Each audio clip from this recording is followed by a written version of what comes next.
righty.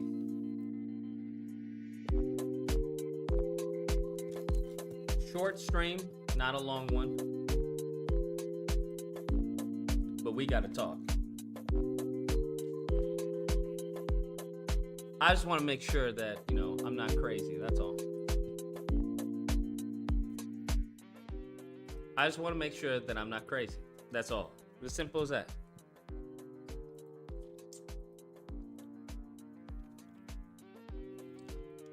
Because I'm seeing a lot of people who thought, I don't know, these black women were amazing. And I just want to make sure that we saw the same stream. People were asking, well, Lucas, did you see the same stream? I'm like, what? What do you mean, did I see the same stream? What stream did you see that you thought they performed exceptionally well?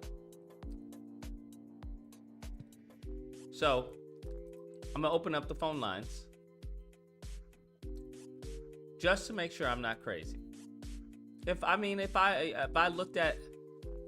saw it from a different light, by all means.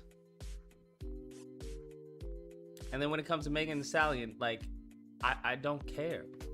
I don't think people have ever been focused on something. That's what I think though. That's what I honestly think it is. Mofos haven't been focused on something before. They've never really wanted something. That's the energy that I'm getting, to be honest with you. It's the energy of,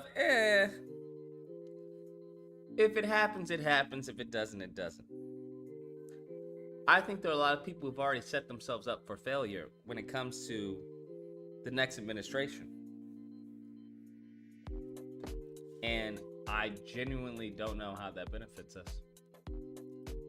I have no clue whatsoever.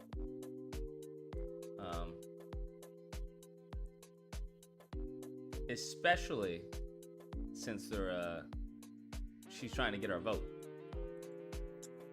And the crazy part is giving Trump ammunition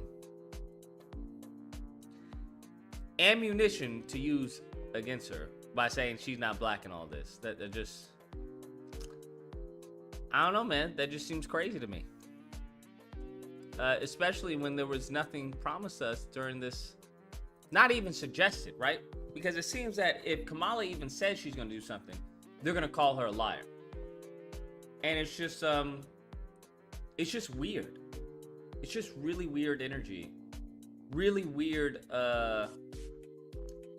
pushback. Very weird. I haven't seen this before. I didn't see it with Trump. I didn't see it with any other candidate. So it's very interesting that Kamala is getting all this pushback from a lot of black men, to be honest with you, on the social medias.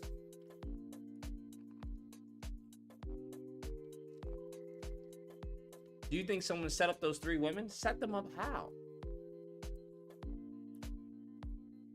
I don't know how they set them up. The fact that they were 30 minutes late was what? That's insane to me. Oh, it's just insane. 330. You're online. All right, look, here's my disagreement. We keep saying that I watched the thing with Trump and the black women.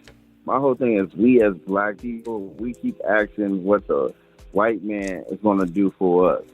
And as people, I can hear them, like you had a video where you saying, hey, what are they going to do for us? Why are we keep depending on them, for one? What have they done for us? Kamala Harris isn't white. What are you talking about? I'm talking about the country. What have they done for us? The country is ran by whoever's in position of power. What do you mean? But the last 200 years since America has been established, what have America done for black people? You had Jim Crow. You had slavery. They haven't done nothing for us in this country. All they want us to do is entertain them. Well, the question is, when was the last time black people made a demand or an ask? That's the question. How can we make a demand? We don't have no power in this country. And then when we definitely have power. I don't know what you're talking about. If we didn't have power, they wouldn't be trying to get our vote. Well, look, I'm talking about the Black Panthers. When the Black Panthers rise up against the government and they label them as a terrorist organization, they try to fight for the black people. Black people didn't want to stand behind them, and then we didn't have enough resources to go against the government. The thing is, black people in this country, y'all keep crying about the same thing. I don't understand going against the government. What does that even mean? Like, I don't understand what that means, going against the government. When they try to rise up, Black Panthers try to unite the black community. They try to do every single thing, and then the government destroyed the Black Panthers from inside and out. The Black Panthers tried to keep the fathers in the homes. That's how they started the churches to bring in food to people. That started by the Black Panthers. But then the government see that organization as a threat, and they took them out. But you're telling us, let's put all our faith in this one. Create another one. I don't understand. But we put faith in one lady. It still ain't gonna change nothing. What have she said to the poor black community that she gonna change? What has she been asked to change? Here's the thing: you can't expect someone to just to know what your issues are, right? You're not gonna get someone who's upper class, who doesn't live in your neighborhoods, to know what the hell you're going through and what you need. That is not their job. Their job is to listen to those who are advocating for those people. That's what that is. What about the lady who got killed in Chicago? Kamala Harris haven't said one thing about the event happening in Chicago. She could have went on TV saying that she didn't agree with what happened, and she gonna come relationally. Because the way you understand how the bill works, the way the bill works is you go to your local Congress and say, hey, I want a bill to go through. You remember this back in the 90s, they had a little cartoon how the bill works. So you take it to your local Congress, you take it to the Senate. Great, but Congress is not, I don't believe Democrats have a Democrat Congress. So there's a House and a Senate. And I guarantee you, Kamala Harris is going on national TV tomorrow and say, you know what, black people, I'm going to make a law where there's no more immunity for the police. How hard is that? There already is that law. It's called the George Floyd Policing Act. No, which was stopped by Republicans. I'm saying if she go on national TV, I ain't talking about Republicans. We're talking about her. She go on national TV and say, I want the law. That is the bill that is trying to be passed. What are you talking about? No, well, I'm talking about the one in Chicago, because right now in Chicago, they're talking about the guy that killed the lady. It's a federal law, meaning it would impact as far as the states. Well, the Fed need a House state. And you also need the president to sign off on the law at the end. What I'm saying but before they sign off, it has to be present at their desk. What do you mean? Yeah, I know that, but I'm saying present that to the American people. Present that how she gonna make laws that favor black people, same way they favor the Asians. What are you talking about? That's not how laws are made. No, otherwise, I'm that talking would be a about dictatorship. Well, I'm talking about bills. Like, she can bring bills saying this is what she want to do to protect black people. That's not her role to bring bills. What are you talking about? The president doesn't bring bills to Congress? Or bring bills to himself or herself? Hold on. When Obama brought Obamacare, he forced that to go through. How do you think that was? Do you think Obama just signed Obamacare into office, or do you think that was a bill that had to get passed? When Obama had, the Republicans never supported Obamacare, but he had to take it to the Supreme Court to get Obamacare to go through. You remember when that first started? Remember, none of the Republicans wanted, because they said they're going to crash the economy in America. She can do the same thing what Obama did, bring in laws to protect, she can bring it to protect the black community. That's all I'm saying. And if not, we got no hope. The president doesn't bring in bills, bro. That's the job of the Congress. And the president either signs it or he vetoes it. The president can go in there and present a bill from the people. The people say, we want this. If she's trying to run for office, she can say, hey, just like when they said we're going to give everybody free education, she can go on TV and say, one of my plans and part of my agenda is bring in laws that protect discrimination against black people. Bring in laws that if the policeman there already are laws with discrimination against black people. It's called the Civil Rights Act. I'm talking, well, Lucas, they surely forgot about those laws because they still gun us down like with cattle. I mean, in Chicago, he's talking about he got scared for a lady throwing hot water on him and he gunned her down 20 times. So what laws is not as far as the Civil Rights Act. The issue as far as certain luxuries and privileges that law enforcement has been granted to them over time. So if we have laws in place, how can they have that kind of level of bypass the law? They basically bypass the law. It's not about what you know or what you did. It's about what you can prove. That's what it's about. Lucas, if they see on a regular basis for the last 5 years, cops are gunning black people down unarmed, that sounds like a crisis. And what have black people done about that? Nothing. What law have black people asked for? Nothing. I'm saying though, Listen, you live in a hold democratic. up. Nobody is going to babysit us. That's not how that works. Nobody, group of people in Congress, in office, are gonna be like, "Oh, black people. Oh, I'm so sad that's happening." Here, let me dedicate or get a group of people, spend money and resources to come up with a bill, right, that I believe is possible to pass in the Senate. No one's gonna do anything unless you want them to do that, and then you have to relay that to them. Last time, or better yet, come up with the bill yourself. Wow, that's true too. And the last thing I remember, Dr. King marching up and down the street. I think the best thing black people can do is boycott. So this is to all the black people out there listening now. Boycott Don't watch what? the Olympics. Boycott the NFL. Boycott the MLB. Boycott NHL. Boycott all the sports. Don't go to white people's stores. Shop black people's stores only. We should do a hashtag. Shop black people's stores black only. People weren't able to do that back during the day, right? Dr. Claude Anderson talks about that. No, we didn't. The only way we did that was via as far as a law saying you can't shop at their store. That was called segregation. That's what that was called. I'm talking about when we boycott the buses, when black people stopped getting on the buses. You know why boycotting the buses had that impact on the bus? Yeah, their money. We're talking about messing with their money. No. There's money everywhere, right? But it has to do with who has the majority stake, right? In any business, there's a person who has a 51%.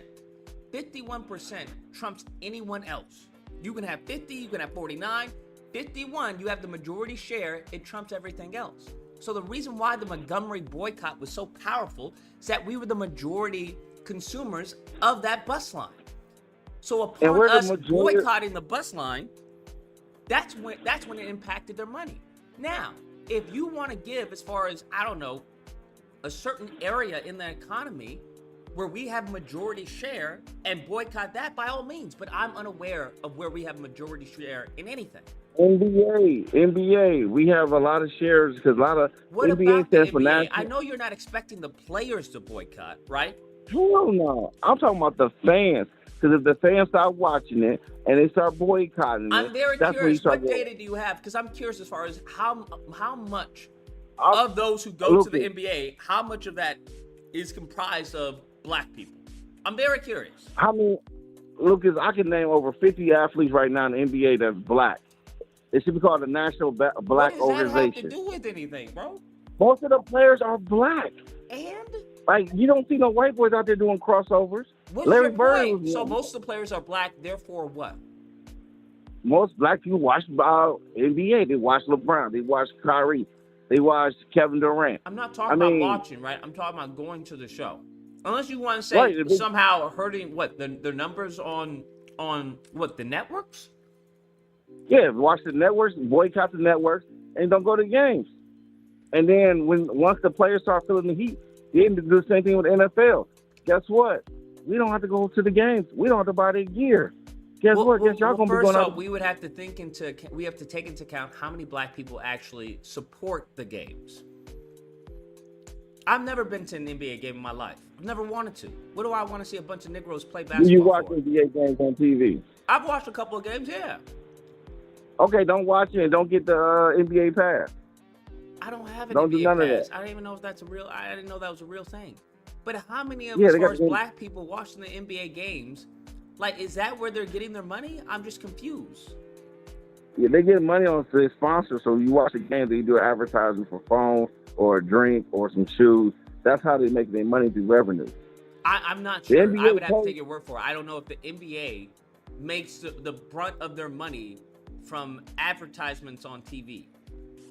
I'm not sure. Yeah, they got that TV deal because the NBA pays for the WNBA because the WNBA don't make no money. The players of the NBA is paying some of their salary to come out to keep the WNBA up and running because who in the heck watches the WNBA? Okay, I'm just saying. I'm not sure that doesn't make any sense to me, but okay. The NBA players, if you look it up, NBA players, because Draymond Green was crying about how they got to take money out. So 27% of fans of the NBA were black. But that doesn't mean as far as that they attend the games, though. Yeah, a lot of black. Lucas, if most of the players are black, I've been to NBA games before. Most of the crowd was mostly dominant was black. It wasn't. I mean, it's mostly black people watch NBA games. When it comes to hockey, it's mostly dominant white people that watch hockey. Ain't that mean black people want to go to a hockey game? I don't. Hockey to me is boring. And then baseball is like a going to work. Who in the heck want to watch baseball? And baseball is mostly dominant with. It's like mostly white. A little bit of, I say 10% black, 60% white, and then you got the Asians and the other races in there. I'm saying this, we should boycott all this. And then another thing too, Lucas, because we support you so much. Boycott the NBA, then what? Then like, what's the ask? Pocket. What's the ask though, right? Because the whole point, is that you have an ask upon a boycott. So what's the ask before you boycott, so that they know why they're losing money? Well, we want bills that want to favor us like they favor the Asian people. Let me get this straight. Your method for getting a bill passed in Congress is to boycott the NBA? And all the sports, everything that contains with black people, like clothes, shoes, music concerts, going to a Jay-Z concert, boycott all that. Taylor Swift, all that stuff. Boycott all that stuff. And then once they start losing their little money, that's when they're going to start listening. Because when the Asian people were so-called getting picked on because of the... What power do you think the NBA has over as far as getting a bill passed in Congress? It ain't about the donors. Let's call it for what it is, Lucas. If we go into Congress, the little rich donors, the same way that, what's his name? What donors of the NBA? The donors run Congress. Let's call it for what it is. Okay? What does that have to do with the NBA? With the donors, like, what's his name? The actor who played Batman. Forgot his name. George Clooney. George Clooney went on TV saying president needs to step down. And he had nothing to do with Congress. He was a donor. So we need to go after the donors who make money off of us, and then that's when they're going to do what we ask for. They don't run Congress as a donor. That donors tell them when to talk, how to talk, when to take a crap, and when to look. Let's call it for what it is. The donors and the bankers run this country. It ain't about the people, for the people. That was good when they first started in 1776. Now, you got the bankers taking over. Let's just call it for what it is. We need to get smart. We got to go after, we don't go after, would you go after the man, would you go after the horse, or you go after the horse or owner? That's what we need to start doing. Stop coming up here whining, talking about, they won't give us this. This is not fair. Guess what? We need to start now. We got to become a rebels now. We got to start. I think it's more of strategizing who has our best interest. Lucas, all we doing is doing that Justin Timberlake song, Cry Me a River. That's all we doing. We need, this is how you strategize. I won't support y'all. Black people are crying. What are we talking about? They just had a freaking conference with the former president of the United States. And what did that conference get us? Not a damn thing. But that doesn't mean that we're crying, though. You're saying black people are crying. No, we got to stop whining about what they ain't going to do and go after their pocket. Nobody's whining about what they ain't going to do. We trying to get what they are going to do. Hey, when you go after the kingpin, like on Spider-Man, you don't go after the kingpin henchman. You go after the kingpin money. That's how you get fixed. That's how you get his attention. We need to be smart and go after their money. When you go after somebody's money, then that's when they want to start looking at you as a threat. The way you go after somebody's money is that you have to have a significant amount or something that's going to actually impact You don't need a significant amount or not. If everybody's spending money going to listen to this entertainment stuff, everybody's spending money, and black people say, we're not going to buy this no more. We ain't going to pay no more of this. Guess what? They don't make no money. If they have a concert and there's only 2 people there, that ain't no concert. That's just a hanging out playing which video game. Entertainer are we going to boycott and ask for anyone that want to? I'm saying we got to stop investing our money into music. When the concerts come here, we got to stop doing that. We got to stop going to the NFL games. Stop going to MLB games. The NHL games. We got to have all the sports. That's not going to happen. You're living in a pipe dream. That's not a pipe dream. Black people want something to change. That's how you change it. No, that's not how you change, because it's a scatterbrain approach. Not all No, it's black not. people, or even a significant amount, is going to boycott all entertainment. Like, what are you talking about? Lucas, if we don't go to and put money in there, and these are the donors, you got to look at Congress. George Clooney's an actor. So if George Clooney have a movie, I'll go on Twitter like, George Clooney, I got 200 people not going to go watch your movie, so you're not going to make no money. Since you the one that tell the president what to do, we're going after your movies now. Do you so when your think movie George come out, Clooney tells the president what to do? Do you think that's who he went on national? Lucas, look it up, brother. He went on national TV and said the president needs to step down. And then the news like, these are the donors now. Do you think now that was the final straw of why Biden stepped down? Because George Clooney told him to step down? Who do you think run the military complex? Who do you think run that? Who do you think their bosses? The military complex tell the country what to do. They're about to start World War III, ladies and gentlemen, because Israel just attacked Iran. And guess who's about to make money? The military complex. And who do you think the military complex donate their money to? To Congress. You need to follow the rabbit trail. Because all these people that go on TV talking about they're going to do this and that, you need to find out who their donors is. Because their donors can tell you when they can talk, what they can do. Because if I'm paying you, Lucas, $2 or $3 million, you better guarantee you better do what I say. Because I will cut that $2 or $3 million off like that. So come on, let's use realistic ideas right here. $2 or $3 million is a drop in the bucket. If I'm giving you $2 or $3 million, it could be me dropping that to you every 2 or 3 months. Or a month, I'm giving you $2 or $3 million. Heck, you can do a whole campaign. You can be running for president for 3 years. And out of 3 years, I gave you $40 million. And you think you ain't going to do the favors I'm asking you to do? I do this in this country, Lucas. Guess what? In this country, I send money to the president. And when I want certain favors done, the president like, yes, sir, we'll do that for you. Guess what? I'm a donor. So he do what I say. He's my puppet. Puppet, do what I say. Yes, master. Any questions? Like, come on, man. You can't be that coolest. Act like you don't know what the donors is. Donors, why? If you look at bills in Congress and the way those bills were written, they favor the rich, the tax bracket. Anything with that, it always favor the rich, not the poor. You got to look at how this country ran. This country ran off corruption, period. We always talk about those third world countries like China and Russia's corrupted. No, we're very corrupted. We're starting wars with every country. We're 35. Did you know, Lucas, we're $35 trillion in debt? And they talking about they don't know how they're going to pay this debt, but they keep borrowing money. Did you know that, Lucas? The United States government is $35 trillion in debt. And we ain't got no clue how to pay this debt, boo-boo. So guess what, Lucas? We're all going to war because I'm on another country. Y'all going to war. But you know what? It's just like Call of Duty. This time you're going to hit the reset button when you really go. When you go out for good. That's all I'm saying. I'm listening to you all the time, but, bro, you got to use common sense. Your donors run this country. If I give the president $100 million, you guarantee I'm calling this. I have his pager number and his cell phone number at the same time. He's going to be like, Mr. President, this is what I want. Yes, sir. Yeah, okay. Get this bill where, better yet, versus taxing me on my property tax, let's go tax these poor mofos because I'm not paying this. I just gave you $100 million. You're right.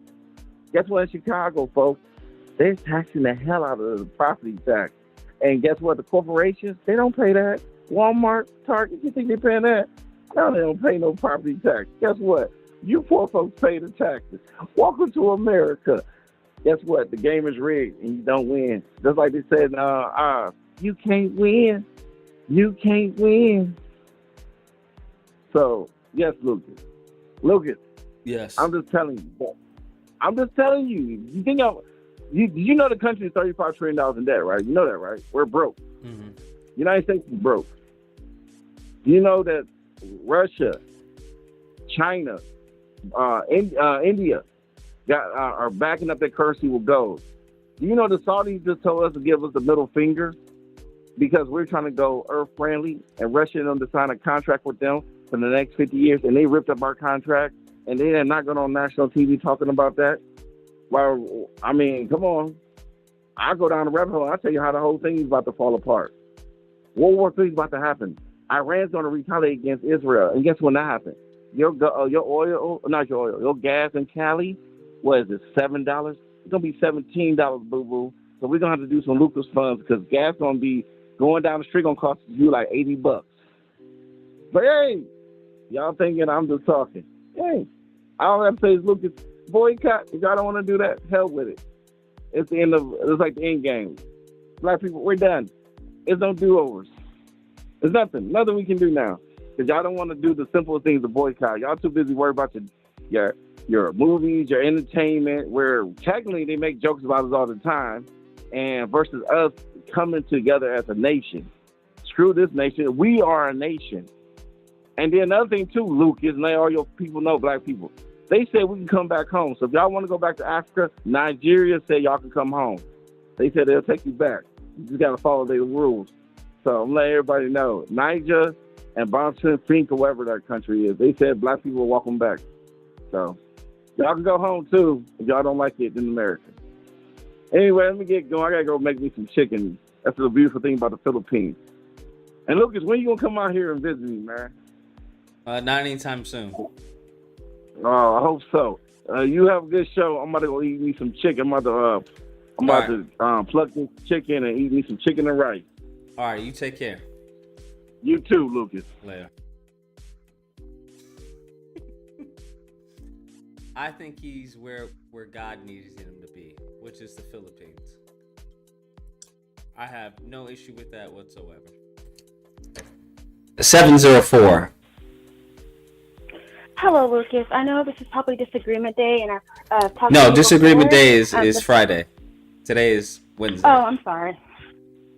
Okay, I just had to call in and talk about what that caller was spreading, which was fear-mongering about World War III and how the military, whatever the nonsense that is. If it is going to be World War III, it's not going to be his butt or his family that'll be on the front lines, going downrange in full battle rattle, having been shot at. It'll be military families like mine who have to deal with the outcomes and the stressors. So I don't want to hear him talk about, oh, this, that, and the third. Stop speaking it into existence. Let it play out, because it's not going to play out how you say it will. You're stupid. Ask Big Dog, ask How To Man. They have military knowledge. Didn't Big Dog say he was like SF? He understands the inner workings and how it is to have scout regiments on the front lines. That is not how war works. The fuck? I am tired of hearing people fearmonger about World War III. It's not going to be fought on the battle lines like you think it is. It's more than likely going to be cyber attack. I don't get it. And for those who are military veterans, please check these deranged people who are pushing this narrative. You understand. You have seen what it's like to be downrange. You have fought, and you have seen your people get blown up. You have lost limbs. You come back. Your mind does not come back. I have lost a grandfather who fought with Agent Orange in the Vietnam War. I have a husband who did not come back. Okay? His mind, he still battles. He can't even be around drones. Stop saying this stuff. It is dumb. Okay? Stop speaking it into existence. Your family, you're in the Philippines. Your family isn't fighting in that war. Mine will be. And others like mine. Stop it. You're dumb. Shut your mouth. When you speak stuff into existence too much, it actually comes true, but it won't be happening how you think it will be. Stop it. Okay? Thank you. No problem. All right.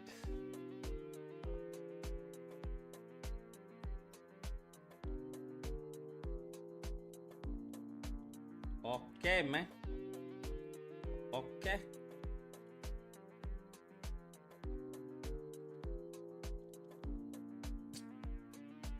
Didn't you say women can't call in? Oh yeah, black women. Yeah, you guys are on timeout. Thank you for reminding me.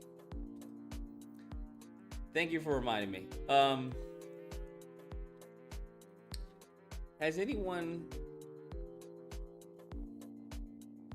I'm trying to see if there's any videos of them saying, hey, this was amazing. Kamala Harris reacts to attacks on black journalists. Oh my God. They were protesting outside. Complete waste. Is anyone promoting this or celebrating this? Stephen A. Donald Trump's aim was immature, unpresidential. What? It is so good to be with you this evening, and I say that as a proud member of the Divine Nine. And when I look out at everyone here, I see family. And you know, we share a vision for the future of our nation. Ours is a vision. I think I keep it consistent. Black men say enough stupid stuff. Black men don't get to call in. Well, y'all taking a massive L today. Of a future. They didn't ask not one thing about Black agenda, not one. In which we realize the promise of America. And aren't so many of us empirical evidence of the promise of America? A promise of freedom, opportunity, and justice, not for some, but for all. Since 1922, the members of Sigma Gamma Rho sorority... I don't want to hear this shit, bro. Sorry, I don't care. Make your witness. You know, I wasn't surprised. It was disappointing, but nevertheless, far from surprising, very, very predictable. Anytime he gets, former President Trump gets a tough question, it's nasty. What I caution the Black community to take heed to is when we sit up there and we utilize that as a form to bring up his racist tendencies or what have you. You got to be careful about that, because he did the same thing to Caitlin Collins, who doesn't happen to be Black, from CNN. He called her nasty. He said her questions were nasty when she challenged him. He's done that on many, many occasions. It doesn't matter whether you're white, Black, or Asian American or whomever. If he's averse to the kind of questions that you're asking him and he feels a bit too challenged and not received in a proper manner, as you articulated earlier, he's going to accuse you of being rude. He's going to accuse you of being nasty and what have you. And the only reason I bring up that point about us as Black Americans being careful about stuff like that is because the minute we go out there and say, look at how he spoke to the Black journalist, you're going to have supporters showing up and showing how he spoke to a white male, a white female, an Asian American, a Latino, or 100%. A Latina, et cetera, to point out those things. And then that dilutes the case against him in that regard. Let's just call it what it is. It's immature, it's unpresidential, it's divisive, it's the kind of thing, it's the kind of reasons a lot of us don't want him to be the next president of the United States, because we know we're in desperate need of this country galvanizing and coming together, and he doesn't seem to be a galvanizing force. So, Stephen A., what is the play in your mind to question whether or not Harris is Black? Does he think he was going to separate her from the Black community and give himself a fair... That's what these Negroes on YouTube and the social media have been saying. That's why I don't understand. The same Negroes have been talking about, she not Black, Lucas, she not Black. Now you want to be upset that he says, well, I didn't know she was Black. It's like when Biden was like, if you don't vote for me, you ain't Black. That's what both those were saying this entire time. Now you want to lambast him because he said the same thing that Negroes were saying on social media? I don't, wait, y'all can't hear me? You guys can't hear me? No? Yes? I'm just saying it just doesn't make any sense. Yeah, I think that's a you, bro. I think your 2 cents, you need to work on your shit. Excuse me, sorry. But I don't know, man. Don't give him fire. Don't give him ammunition that he can use. How hard is that? Don't give him ammunition that he can use. All these Black people, all these Black YouTubians, all these Black Twitter spaces, all this Black social media constantly keep questioning her Blackness. Like, do you understand how fucking stupid that is? For me, that just sounds dumb. Like, who cares? She not Black. She not Black. She Indian. She not Black. She not one of us. She not one of us. Sir, how does that benefit us in any way, shape, or form?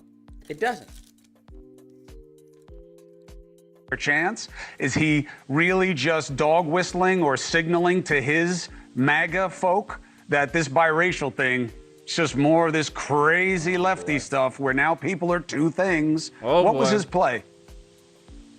I think it was the latter. I think it was dog whistling. Make no mistake about it, because he wants to cater to his base. He knows they're not going anywhere, but he wants to show them that he's still that guy they voted for in 2016 and they voted for in 2020 that was in the lead in 6 of the 7 polls before Biden decided to step aside. He wants to make sure that he's showing them in the presence of others he's not going to deviate from who they know him to be. He's going to be some. Or possibly, he's just repeating what he's seen as far as the internet's feeling towards Kamala and some of the words that they be using towards her. As a Mexican Asian, yes, I think this is I don't think this is a dog whistle. I don't think it's a dog whistle at all. Because if you want to say it's a dog whistle, well, then she would be black based off of the 1% rule. If you're saying his base is racist, then the racists would go off the 1%. So him saying I didn't know she was black doesn't make any sense. Like, this angle doesn't make any sense. Somebody that can be insulting, petulant, immature, and with a penchant, if not a proclivity, flat out proclivity of getting in his own way. And this is one of those situations. You go to the National Association for Black Journalism Conference, which is where I'll be tomorrow, and my show First Take on ESPN will be there Friday morning. You go to a place like that, you know what kind of audience you're expecting to run into. It was no surprise to him, but it was an opportunity because they couldn't work out a time for Vice President Kamala Harris to show up. So he had it to. No, they could have had her digitally via Zoom. They chose not to. And it's understandable given that they were 30 minutes late in this interview. To himself. And I thought he was being a bit slick by showing up today at 12 noon Central Time anyway, because as a black journalist, as somebody that has gone to the NABJ on many, many occasions, let me assure you, most people ain't showing up by 12 noon on a Wednesday. You want a packed house where everybody is there waiting for you. You usually show up on a Thursday or beyond. To show up on a 12 noon on a Wednesday afternoon, it was like he was hoping to slide in and slide out without running into too many folks. And so I thought it was very, very slick on his part. But Rachel Scott, who is a sensational reporter for ABC, does a magnificent job. I thought she set the tone. Who cares when he shows up? He was on time. They weren't. Like, what is this? Right, because she didn't speak about herself. It wasn't personal or anything like that. She said, hey, a lot of people weren't comfortable with you coming here. That was true. A lot of people were not comfortable with him coming in. And then she brought up a litany of things he uttered out of his mouth, and evidently quoting him accurately. No one cares. What we care about is what is on the docket. Like, I don't know, man. It's something he deems rude and insulting. But again, it should not be a surprise. We should have seen that coming. I don't know anybody who's surprised. I sincerely hope your audience is not. Here's why, just one of the reasons that you love me as a friend, but you know I'm a dope, is I thought after the assassination attempt, he was going to pivot and he was going to use it as an opportunity. I've never seen anybody blow an opportunity the way he did at the RNC, other than those first 20 minutes. But he talked so long and so ugly afterwards that I forgot what he said in the first 20. This one was another opportunity. Times are tough in big cities. Times are tough in all kinds of minority pockets. They can't be happy with the leadership that they've had. There is an opportunity. Do you believe he just blew it and this is a... Bro, Cuomo looks like he just got out of bed. Like, what's going on here, fam? Like, well, since I'm not on TV anymore, I don't care. Major moment. I think it's a major moment. I think he blew it with a lot of blacks, but there are some people that are Trump supporters who happen to be black, and I don't think they're going anywhere. Hey, thank you for watching. Please go... Lord in heaven. Is there anyone else? Like, where are the takes, bro? Why is YouTube suppressed like actual YouTubers? Like, why are we got all the ABCs, NBCs, and everything. Like, wouldn't YouTubers be first on YouTube? Wouldn't that make sense, YouTube? I don't know. Maybe I'm crazy. Maybe I'm cuckoo for Cocoa Puffs. So what is the argument for journalism? Oh no, no, come on. Organization to refuse to interview the leading. What did Tyrone Magnus say? You guys keep on saying, y'all see what Tyrone Magnus says? I just find that crazy. Anyone named Tyrone Magnus would be a coon. That just doesn't make any sense. What was he saying? I don't understand. I mean, I see what they were saying when people are like, and I heard the left saying this. A long time indirectly, not directly very much. And she was always of Indian heritage, and she was only black promoting. part? Yeah. Became a black person. We're coming today, we really got to see that we were divided along the lines of race. Think. There's this question of, in this moment where we are, why come here? What is your message today? My message is to Immigration. happen to be taking up is coming. Like him saying they're taking black jobs, they're taking Hispanic jobs. He should have just said that they're taking jobs.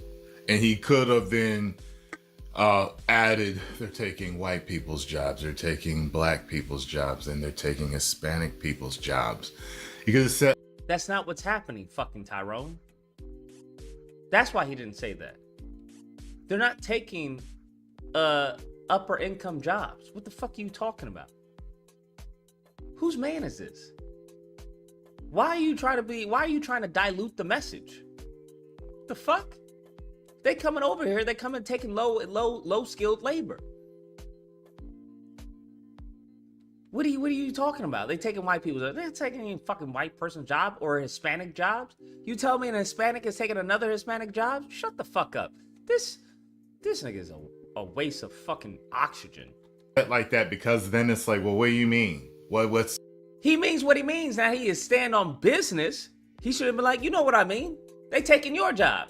Maybe not your job because you make more than everyone, but they're taking everyone else's job. They taking his job, this job. What are you talking about? what's a black job?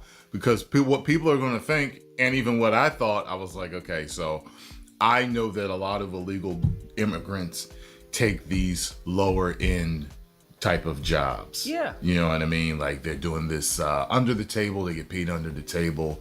They'll work in restaurants. They'll clean up. They'll be cooks sometimes. Those jobs were always our jobs. They always have been. There's nothing wrong with that, right? There is nothing. Here's what they try to do. They try to racialize work. Where it's a low skill job. It's beneath me. Nigga, it still pays you the same fucking US currency, does it not? What the fuck are we talking about? A job's a job. People have fucking 2 and 3 jobs. So what the fuck are we talking about? The moment in time you want to, lift your nose up to a fucking job, then raise the minimum wage. How about that? And shut the fuck up. So then we can all be making big bucks. But I'm just like, there's nothing wrong with these low-skill jobs, 100%. There are high-skilled people who have low-skilled jobs. They'll do housekeeping, stuff like that. So, and a lot of those low-skilled jobs, well, they make the high-skilled jobs available. Without low-skilled jobs, you wouldn't have high-skilled jobs. I hope people understand that, right?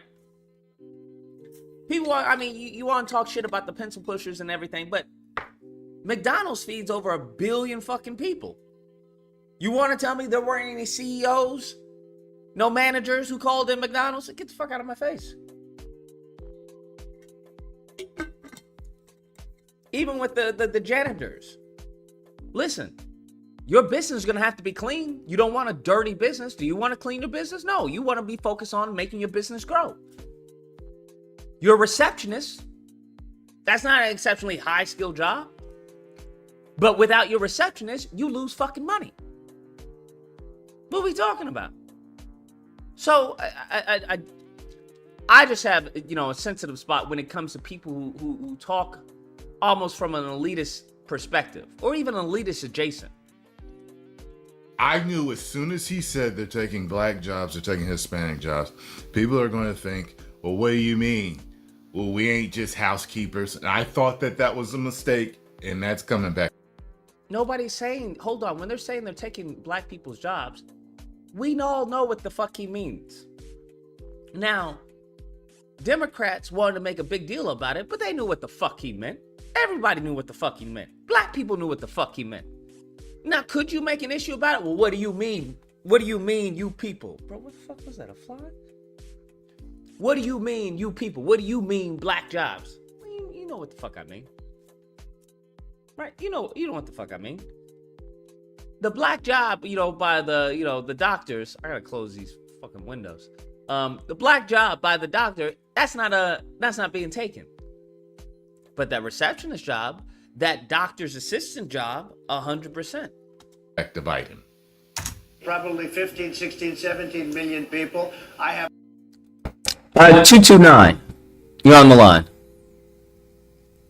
Hey, what's up? I was calling to see if you did you ever see the interview with Judge Joe Brown when he was talking about Kamala Harris? No, I haven't. I heard he said a bunch of stupid shit, but I don't think Judge Joe Brown is very intelligent. You don't? No, not at all.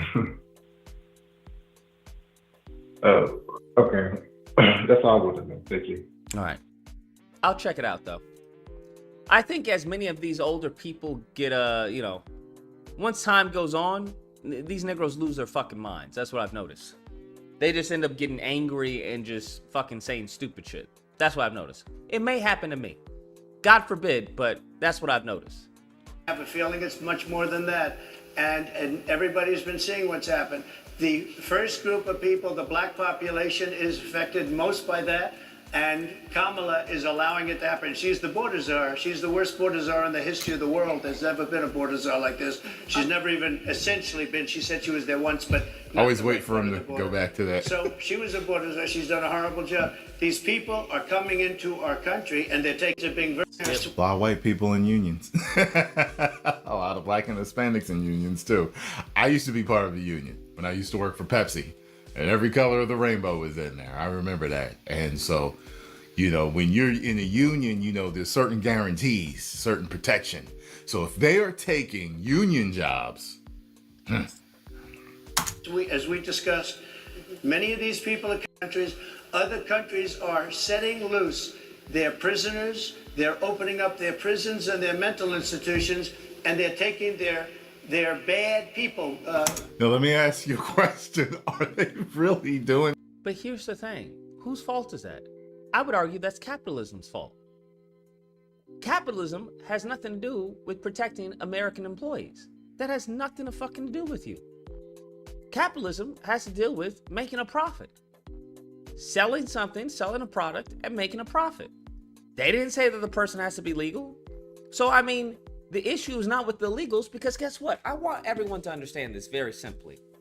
Illegal immigration could end within a fucking weekend. You want to know why? You want to know how? The companies that hire these people don't hire them. Weekend, done. Now, the only option they have is turn to a life of crime. All right, well, let the LAPD, those trigger-happy motherfuckers, go get them. Leave us alone. Knock yourself out. That's how that works. So I want people to understand, it's not the illegals' fault. The illegals are actually pretty smart, if you're thinking about it. They're actually pretty fucking smart, because I would do the same fucking thing. What do you mean? I can go to this country, make a good fucking livable wage, not even be a citizen? What? Get food, housing, education? What? Why the fuck wouldn't I? Everyone would do that. You want to know how you end it? You have these American companies not employ them, because it's not the mom and pop shops that are bringing in the illegals. No, that's how that works. Within over a weekend, of all these companies who hire these illegals, whether it's contractors, wherever the fuck it is, construction, they don't. Simple as that. They don't. They don't. Simple as that. Just like that. Guess what happens? We have a whole bunch of job openings. A whole bunch of job openings. Now, You will have to pay the American worker what they're fucking owed. You will have to pay them that. But the legal problem is gone.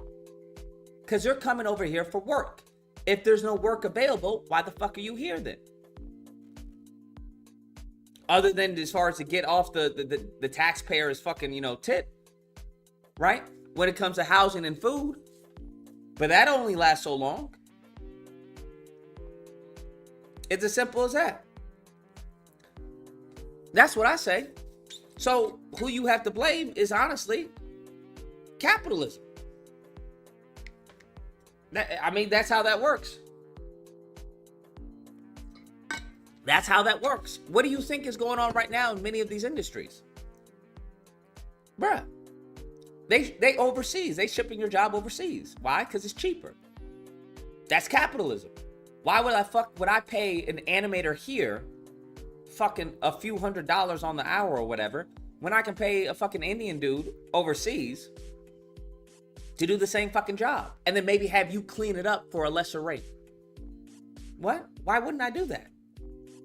Do I not like money as a business? Fuck yeah, I like money as a business. That's the whole point of a business, make a profit. That's how that works. I don't understand. What's the issue? Makes sense to me. It makes sense to me. All these H1B1 visas or whatever, all these fucking these mofos coming over here legally, because that's what they want to say. It's illegal immigration. Well, here's the thing. Legal immigration fucks over the higher class, the higher paid. Illegal immigration fucks over the lower paid. So either way, you're getting fucked. Now, if these businesses had some scruples, had some integrity, like, hey, we're not going to do that. We're going to try and find and make it here in America. That's what we're going to do. But you also have to take into account, if that's the case, well, then your price is going to go up.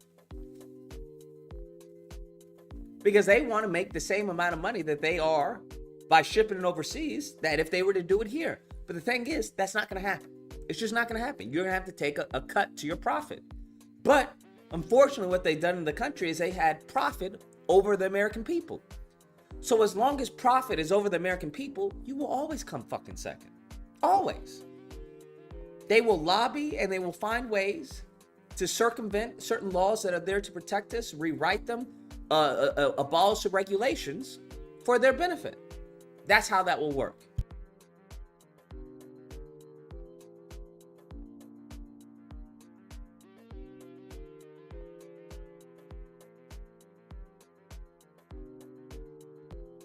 So I don't see why this is. I don't know. It's not that complicated to me. And that, because I've heard him say that before. They're opening up their presence. Why we got to be second? Because you don't make monies. That's why. Monies will always be. Money will always take a profit. What are we talking about? Always. Right here in California, I believe Newsom just put a bill where they're removing homeless encampments. There's videos of their homes, their tents, just being stripped away from them. They're saying, yo, get out of here. Let me get this straight. We got fucking money for Israel to give to them nonstop, but we don't have money to help our fucking homeless? To, I don't know, put them in shelters or put them, I don't know, build more hell, fucking put them in hotels instead of illegals? I just don't understand. That doesn't make any fucking sense to me. That doesn't make any sense. None whatsoever. But that's where we're at. That's where we're at. The moment in time that happens, Republicans will say this is socialism. That's what they constantly say. Anything that benefits American people is socialism. Because what many of these Republicans want is they want you to die. They want you to die working for the country. They don't have any retirement plan. What do they want to do? They want to cut fucking Social Security. How about we cut Ben Shapiro, my Jew friend, okay? Shalom. How about we cut money to fucking Israel right now, the billions that we give to them? How about we cut money to the white people in Ukraine, okay? The billions we give to them. How about that before we cut fucking Social Security for American citizens? Fuck you. And your Zionist shilling ass. What are we talking about? That's why. That's why. So yes, you will always come second. 100%. Always come fucking second. Because they have fucking made it a bad thing to protect and shelter the American people. They want you to die. They want you to die in the system. That's what they want. They want to squeeze as much as you as possible and then throw you away. That's what they've done. It's as simple as that. That's how that works. So, the people who are going to get squeezed the most are going to be black people. Because the one at the totem pole, the end of the totem pole, gets the most shit. The higher up you are, the more insulated you are. That's how I see it. It's as simple as that, man. It's as simple as that. Lucas, if you're a socialist, I'm not mad at it. No, I'm not a socialist. What I'm an advocate for is American people, for American citizens. So when it comes to the police, I'm not an advocate for states or state soldiers. I'm an advocate for the American people. I'm an advocate for the citizens. So any money that goes outside of helping or assisting the American people, I'm going to be skeptical of it.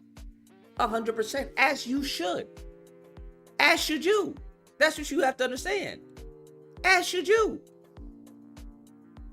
That's not, how is that socialism? That's what these fucking pea-brains have managed to make it believe. They've managed to tarnish helping the American fucking people. That's what they've managed to do.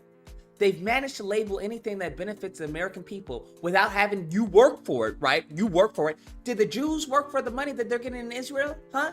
Did the Jews work for the fucking reparations that they're still getting at the German tax dollar? Huh? Did Ukraine work for the money that they're giving them? What the fuck are you talking about? I guarantee you have a job. I have a job. I guarantee everyone else here has a job. I guarantee the people on the fucking streets had a job. I guarantee the people living in the car have a job. Or at least looking for one. And if they don't have a job, then they have some type of mental health issue. But the only time we care about mental health issues is when there's a fucking mass, assassination. A mass shooting. I'm just saying, y'all gotta realign your fucking brain, bro. You gotta make the country work for you instead of working for everyone else. These mofos is fucking dick riding Putin and shit.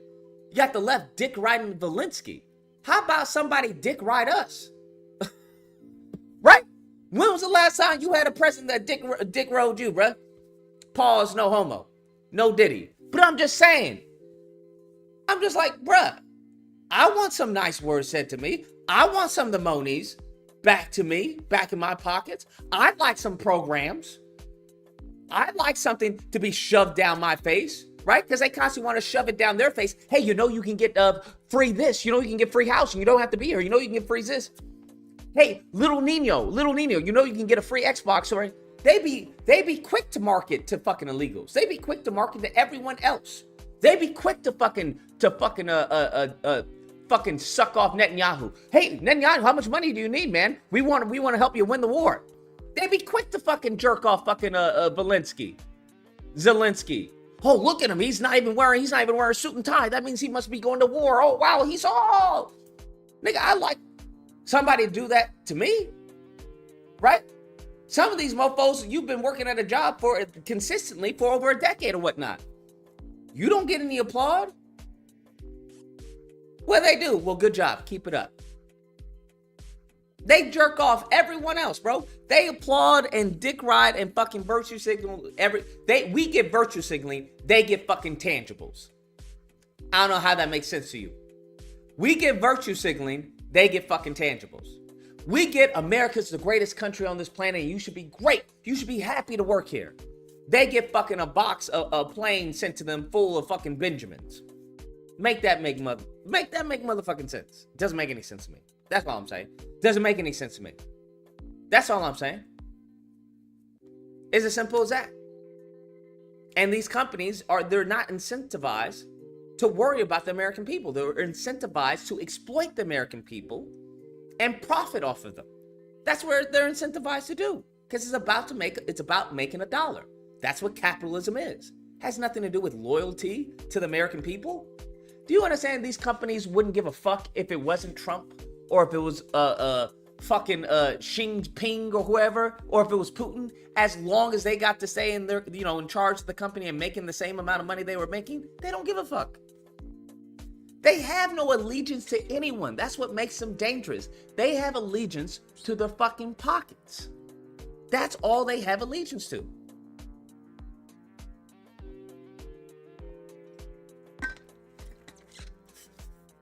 I'm just saying there's ways to go about this. There's just different ways. I think there's how it's ran doesn't need to be how it's ran. That's all I'm saying. I think there's a lot of traditionalist values that are being, that have poisoned many of the minds, where you've grown so accustomed to this is how it is, this is how it is, this is how it is, this is how it is, right? When you had Cohen on the Breakfast Club saying what the fuck he said. Well, I gotta feed my family. You're so conditioned to, wow, that's kind of fucked up, but let me have some decorum. Nah, fuck that. Call that piece of shit out. Call him out. When we have all these presidents going to the fucking Great Wall of Israel, what the fuck? I don't understand. There's certain things that we've grown so accustomed to that we don't even think about it. Like it's become a ritual, a habit. It doesn't have to be like that. It doesn't have to be like that, right? I don't understand. Like when it comes to reparations, it doesn't have to be like that. I don't know what to tell you, but I don't know, man. I don't know. I just see some shit. I'm just like, why though? But why? I think the greatest threat to this country is people who ask why, because those are the people who make progress. Those are the people who make progress. Are people who ask why. So now that doesn't mean that every question that these mofos ask and every idea that comes into their head is a great idea and means progress. No, that's not what I'm saying. But I'm just saying I just don't think that's right.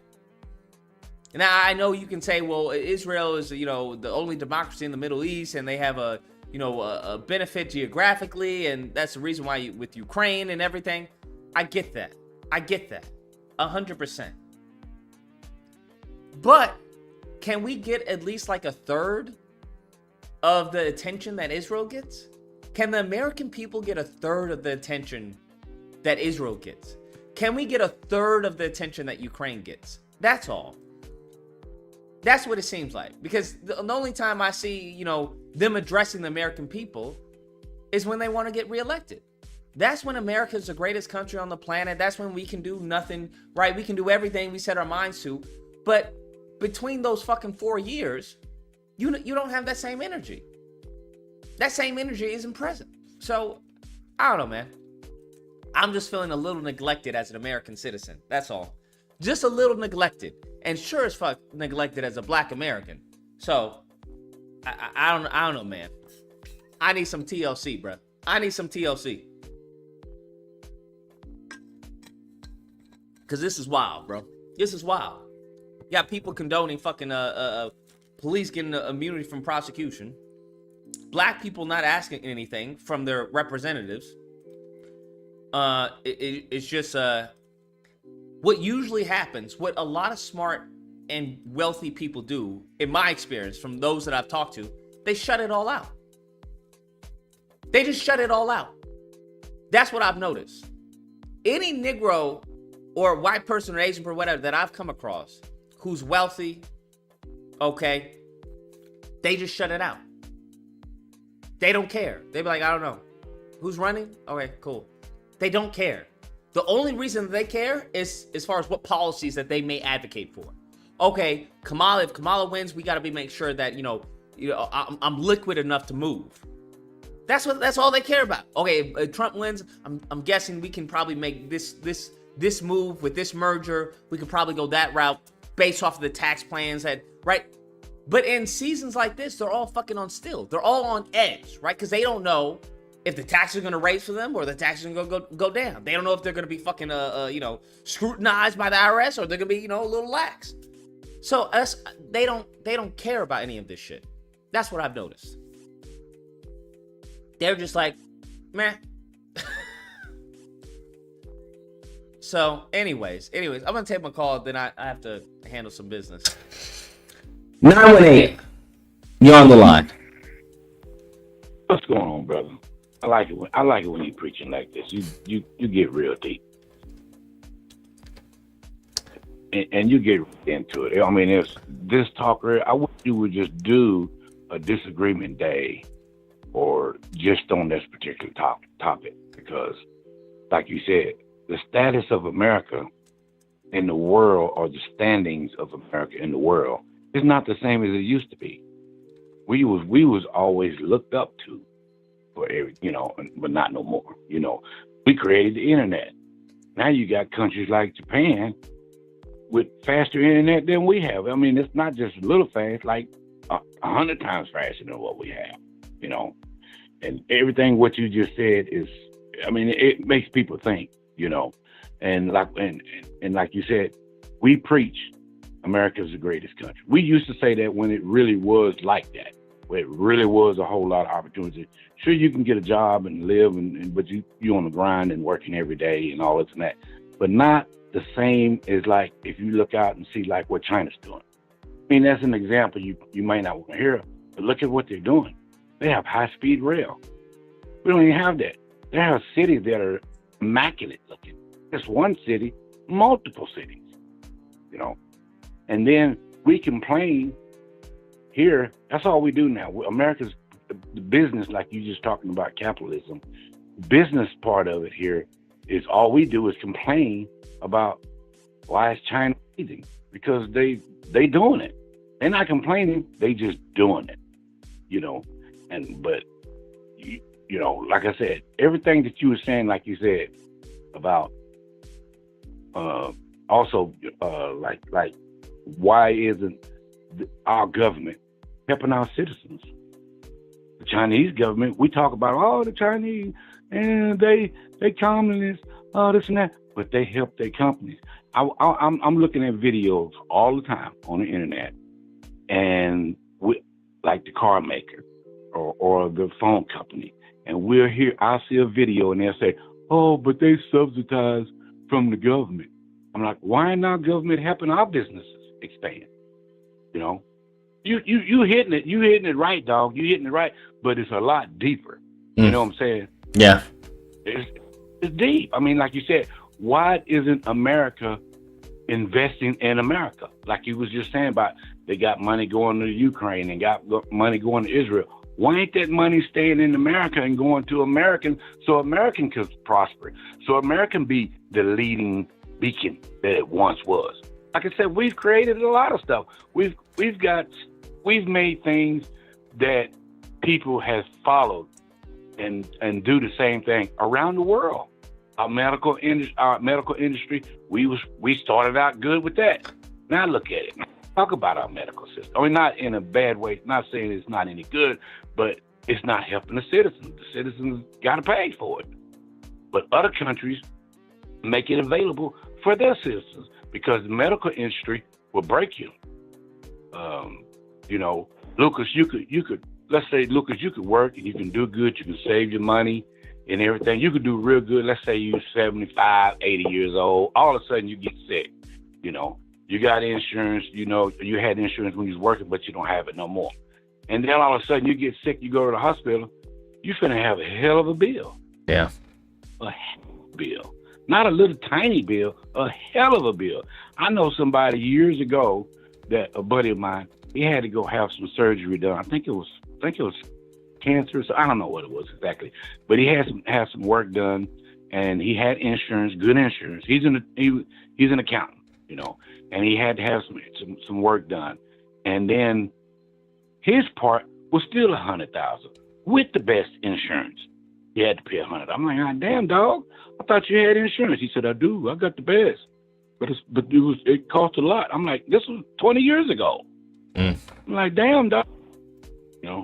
I mean, the medical industry will break you if you get sick. If you work, like I said, Lucas, if you work your whole life and be successful, do good, you pinch, you do all this, then all of a sudden you get sick.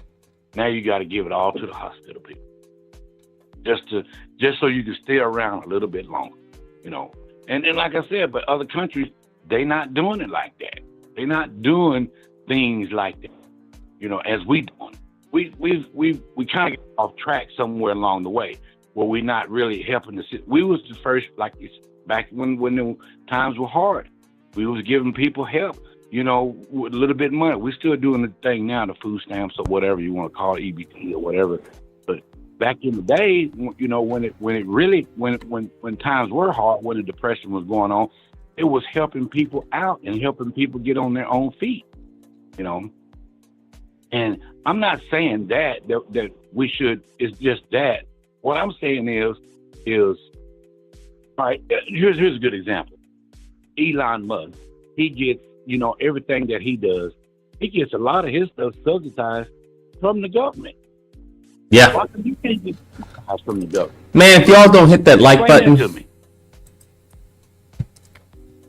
If you wanted to start you a car company right now, could you get subsidized from the government just like Elon Musk did? No. No. And that's what I'm saying, you know.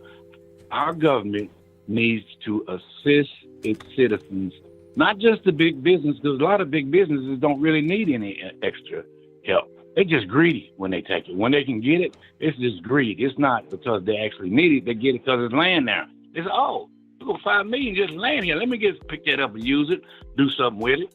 But not everybody else, not you, not me, or you know. But this is a real good topic. I like this topic, you know, because like I said, our standing in America, and I mean not in America, but in the world, is not as strong as it used to be. We're not leading anything no more. We still got the smartest minds here. We can create some stuff, but we don't follow through and keep going. You know, like we got behind in the semiconductor, and now we gotta fix it. Now we gotta build some semiconductors here so that we can compete in the world in the semi. You know, so that's going to be a big field in the future. It is now already, but it's going to stay big for a long time. You know, but like I said, I think our government needs to come with better plans to help America, not just let it's capitalism and let everybody. No, dude, like I said, China's example is working. You may like them, you may hate them, or whatever it is. You may not like them. Oh, they communists. But if I look at videos every day on them, and it's working. They don't have a crime over there. Nothing. Everything is working. I mean, I'm watching Americans going over there visiting and going from city to city, and then all they saying is back. Man, I'm just amazed. Every time they see something, I'm just amazed. Why do we not have the same thing here? Can you even name one city here in America that looks as nice as any one of those cities in China? Can you name any one city here in America that looks like Dubai? No. We behind. Like I said, we so far behind in the game. Every day I look online and I see some. Oh, they don't fit. Now they finna do the nuclear fusion over there. I think it's in Japan. It's one of the countries. They got the lead in there. Got that stuff working. We don't have it working here. It produces way more power than our electric grid, and it's good to use. But we not doing it. We so behind on keeping America leading. It's just it just amazes me. Like I said, I'm 61 years old. You know, and like I said, and me growing up, I'm growing up and I'm seeing, you know, that America was good. America gave a lot of opportunities. America's, you know, where you can do the thing. But during that whole time, it was always the business sector that did everything. Our government was never there to help us. When the government was there to help us, it was only in areas like the DARPA, or you see them giving money to construction, and the highways and roads and bridges and stuff like that. You see it for infrastructure. You see them helping with that, but you don't see them actually helping any new businesses or anything, just like they do in Elon Musk. Why not? I'm an American citizen. I was born here. My mama was born here. My daddy was born here. Both of their parents were born. I mean, it's a long history of being here. Not just coming here and been here a week and say I'm an American. I got a history of being here. Why can't we get a little bit of assistance, just like Elon? Because that's another example. Like I just told you that I have a history here. Elon don't even have a history here in America. He ain't even born here. But he's able to get subsidies from our government, your government, Lucas. You feel me? Mm-hmm. You know, I'm just saying, it's, our government needs to, we need to start looking at the models that are already out there that are working. I don't say we have to do it 100% accurate, but we should take a look at it and try to get, America back into the standings that it was. We got those, I don't know what's it called, braces or something like that, where they're all a different entity that's against us and everything in the world standings. And now next thing you know, they're talking about getting off of the US dollar and they're going to make their own currency and this and that and do trade it on. That kind of, like I said, I'm 61. I never heard of no talk like that. Not until now.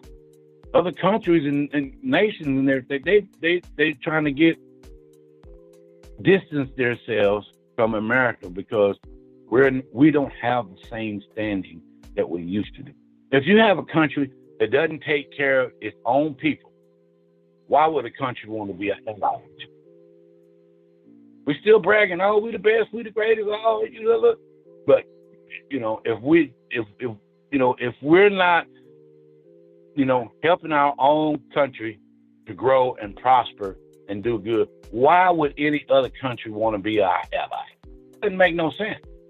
That's why China is getting all these China's doing good.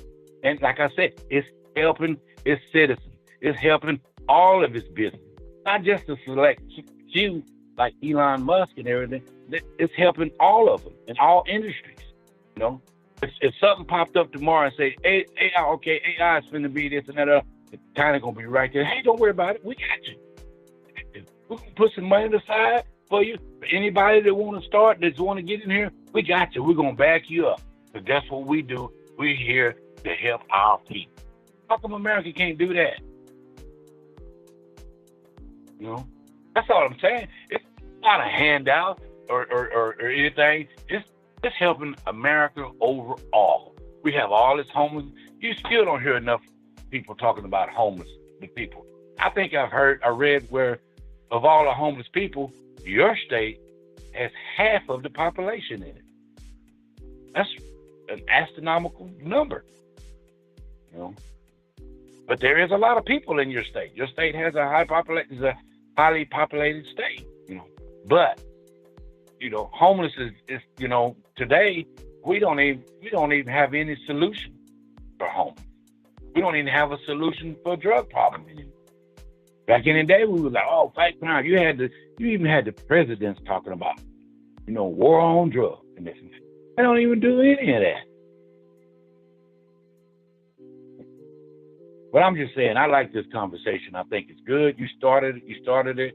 I wish you would continue with this talk because, like I said, America, we need to get our standings back, not just in America, but in the world. And one thing to do that is America needs to help its citizens.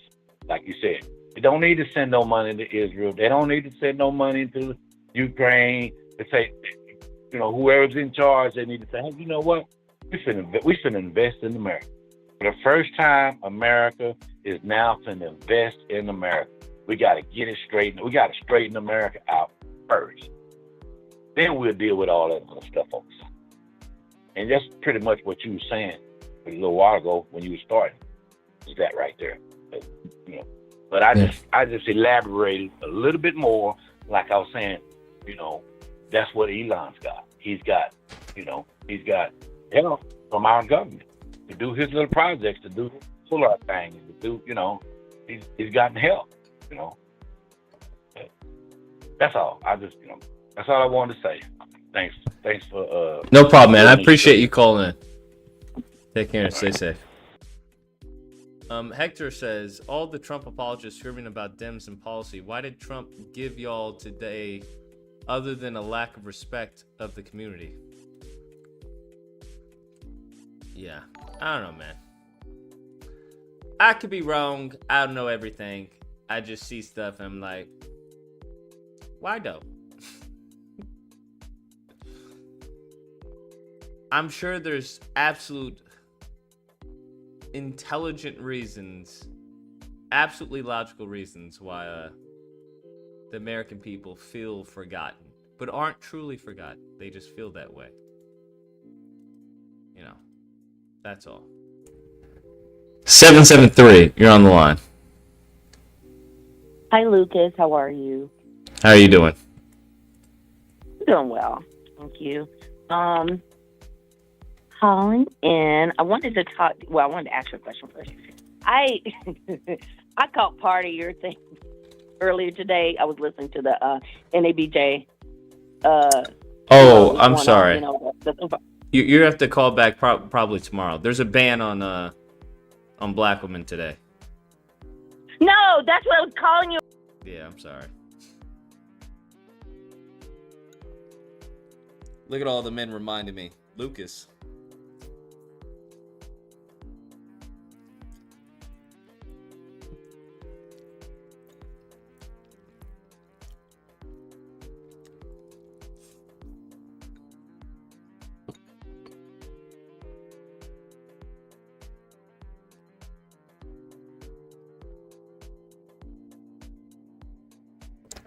You're on the line. Hey, what's up, Luke? What's going on, man? What's up? Hey, man, I just want to call and just rant. Can I just rant for a minute, man? Go for it. Man, look here, brother.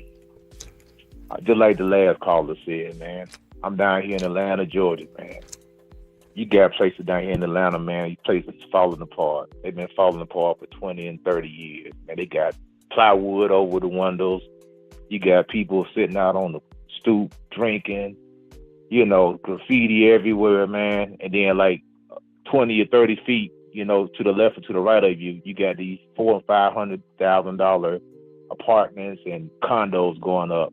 I mean, you can throw a rock at these places, man. I want to know what the heck is going on. You got people walking down the street talking to themselves, mumbling, just kicking. I've seen this one dude. I've been seeing this one dude for 30 years, man, doing the same thing, sitting up under a bridge, man. We got homeless people everywhere. The IRS is here. I work 3 jobs, man. You know what I'm saying? I work for a union. I'm a union electrician. I own a couple of boxing gyms. I got about 2 or 3 jobs. The IRS is hitting me up for all these taxes, man. You want me to pay $15,000, $20,000 in taxes. Everything is going up, skyrocketing prices. Houses are out of control. Freaking average home down here is goddamn $400,000 or $500,000, man. Who the heck has money for that? $400,000 or $500,000. Nobody makes that. A lot of people don't even make that type of money. Car prices are through the roof. The groceries are through the roof.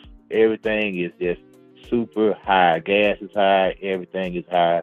And then I watched the little town hall or whatever they want to call it. The journalists or whatever they called in. They didn't ask anything. They asked some dumb questions, basically just trying to ask questions about, like, I got you type of questions, like trying to see if they can get a rise or, hey, look, you point, Trump is racist, instead of asking something, tangible. Like, I'm tired. I owe the IRS like $18,000. I don't want to pay them, man. But they just take my money and just send it across the sea. Why should I have to pay them? And they just going to take the money that I'm going to get them and just give it to somebody else, man. I don't want to pay them, bro. It's a lot of people in the United States that owe a lot of tax money. I don't want to pay them. I don't want to give them a dime, man.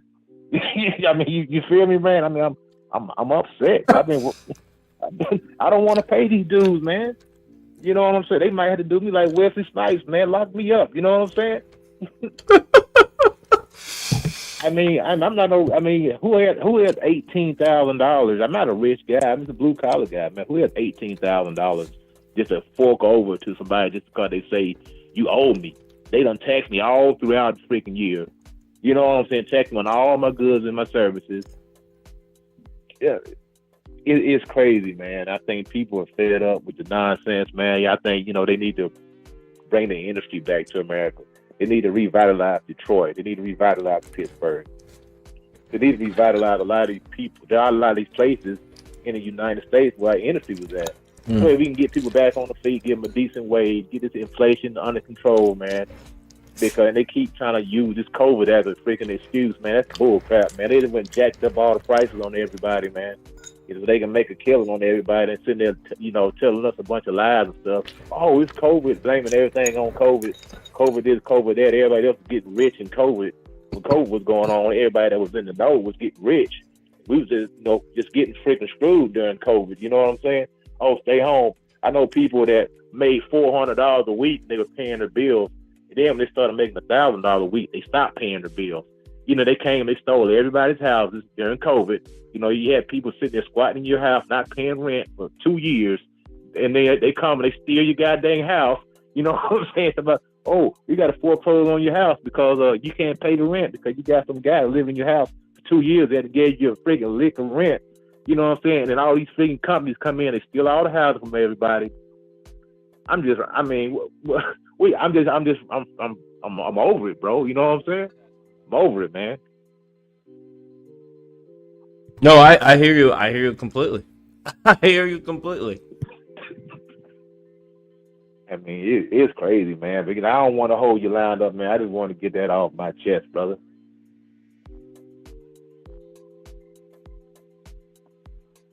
No, you're good, man. You're good. All right, Luke, stay up, brother. Keep no going, problem, man. Going, man. You as well, man. Yeah, man.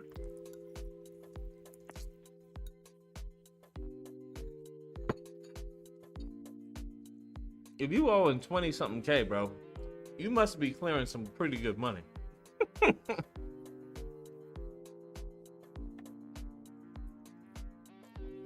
You're either making good money or you don't know what the hell you're doing on your taxes, bro. You're not writing off anything. You need to get a better accountant. I'm just saying. Those are only two options. You making a good amount, a decent amount, or your tax person needs to be fired, bro. Like, pronto. ASAP. Those are only two options, bro, if you own that much. Only two options.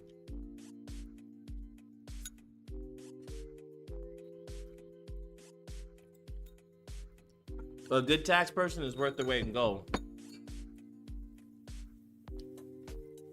Yeah, bro, you need to work out. You need to go find you a tax person. Because your tax person ain't shit. It's either that or you just bitching. And you made a killing and you just don't want to pay them anything.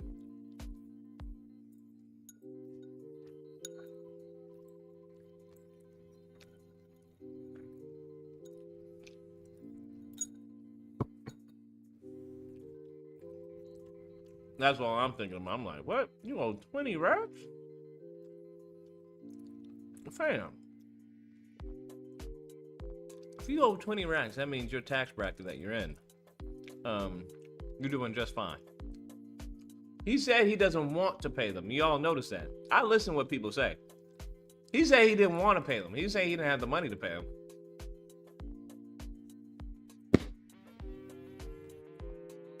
He said, I don't want to pay them. Wait, that's very different, sir. That's very different. You not wanting to pay them and you not having the money to pay them are very different, pimpin'. Very different. That'd be crazy. To go to jail for money you have, you just like, nah, it's on principle. I'm not gonna pay you. Yeah, you better figure out a way to create a shell company or something. You better figure something out.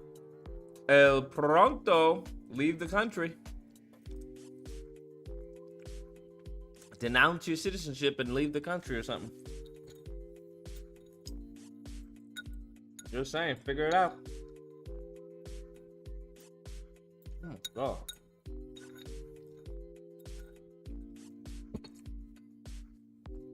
Absolutely delicious. What's going on here? This is The Art of the Dialogue.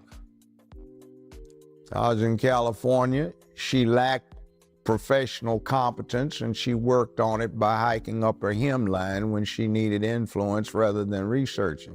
I was out in California for 15 years doing my show when she was at her peak, and she had a reputation amongst the trial lawyers of being lazy. She just hike her skirt up and try to flirt, and she wasn't that good in the courtroom, if not pretty bad in the courtroom. Bruh. So I'm not surprised at what she does. She's 60 years old, and I think listening to her word salad and the way she talks, I think she's got early onset dementia and also some problems with menopausal complications. That's that, you see, today is going to be tomorrow, so since it's going to be tomorrow, today we have tomorrow, which is why we are now. Like, what did you say? They have something in mind, but they cannot cognate getting all the way through it, which is why she's famous for this word salad garbage, and she doesn't make a bit of sense. I think since she's only 60, she's actually on a worse track than Biden was. Biden is 20-some years older than her, and he has been senile for a long time. Now, about 5 or 6 years ago, when did they start ramping up to do this? 2019. Okay, I was saying Biden has been a failure his whole adult career, a second-rate, third-string player. He's in the game, so he wants to make a name for himself. I considered him for years poor trailer park, urban trailer park trash. And he's a crook. He's a... Can't say that on Twitter. If you say that on Twitter, they'll limit your viewing. But you can say N-word on Twitter. You can definitely say that without any repercussions.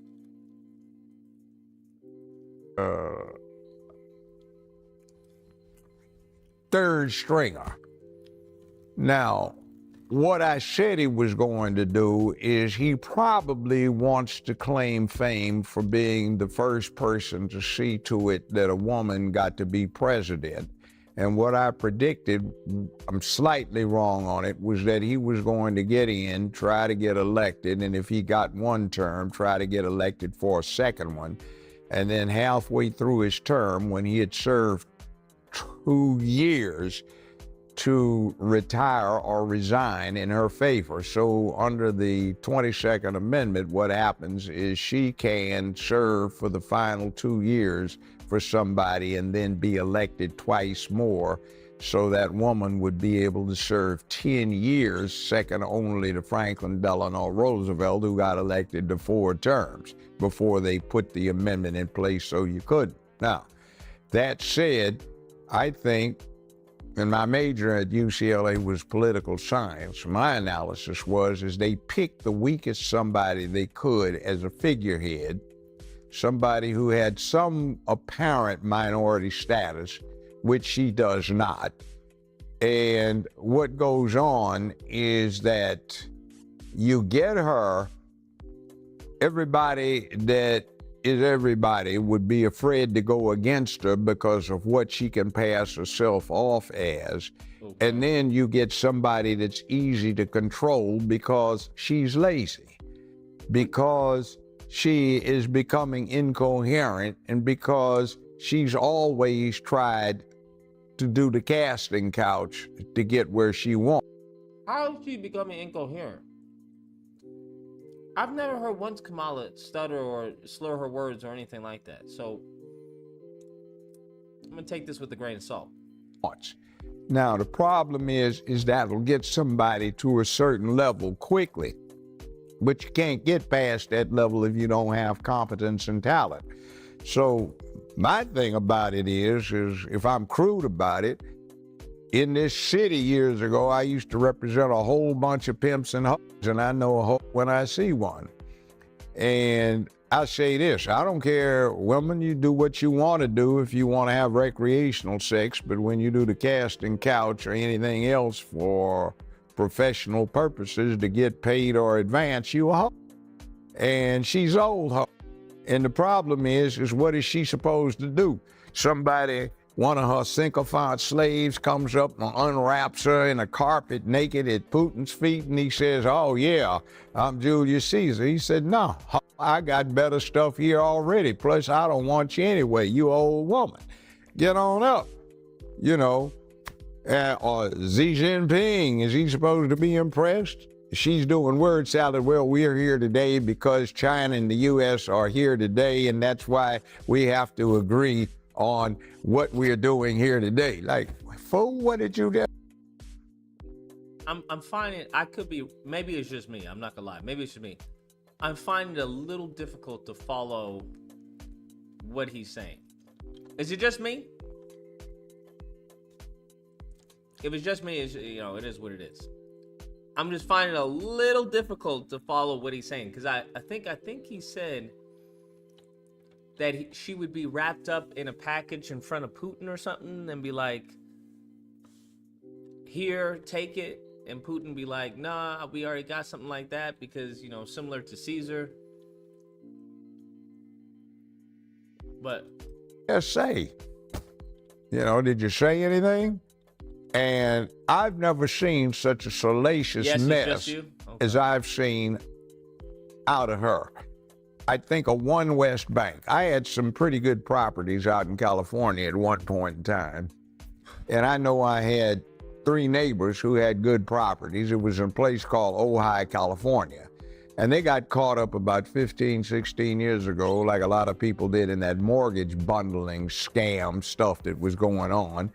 And there was a bank called One West Bank responsible for it, which was owned by George Soros. The Mnuchin that you have out of the Obama administration was Mnuchin, who was the CEO of One West Bank. Well, there were approximately 1,200 counts of indictments returned against Mnuchin and One West Bank in various counties in California. Okay. Well, Mnuchin and Soros financed and arranged and sponsored Kamala to run for Attorney General of California. They got her elected. She got in, and using the authority she had, she promptly consolidated all 5,200 counts and dismissed them. And a couple of weeks later, Soros sold One West Bank for $4.2 billion. So after that, they got together and got her financed and got everything organized and made the connections for her, and she got elected to U.S. Senator.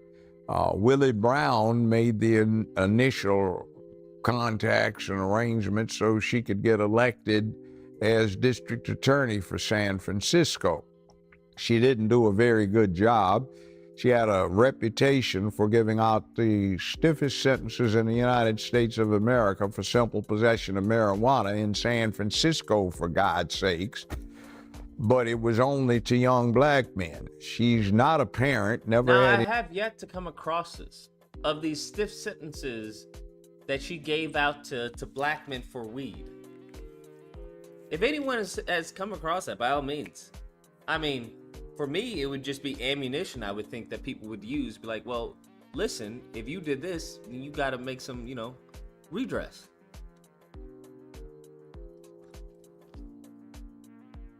Lemon said it's true. Can you give me a video or an article where it covers it and the people that she did? Because I haven't come across that.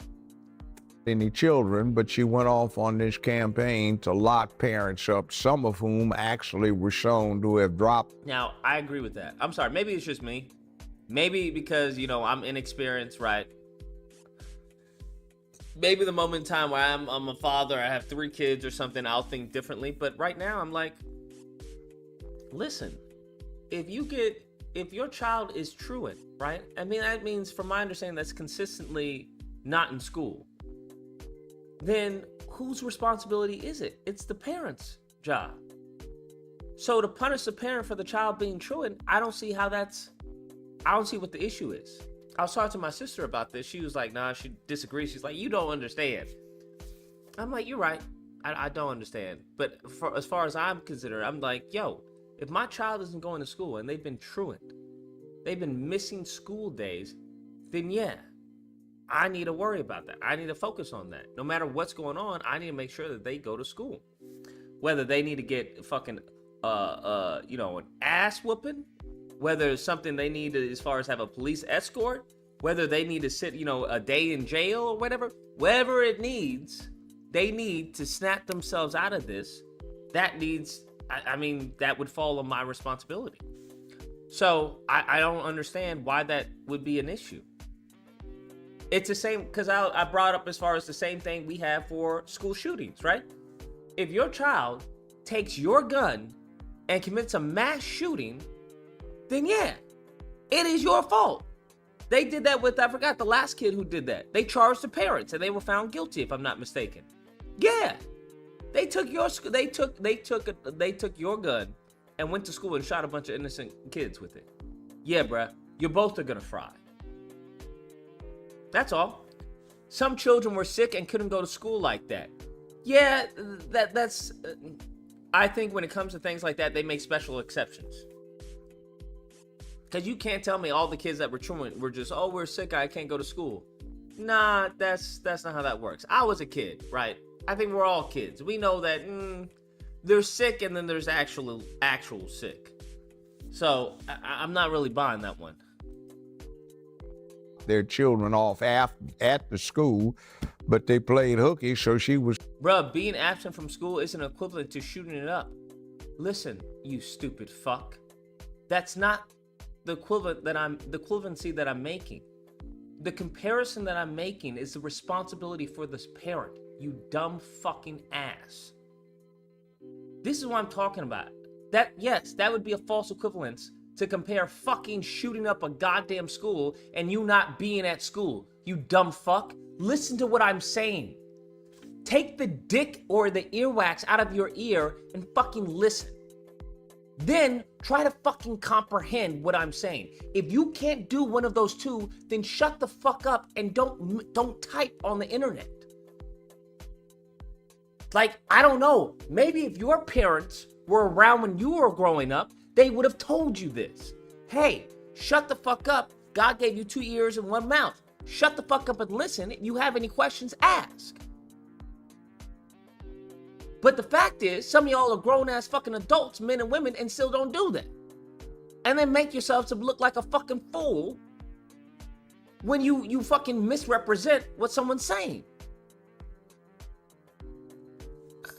Like, what? Goodness gracious. Fucking crazy, bro.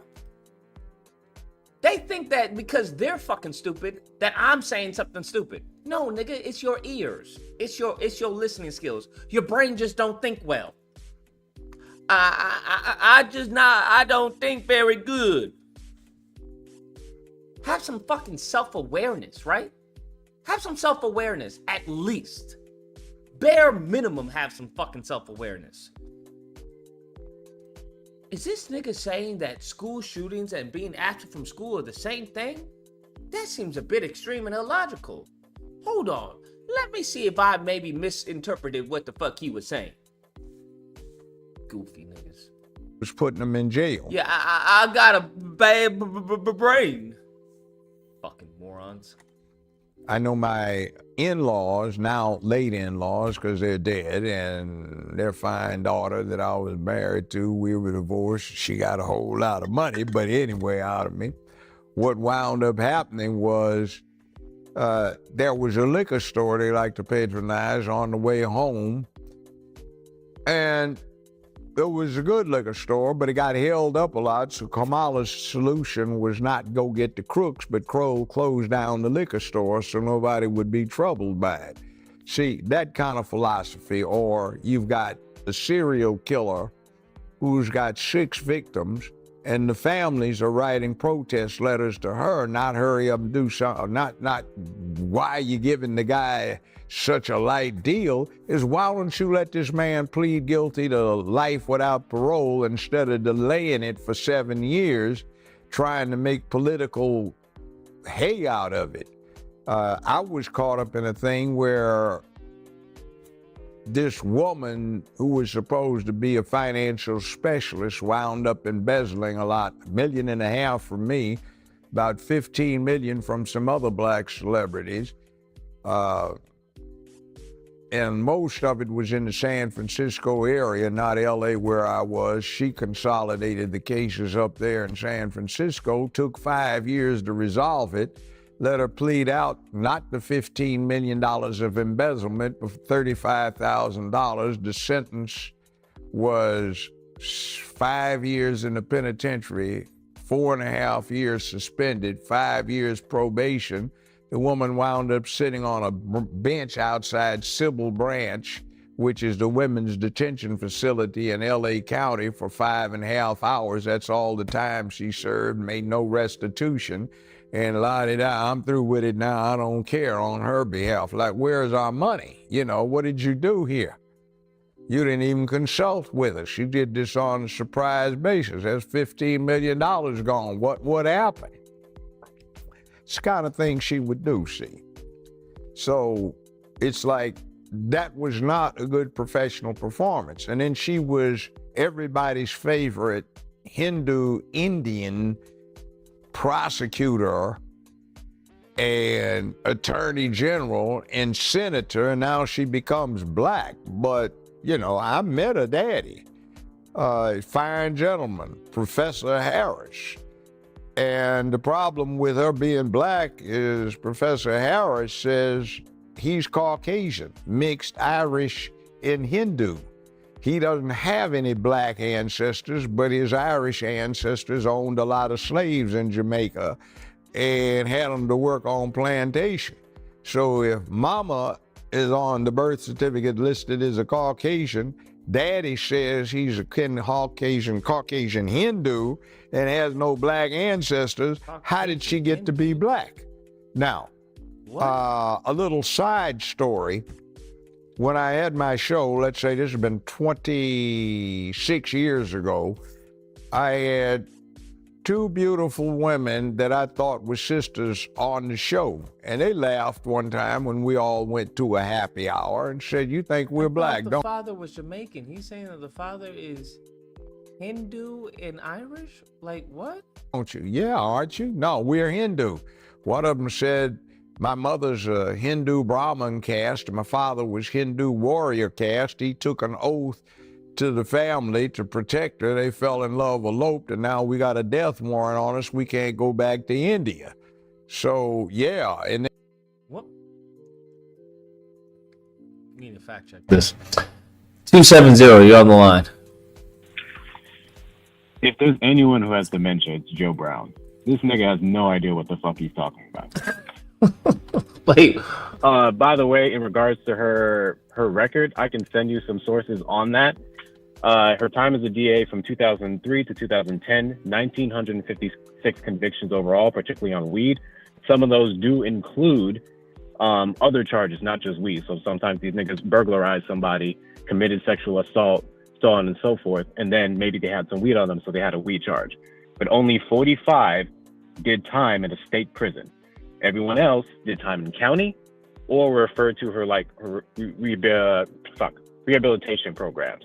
This one program she had in particular, they're often referred to for minor shit because she didn't want to see anyone spend time in jail over having a tiny bit of weed. So they'll allow them to work through her program, and then over a course of a certain amount of time, it will completely be wiped off their record, wouldn't even count. She was criticized, actually, as being too liberal when it came to crime. Funny enough, which debunks the stupid top cop narrative that everyone talks about on social media. One story in particular where there was a black guy who killed a cop and a Hispanic guy, a legal immigrant, who I think he killed a man and a daughter. I'll have to send it to you. Mm-hmm. But she refused to put the death penalty on them because, one, she was never for the death penalty. She said she especially wasn't going to do it for them because she said it was often thrown disproportionately at black and brown people, which they shitted on her for. Even the big case when it came to her time as an attorney general, if you don't know anything about that, there was a lab tech, a woman who was known to grossly mishandle the evidence in DNA samplings, even taking some drug samples home and consuming it herself. When her office found out through this one trial, she decided to throw out an estimated 1,000 cases that had anything to do with that lady because she didn't want to risk anyone being wrongfully convicted and imprisoned, even though the other DAs around her said, you should probably only let out about 200 for sure. She said, no, I don't trust it. And she threw out 1,000 and let a bunch of presumably black and brown men go free. Last thing on the 45 men who have been time in state prison, we actually don't know what their races were. We can assume based off the location of the charges that some of them were black and brown, but we don't have the data to support that. So a lot of this talk is just crap. And then salty black men from that era who just hate criminal justice in general, because obviously black people don't have the best, relationship with police officers and anyone in, criminal justice. So yeah, I will send you some of these links. I was actually going to lead a conversation in AA on Sunday in regards to debunking some of the misrepresentation Kamala has gotten. I may have changed my mind. We'll see. But yeah, that's all I wanted to call about to add this clarification. Joe Brown is a fucking doofus. Stop listening to this nigga. Appreciate the call. No problem. Now, I'm not gonna lie, some of that I've heard before. Because she was debunked, a lot of this stuff was debunked on Twitter from when I saw. People were like, yo, let's actually do a deep dive into that. And yeah, that's what I saw. That's interesting. That's really interesting. Also, I don't get why Republicans would be saying as a negative, because they're the main ones who are constantly talking about law and order. They're the main ones who think George Floyd died of fentanyl. They're the main ones who think Breonna Taylor died justly. They're the main ones who are even as far as with Sonia Macy promoting that. So it's interesting. 315, you're on the line. Hello, Lucas? Yes. Yo, you're streaming, correct? What? This is Lucas, right? Yeah. Okay, so I'm a young Republican, and you ended up streaming earlier this afternoon. I gotta say, it was pretty wild. Okay. So, I I just want to make sure you were on the channel, correct? okay. We're gonna end that call because I don't know what the fuck he was talking about. Then they gave me 2 books. The guys were Hindu, and they were very dark, but they cut their hair off close, grew beards, and started dressing and acting black, and they got financial aid. One of them, I think, went through medical school that way, masquerading for being black. Somebody else did it, so she went to Howard. And by the way, she told one big lie when she was talking about she got bust because of something Biden did when she was running against him. Well, the yearbook that she put out there that you can still get online from her high school in Canada shows she went from kindergarten through 12th grade in Canada, never went to school in the United States of America. She was born, by the way, in the same hospital that my ex-wife was born in, the same 12-month period, and my late mother-in-law was in fact a pediatric nurse in that hospital when Kamala was born. And the birth certificate that she has is interesting because the confusion comes from a mistake. On the birth certificate, it lists the mother's race as Caucasian, national origin India, and religion Hindu. For the father, it does not list national origin. It does not list religion. It does not list anything about that, but where it says race, they put national origin in Jamaica by mistake. Now, if you've ever been to Jamaica and you go over to St. Elizabeth Parish, you see all the high, bright, and white that live in Jamaica. So I've got a good friend retired from law enforcement. He has a white wife, blonde-haired, blue eyes, but she was born in Jamaica. Her parents were born in Jamaica. One's blonde and blue-eyed, the other one's red-haired and gray-eyed. And they happen to be related to the King of England because they are aristocrats in England, but they were born in Jamaica.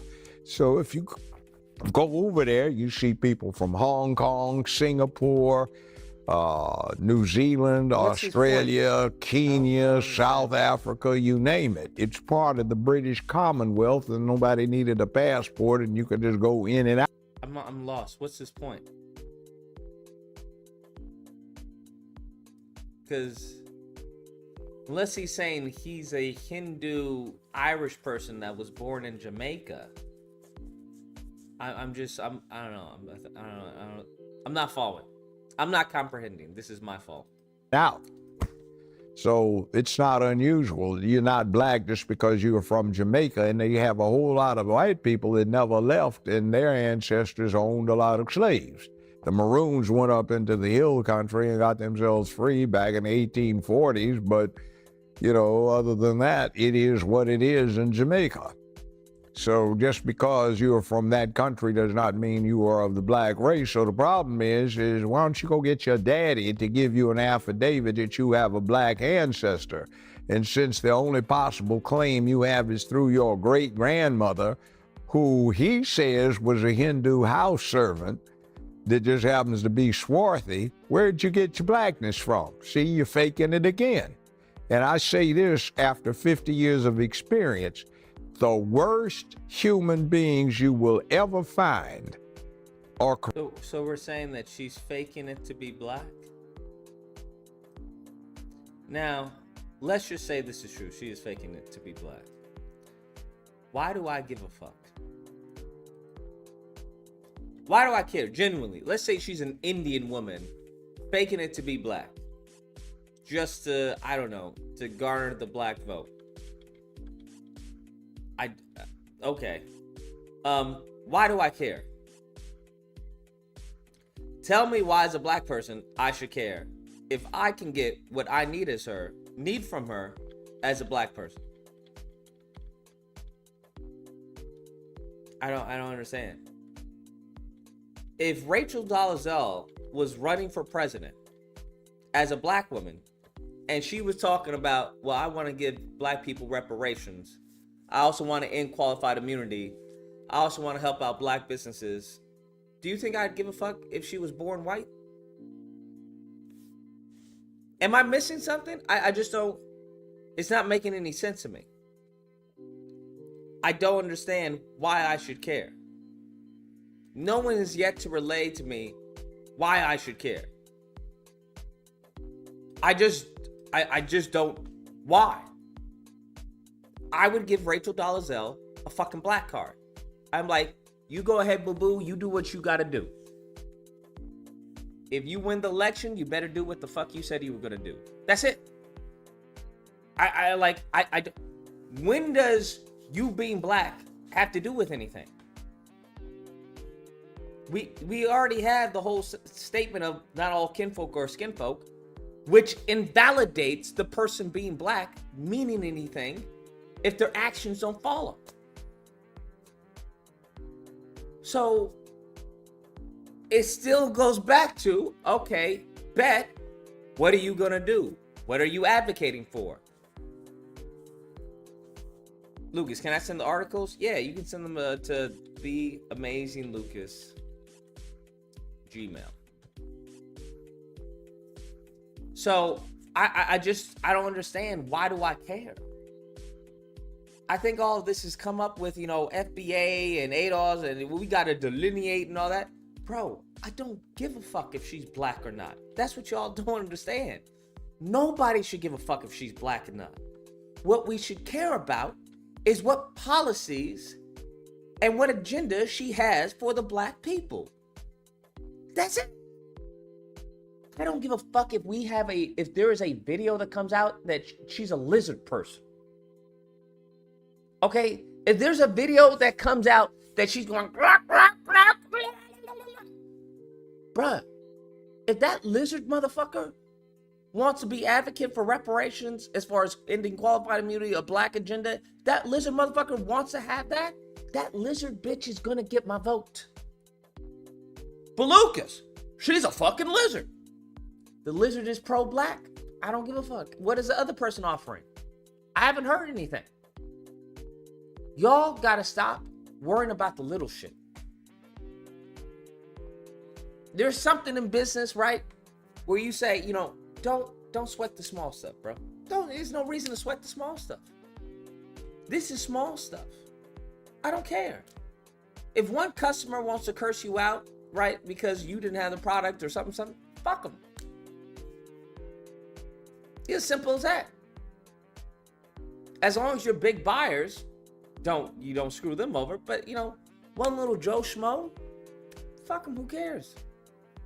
It is what it is. Why are you making a mountain out of a molehill? It doesn't make any sense. It makes literally no sense.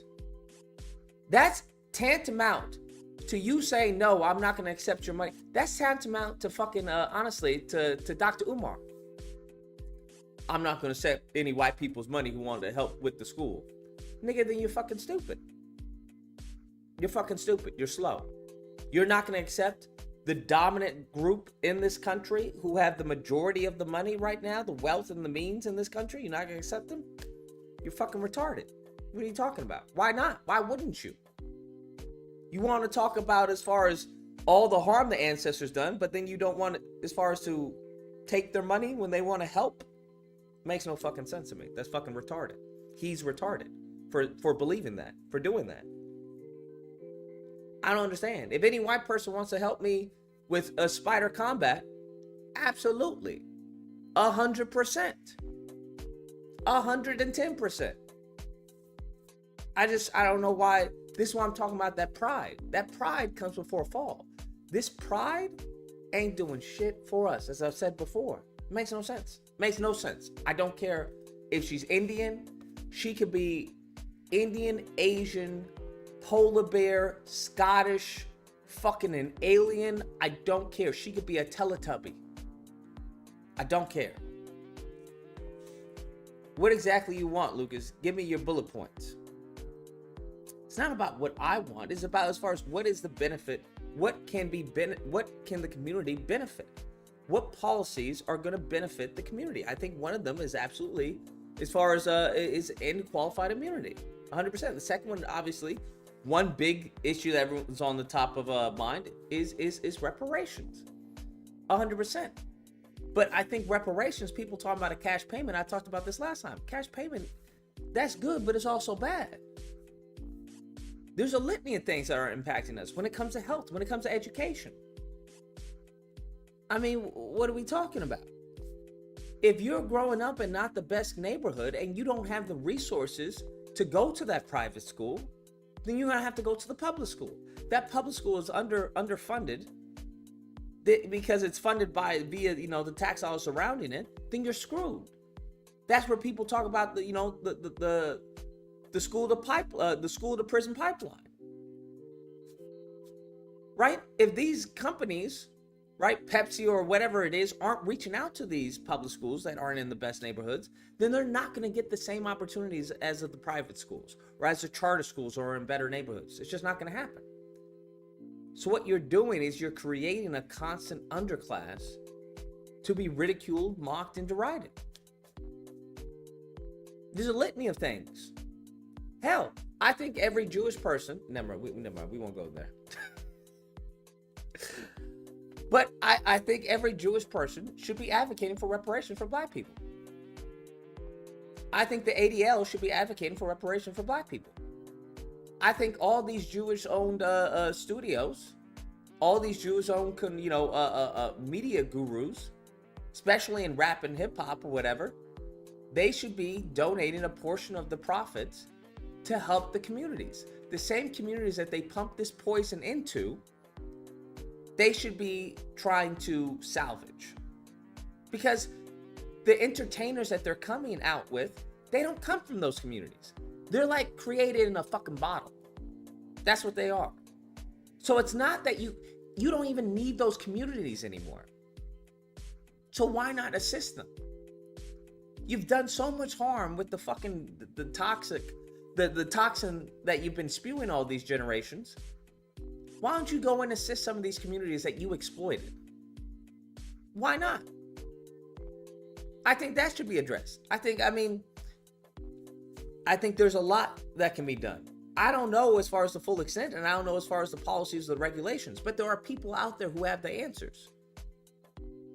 And if I was ever in a position where Kamala or Trump were to ask me, guess what? I would hit up somebody who knew better. I just don't understand. It seems like everyone wants the spotlight. That's what it seems like. It seems like everyone wants to be, that person.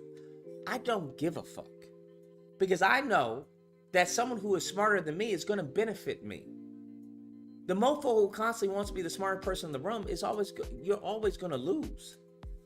You're always going to lose.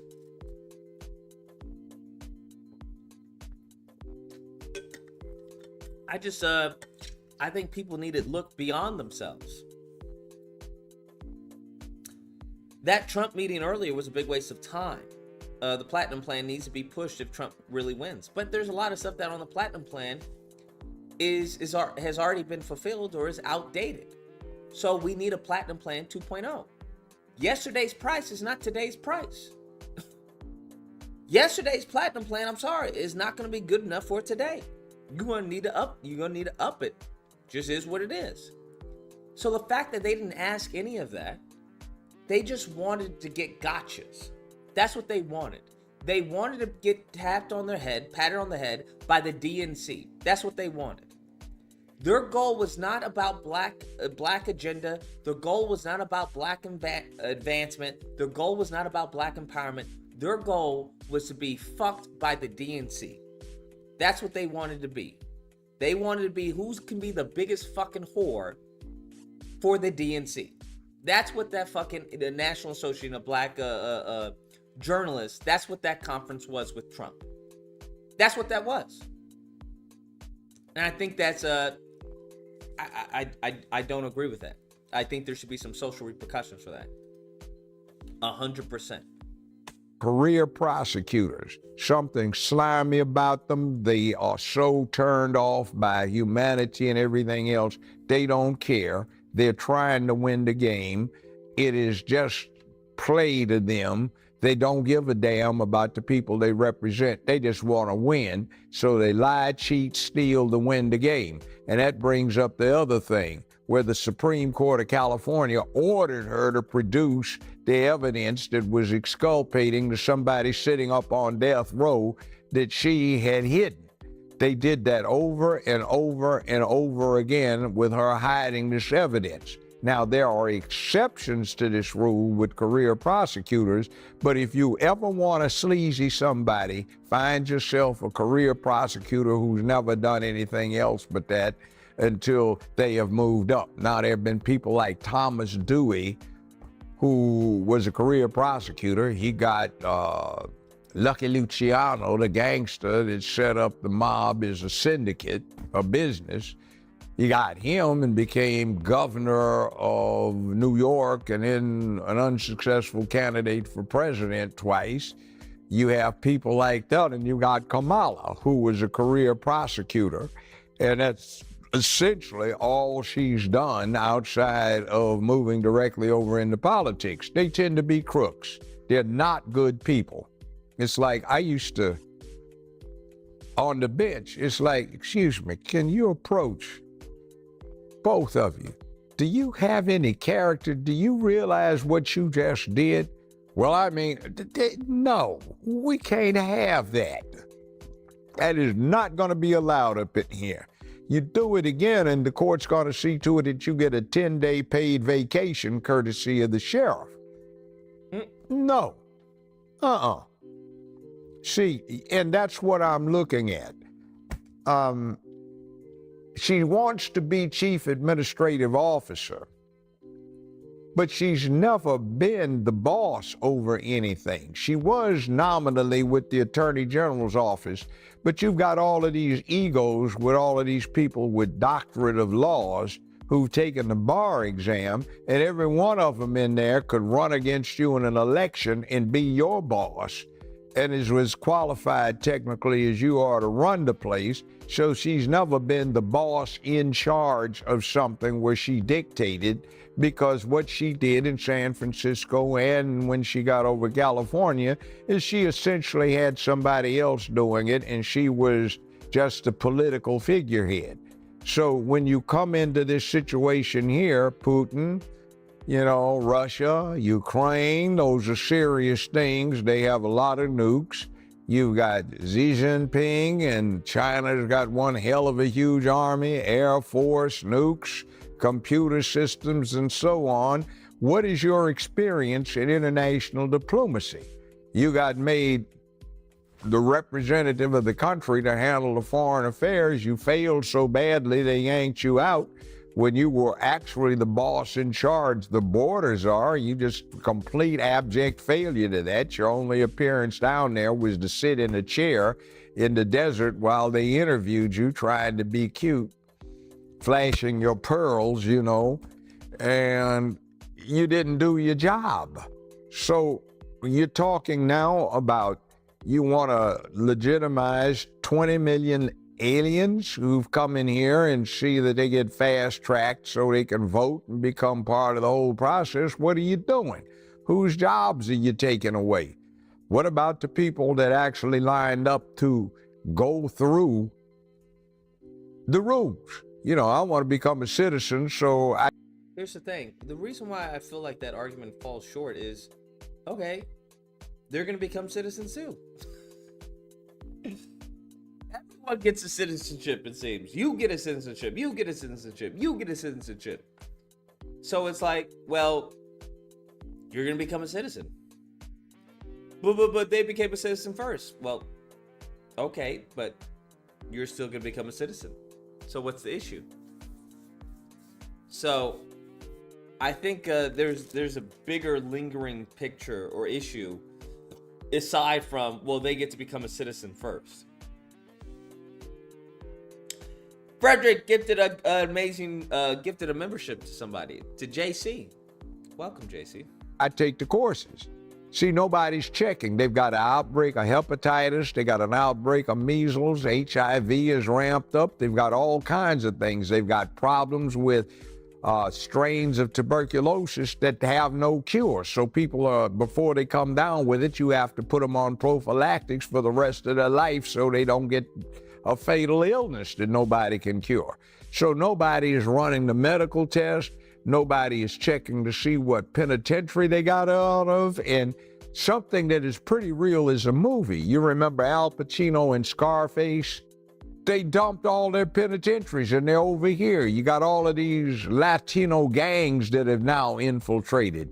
You've got Ukraine, you've got Gaza, you've got people that hate the fact that they don't have technology to shoot down a B-1B bomber. So what do? They just walk across the damn border. Nobody's checking them. Somebody is giving them free transportation without even vetting their luggage. And in the luggage, they have military-grade explosives, which over the last several years, I'm sure they put in various building structures, hospitals, subways, and everything else. And on command, they flip the switch, and 911 looks like a Boy Scout meeting. So what are you going to do about these things? Nobody's checking. You have a situation right now that has to be taken into context. Just about every major seaport is using these container removal cranes, these giant gantry cranes. They're made in the People's Republic of China. Nobody checked them, and now they went back and did, and there seem to be some things built into them that they can't remove. Don't know what the function is, but they appear to be communication devices. What the hell are those? You know?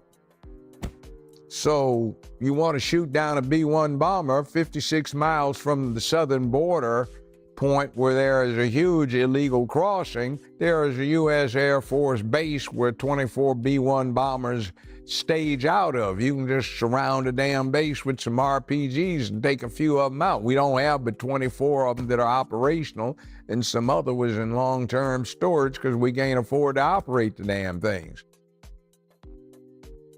What are you supposed to do? That was your job. Did you do it? Did you handle it? No. So, you know, they've got this thing where sometimes they promote people up. You know, you fail at a job, but you got a rep, so they can't get rid of you, so they promote you.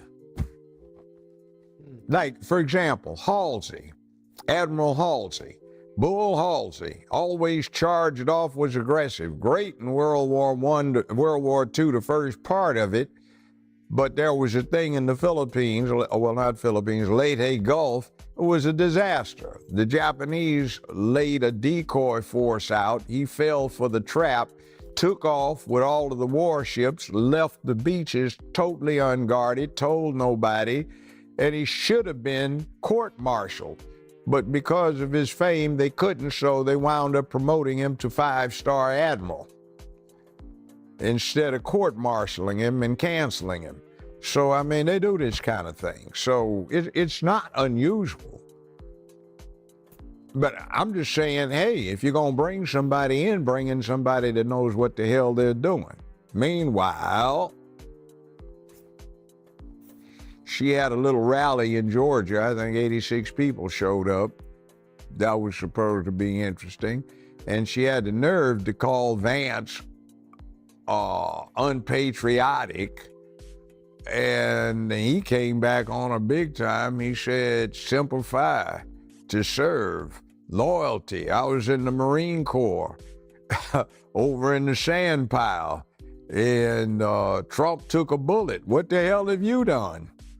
You know, and you want to call somebody out on the subject. See, it's hypocrisy. But you see, I did this because I did what I did, and that's what I did, which is because that's why I did it. Hey, what the hell did you just say? Do you realize what you said? Do you know?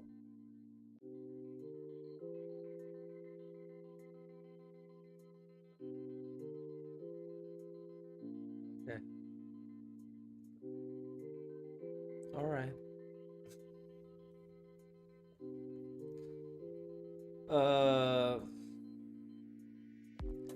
Okie dokie.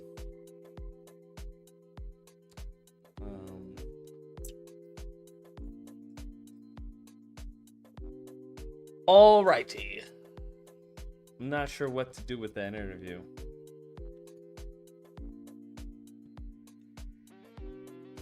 Not sure what to make of that interview.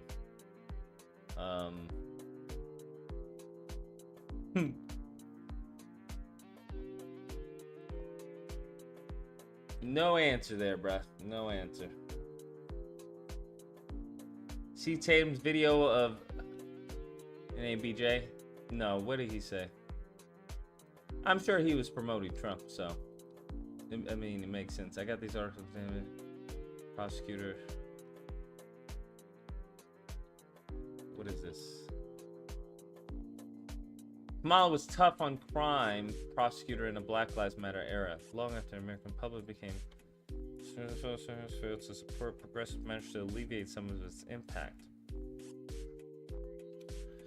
January 22nd, Italian's first installment. Yesterday, a few Americans spent... Okay, what is this about?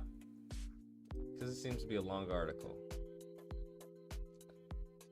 What's the gist of this article? That she was tough on crime as a prosecutor?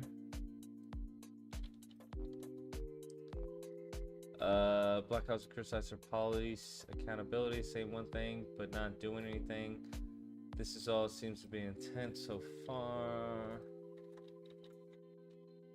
What is this? Kamala Harris. Oh, we can't even read this. Allow ads. Yeah. Refresh page. Oh, we can't read this one. Kamala Harris should take bolder action on police shootings, civic rights advocates say. Alright. Tricked it. Reporting from 2016, reporting from Sacramento amid continuing tensions of the fatal shooting, blah, blah, blah.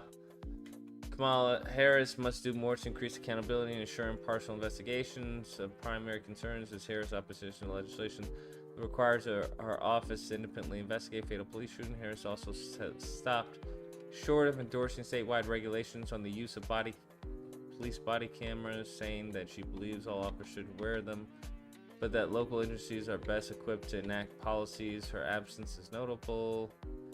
People are looking for her guidance and direction. The scrutiny, blah, blah, blah. She looks like me, Mitchell said. So I guess there's a question that we need to have changes in the system of work and fairness. There's a lot of that connects to African American and civil rights. But pointed Harris hasn't come out stronger on this. I hope that she sees a nuanced approach. It makes sense. A former boss, she hasn't backtracked on her beliefs. She has to switch positions. Says she's a true liberal, but she's been smart about finding the right issues to talk about that would not alienate the law enforcement community. Makes sense. Similar calls were heard after the death of mentally ill. Blah blah blah blah. Do censor records exist in document? Okay. What am I reading? What is this? What's the point of this?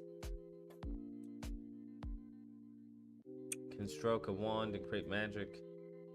Whom Harris recruited to work in her. Blah, blah, blah. If I did believe that she had the clearest, most profound intentions of getting to the bottom of this epidemic, I would be outside with a bullhorn.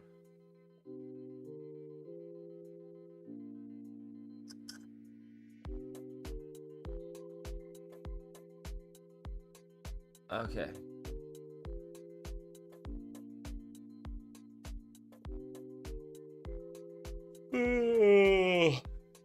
All right.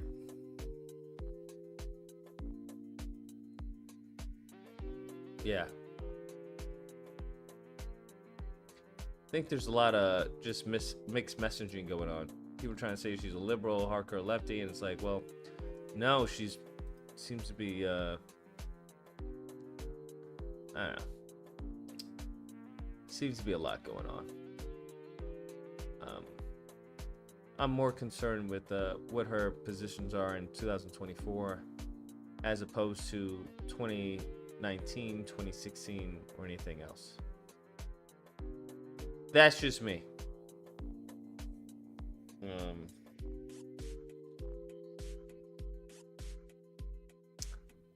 But good to know. Very interesting.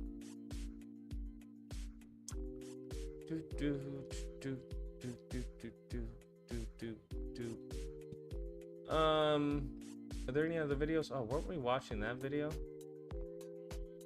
So what is the argument for a journalism organization to refuse to interview the leading candidate for president? Well, for starters, it's a journalism advocacy organization. It is not a newsroom. And so this organization that has been advocating on behalf of Black journalists since 1974 takes positions. They give thumbs down awards to newsrooms like Fox News. They have been critical of this president in public statements where he disparaged Black women journalists. And so they don't have to cater to any of these individuals or even host them or interview them if they don't want to, because they're not a newsroom. And so weaponizing journalistic, ideals and principles in this type of way for an organization that has definitely made positions on how they feel about this particular president and how he's treated the free press, it just doesn't stick, because look what he's done. Look what he's done. But let me ask you this. You're right, they don't have to.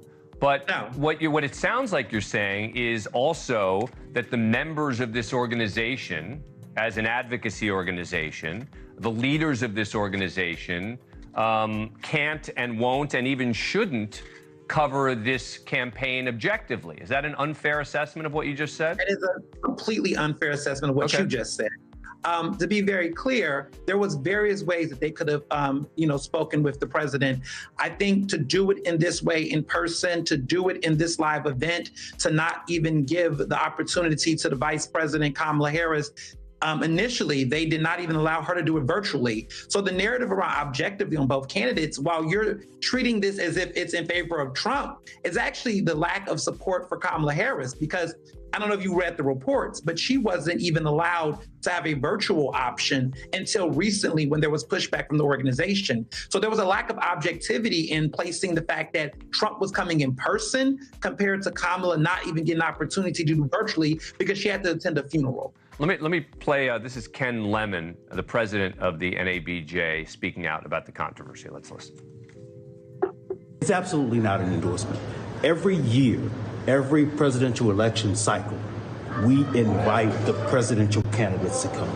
We extend that to anyone who is a nominee. This is an important time.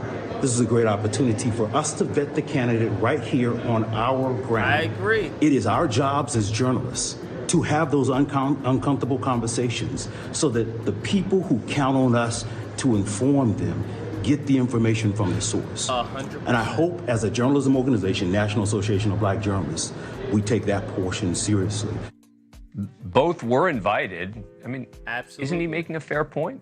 It's a very fair He's point. not being honest about the nature to which the invitations were given and what the parameters were to allow them to. Let me be very clear. Trump would have not sat there if a Fox News moderator was not present. There was a lot of concessions that was made to accommodate Trump in ways that were not given to Vice President Kamala Harris. So if we're going to talk about objectivity and fairness, let's be clear about the parameters to which this program took place and the lack of transparency and honesty from the national organization when it came to hosting Trump. At the end of the day, they're in the news, they're relevant, everyone's talking about it, but it did a great disservice to a lot of the Black journalists who put on incredible panels that have now been rescheduled, been removed, and a lot of people not given a heads up. Let me play another back and forth, because I do think that there were very tough questions asked, which I would think would be the whole point. But let's listen. This is number 2. Some of your own supporters, including Republicans on Capitol Hill, have labeled Vice President Kamala Harris, who is the first Black and Asian American woman to serve as vice president and be on a major party ticket, as a DEI hire. Is that acceptable language to you? And will you tell those Republicans and those supporters to stop it? How do you define DEI? Go ahead. How do you define diversity, equity, inclusion? Okay, yeah, go ahead. Is that what your definition? That is give me a literally definition the words then. Would you give me a definition DEI. of that? Give me a definition. Sir, of I'm that. asking you a question, No, a you very have to direct define question. it. Define it for me, if you I would. just defined it, sir. Do you believe that Vice President Kamala Harris is only on the ticket because she is a Black woman? Well, I can say no. I think it's maybe a little bit different. So, I've known her a long time indirectly, not directly, very much, and she was always of Indian heritage, and she was only promoting Indian heritage. I didn't know she was Black until a number of years ago when she happened to turn Black, and now she wants to be known as Black. So I don't know, is she Indian or is she Black? I mean, aren't these the sorts of questions and answers, or more importantly, from your perspective, questions that you would want asked? And so as a result, isn't this exactly what you should be advocating for? What's missing here, respectfully, Dan, is that wasn't the space. That convention and what it represents to the community, the members who pay dues, to be berated, to be insulted in that type of way, for our intelligence to be insulted, for an entire convention to be, that convention is more than that. It was not the Donald. What the fuck is he saying? What the fuck is he saying? What? To be berated, to be the, what the fuck are you talking about, bro?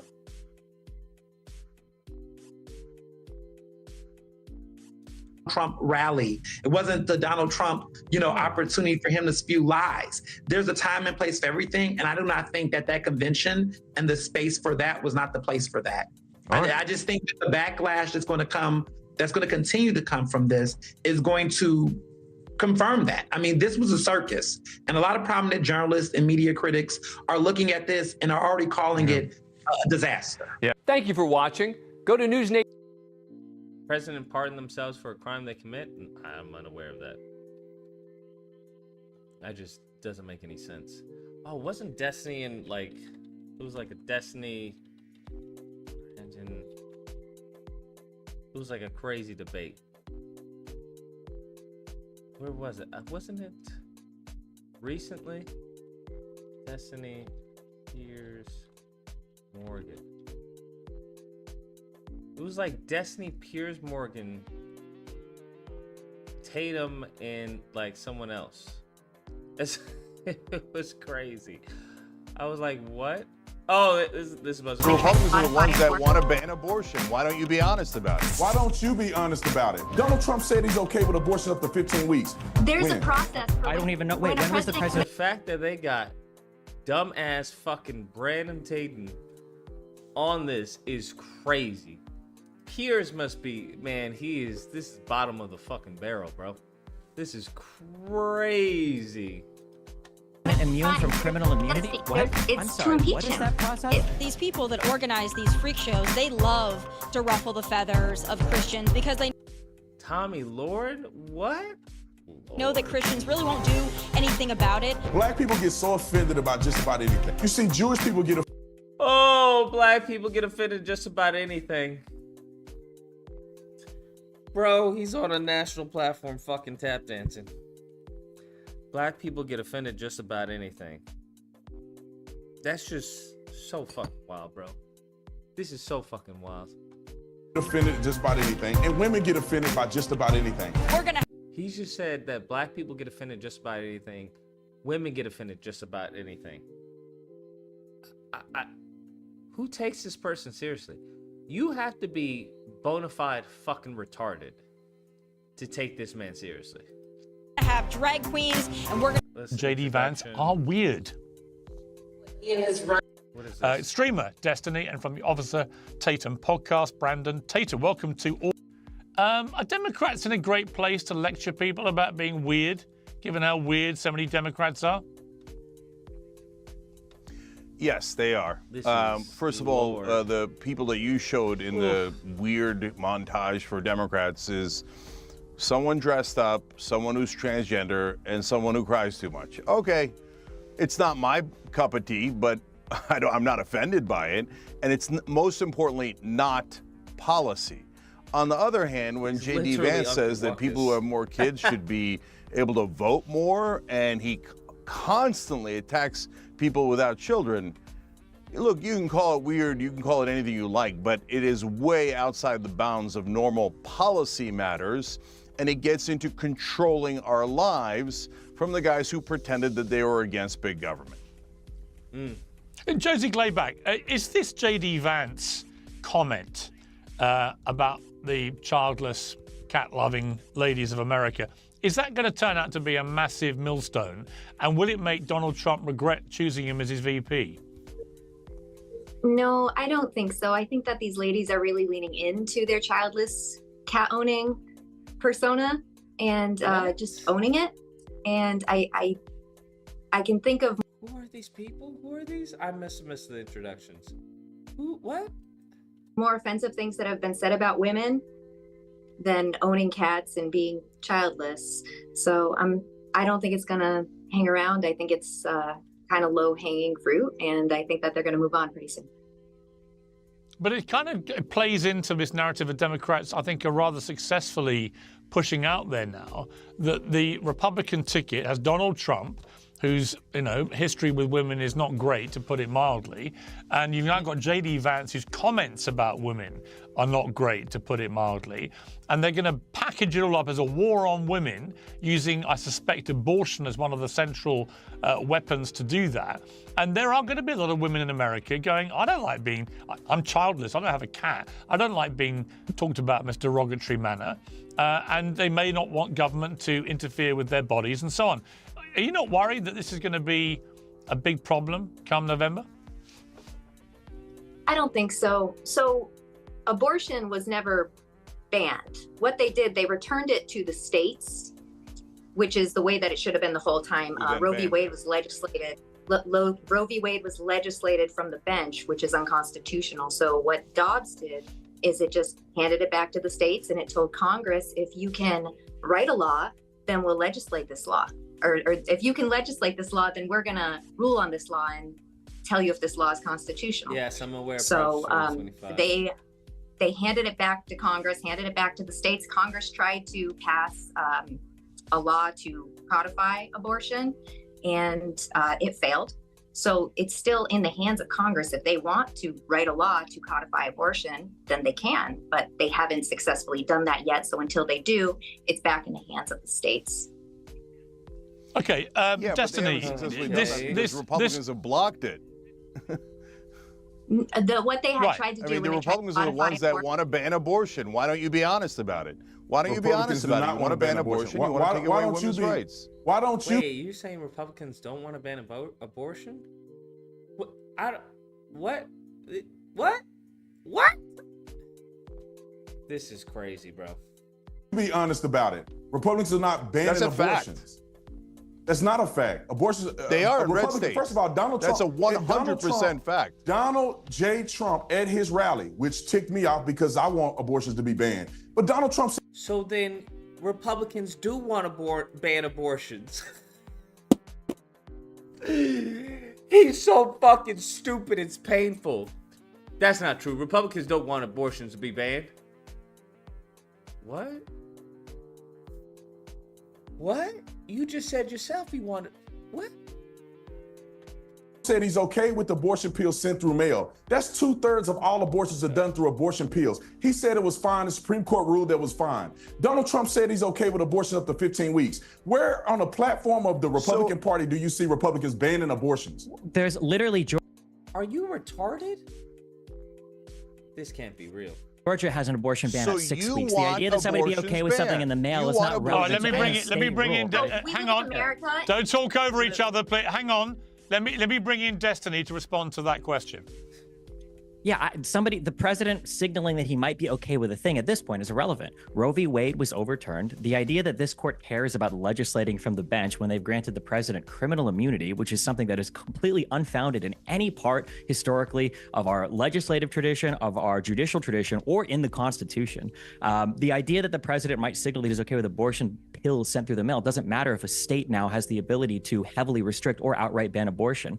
And this idea that Republicans don't want to ban abortion, that's the people I don't have even the know right who to you're vote. talking to right now. That's great, but what I'm Cenk said talking was to you. absolutely correct. What Cenk said was correct. If you go and look at the restrictive abortion laws that exist throughout the country right now, they are far more restrictive. Would you go on Fox News? I'll go on any network. The problem is they're not going to like me. In Republican states, and some of them you might be pregnant, you're not even going to know, and by the time you realize you're pregnant, it's already banned for you to get an abortion. We live in a republic. JD Vance You know was what I'm talking about the people without children. Let me just I mean, play a clip. what I want sense to does play a that clip make? because He has children, stupid. What are you talking about? What? Destiny has children. What are you talking about? Well, we talked about Supreme Court and reverting rights to states and so on. Let's play a clip. This is from Joe Biden's speech after 60 years of a civil rights bill. It was a bit rambling. I listened to it. It didn't make sense, a lot of it. It was a typical, I'm afraid, rather sad delivery by the president. But he made this point about the Supreme Court. And most recently and most shockingly, the Supreme Court established in Trump versus the United States a dangerous precedent. They ruled, as you know, that the President of the United States has immunity for potential crimes he may have committed while in office. Immunity. Man, it's so good that he said that. This nation was founded on the principle there are no kings in America. Each of us is equal before the law. So, Cenk, I mean, what he was trying to say, and you also have to try and interpret it, but Joe Biden he's not going to get this through, obviously, before the election. But what he's trying to do is get rid of this idea of presidents having immunity for crimes committed while in office. He wants term limits for Supreme Court justices that many people think would politicize it because it would give people an incentive to behave in a certain way, which may then help, for example, them having a future presidential run or some sort of business plan, whatever it may be. He also wants a binding code of conduct for the High Court. What do you think of these reforms? Are you in favor? Are you in favor of some of them, against others? Yeah, so look, I think the Supreme Court is one of the most corrupt institutions in America. I wrote a whole book about it called Justice is Coming, and how they actually wound up perverting both the Republican and the Democratic parties because they allowed infinite money in politics. And it was a scheme to allow corporations to basically buy our government, and that's what they've executed. So I loathe what the Supreme Court has done. They've institutionalized corruption. Having said that, there are some solutions that make sense and some that don't. So I don't believe in packing the courts. I think that was a very bad idea by Pete Buttigieg. I think term limits is interesting, and I think that maybe the right wing might agree to it if we had more liberals on the court. Now that they have more conservatives, of course, they won't be principled and will never agree to it. Ethics code should be basic. We should all agree to that. They're taking these fabulous vacations and getting basically millions of dollars in value from incredibly rich people who run corporations, and then they rule in favor of those corporations. It's just about as corrupt as it could possibly be. All right, Officer Tatum, the problem looking at it from the outside is that when you have, as Donald Trump found in his last term of office, the ability to pack the court with 3 of your own in one term, it does lead to an imbalance which you would be crying foul about if it was the other way around. What is the answer to that? No, I wouldn't be foul. I wouldn't be crying foul about it if the other way was around. I mean, if the roles were reversed. Because I understand the process and I understand the way the government works. If there's a Republican in office and the seats are open, the Republican can get someone into that position. And if the Democrats can do the same thing, if somehow Clarence Thomas is timed out when there's a Democrat in office, they're going to put a Democrat in his place. And if somehow someone else dies, they didn't do that last time. Fucking dumbass Democrats, they didn't do that last time.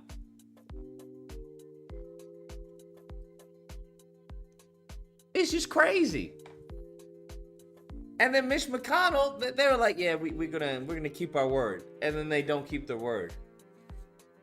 We promise we won't do that. And then they do it. This is wild, bro. Republican on the Supreme Court, they're going to put another Democrat in. That'll be 2 Democrats on the Supreme Court. It's just so happened to be timing. And that's why presidential elections are so important, and that's why they're so consequential. I think that the crazy thing is that out of one side of the mouth, the left cry that the Supreme Court is doing the right thing by blocking all of Trump's advances that the election was stolen. But now all of a sudden they're ruling in his favor. Make your mind up. If they're supporting Trump, then they would have allowed the election interference, election fraud cases to go straight through. They would have ruled on it in Trump's favor, but they didn't. They didn't even look at it. So I think the Supreme Court is balanced and is fair. They just don't like the fact that people are leaning more conservative. I don't like everything the Supreme Court does, but it's fair and balanced and co-equal branches of the government. Should there be if term you want limits? term limits, well, if we're going to do term limits for Supreme Court, let's do term limits in the House and Senate, and I'll be totally okay with that. Okay, Destiny, what's your view of this? Yeah, so firstly, the idea that if you're a Democratic president and you get to nominate and have a Democratic Supreme Court justice, that's an interesting concept in theory, but I seem to remember that Obama had spent almost a year with a vacancy on the Supreme Court that McConnell explicitly said he was going to deny the hearing for, which was insane. The Democrats were robbed of a Supreme Court seating there, and who's to say if Republicans would ever seat a Supreme Court justice? Maybe next time it'll be 2 years before an election, and they're saying, well, maybe we should wait for the next election cycle. You have to keep in mind that when the court was created, the reason why there are lifetime appointments is because justices, Supreme Court justices, are supposed to be insulated from the political pressures relating to running again for office and all of the other things that go into having to keep in mind like an election season. However, all of that, as Cenk rightly pointed out, is completely destroyed if you are taking bribes or getting paid or getting some kind of compensation based perhaps on the way that you might rule in the court. So an ethics guideline, I don't know how anybody could be opposed to that. And the nice thing about term limits are people focus on term limits as like term limiting a person, which is fine, whatever. The nice thing about term limits isn't necessarily the term limit. It's that you could apportion so that every single president gets either 1 or 1.5 picks, depending upon what you actually put that term limit as, which I think everybody would agree would probably be fair. If every president was guaranteed the same number of Supreme Court picks, it means that the composition of the Supreme Court would roughly align with how Americans are voting for president, rather than this idea that, hey, maybe you'll get really lucky and one president, you know, if Trump were to win again, if Sotomayor were to, God forbid, die or step down, maybe Trump, one president, gets 4 Supreme Court picks, which is insane. Yeah.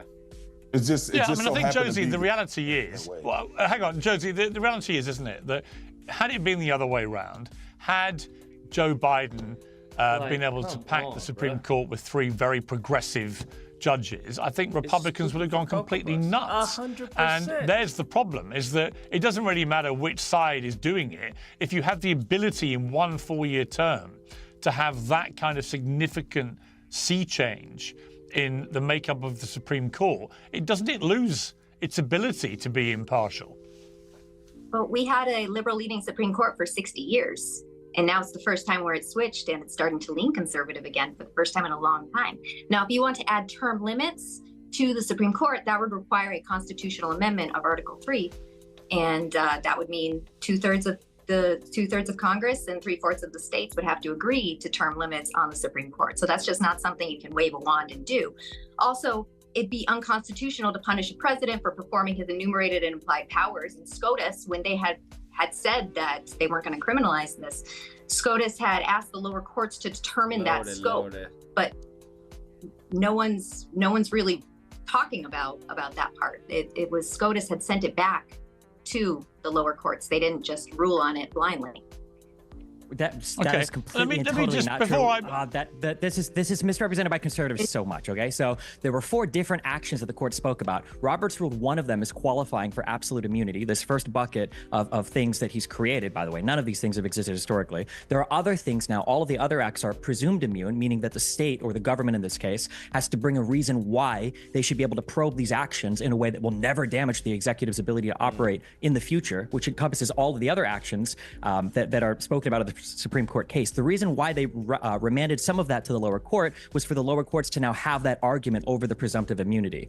Criminal immunity has never existed in any size, shape, or form for any politician in this country in the history of the United States. And the idea that a U.S. president, that we came from a rebellion against a king, that our president is now criminally immune for performing his duties, why would we ever assume that he needs that type of immunity?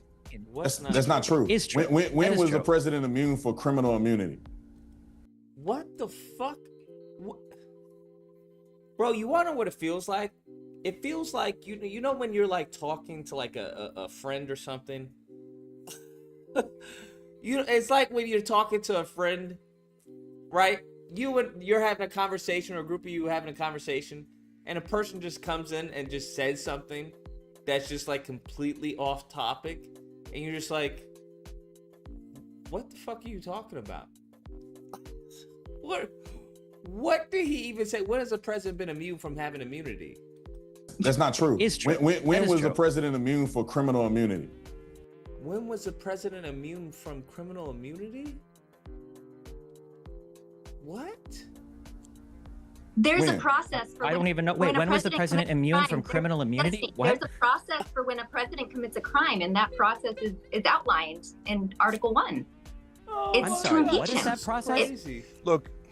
Wait, hold on. No. Impeachment has nothing to do with criminal liability. So when a criminal, so when a president, with all due respect, you have no idea what the structure of our government is. I'm so sorry. Okay, impeachment is a political process that you use to unseat somebody, and once they're unseated, you can prevent them from holding future office. If you listen to Benjamin Franklin, for instance, talk about impeachment, impeachment was created so that you didn't have to either assassinate or fabricate criminal charges to remove somebody from office. Impeachment has nothing to do with criminal liability. The maximum conviction sentence you can get for being impeached is just being removed from office and prevented from taking seat in future office. That's it. No, it's not. All right. No, it's not. Let me just. I just want to move on. I want to move on. Yo, let me this discuss is that. crazy. I want to move on to Trump's latest interview with Laura Ingraham at Fox crazy, News, in which he said this about Kamala Harris. This is absolutely insane. No, it's not. She got rid of the laugh. I noticed. I haven't seen that crazy laugh that she got. She's crazy. That laugh, that's the laugh of a crazy person. No, but I noticed that she's not using that laugh anymore. Somebody convinced her, don't laugh, just don't laugh. Don't laugh under any circumstances, because I like laughter, but sometimes. Not her laughter. Not her laughter. Now, Tatum, what do you make of that? I mean, Kamala Harris does have a weird laugh, there's no doubt about it. She's labeling Trump and J.D. Vance as a bunch of weirdos too. Everyone's calling each other crazy, weird, whatever. What they're not debating, it seems to me much, is policy. Why has it descended into kind of just pathetic name-calling? Yeah, I think, I don't like when politicians do this because it's pointless for the American people. Like, in a conversation...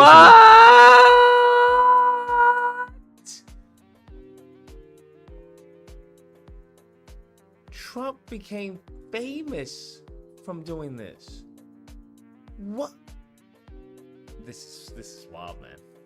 Donald Trump may want to interject that. That's fine. But like you said, it does nothing for the political conversation. Now I'll say this, I'm not going to say no one cares, because I think it's a negative that Kamala Harris does have a weird laugh. I think it does turn people off to her. But I think it has zero value in a person going to the grocery store and trying to figure out how they're going to pay their bills. So Donald Trump mentioning that is completely pointless. And I think it doesn't add any value. Thing that but I didn't listen to the full in conversation, and I don't know if it was just a side note that he interjected. But I think the conversation needs to be focused more on policy and how we're going to turn around America and make it better for everybody that live here. Okay, and Cheng, on this separate rising thing about white dudes backing Kamala Harris, do you feel entirely comfortable with this? We've actually got the actual dude saying it. Let's take a listen to him. I am not Mr. Lebowski. You're Mr. Lebowski. I'm the dude. So that's what you call me. I was brought to the party not so much as being white, and I certainly am, but because I'm a dude, you know. So a friend sent me this email today with your hat on there, and I said, oh, I gotta have one of those. I qualify, man. I'm white, I'm a dude, and I'm for Harris. Check this. Now, here's the thing. How is this any different than blacks for Trump? Latinos for Trump? Can someone tell me how this is any different from that? I'm all ears. Please explain to me how the identity politics of the right is any different from the identity politics of the left. Am I missing something? Please tell me. I'm all ears as to how this is bad. All ears. White dude thing. Do you feel comfortable with this? Do you feel comfortable with this? No, I don't think it's good politics. And I don't think it's necessary at all. So let's stop playing identity politics. 606, you're on the line. Hey, Lucas. Yes. How has stuff been on PlayStation? What? How has stuff been on PlayStation? Has it been pretty bad or pretty dry? Which one? Well, I've been playing Marvel Rivals, so it's been pretty good. Marvel Rivals? Yeah. Well, I'm talking about the other game that they came out with, PlayStation did. It's kind of like the one IP that Microsoft owns. It's kind of like it, except it's got a lot of DEI, like progressive things in it, like pronouns and all that stuff. I think they're pretty bad of a game. That's one reason why I switched from PlayStation to Xbox, because PlayStation started going into those areas because they started going away from more storytelling to pretty much more pushing these kind of agendas within the game, which is crazy because it's got nothing to do with storytelling. Because what does knowing the gender of the character and all that, and you just want to play a video game? It's just crazy. Yeah, well, sometimes games have abilities to let you change, you know, their height, sex, gender, voice. But why in the world would you want to personalize it in some cases? Yeah. Because they're fictional characters. It's not like you're playing as real life characters. And I know the graphics get more better, but the thing I wish they focus on more is more gameplay over graphics. Because the gameplay matters more to me than pretty much than the graphics.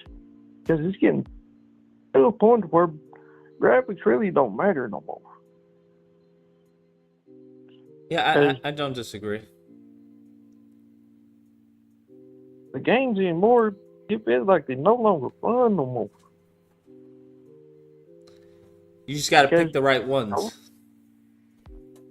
Oh, I know it. It's pretty tough to find the daggone ones actually pretty good because it's so much daggone stuff out there. It's hard to find the actual ones that don't do the type of stuff that how gaming is today, because gaming used to be was about just playing games. That's it. Besides all these different mechanics within these games, it's crazy.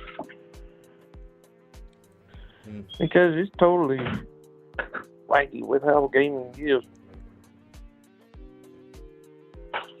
Because I ain't gonna use the word like old, but it's just with how gaming has become, it's been totally transformed. within a way where it's got all these different things like pronouns and all that stuff like happens in real life. And it's starting to come into gaming and stuff just like it did with movies.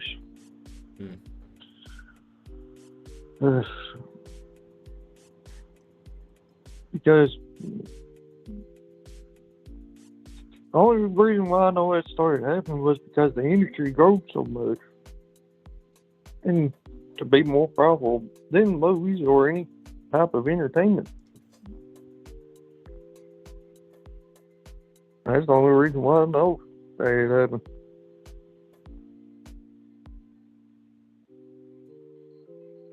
But hey, Lucas. Yeah. Who do you support?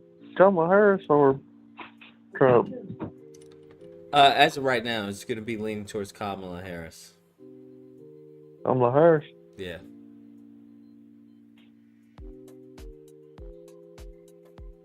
Well,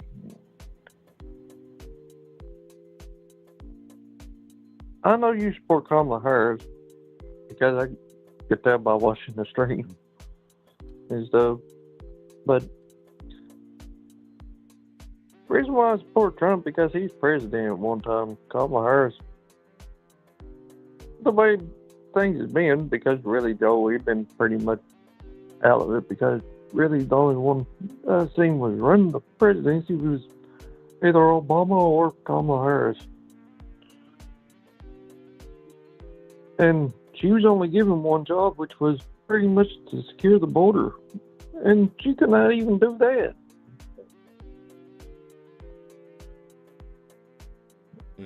Because these people has come in from the southern border and they've been put into big fancy hotels while pretty much the black people and the white people both pay taxes on for them to be put up in these places. Well, pretty much back the black population and both the white population pays for them. And they're illegal immigrants. It's here in America that we got to pay taxes on to the national debt that we have to pay on them. Because I wouldn't have no problem with it if I didn't have to pay taxes for them. That's the thing. Because it's just like another tax onto the people, which ain't fair. And without living here today, it's hard enough because when Trump was in office, I remember when he was in office, stuff was a lot cheaper than it is now. Because the reason why? Because he got the energy down. Because you get the energy down, the prices of everything else come down because of the transporting the goods. Yeah, I don't disagree, but unfortunately we have to end the call. Someone's super to end the call. But I appreciate the call, and I hear what you're saying.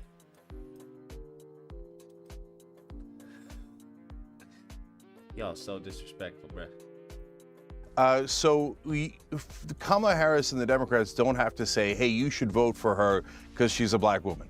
Everybody already knows she's a black woman, so don't worry about it. You should let the Republicans play identity politics, and when they attack her for being a woman, which they can't help themselves, they do nonstop, then the Democrats gain. And when they attack her for being black, then the Democrats gain. So stop all this stuff about racial stuff from the Democratic side. Let the Republicans do it to their detriment. Okay, Republicans Destiny, have never attacked how her. worried?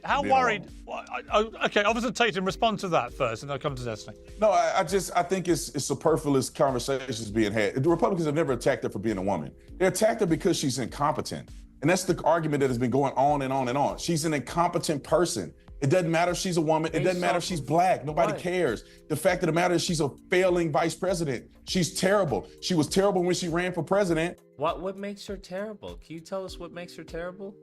She's terrible as the vice president. She adds no value to the political realm. She has no conversations about what she can do to better America. The woman is just literally selected as the VP because she was a black woman by the Democrats. So then you are attacking her for being a woman. You just said she was selected because she was a black woman.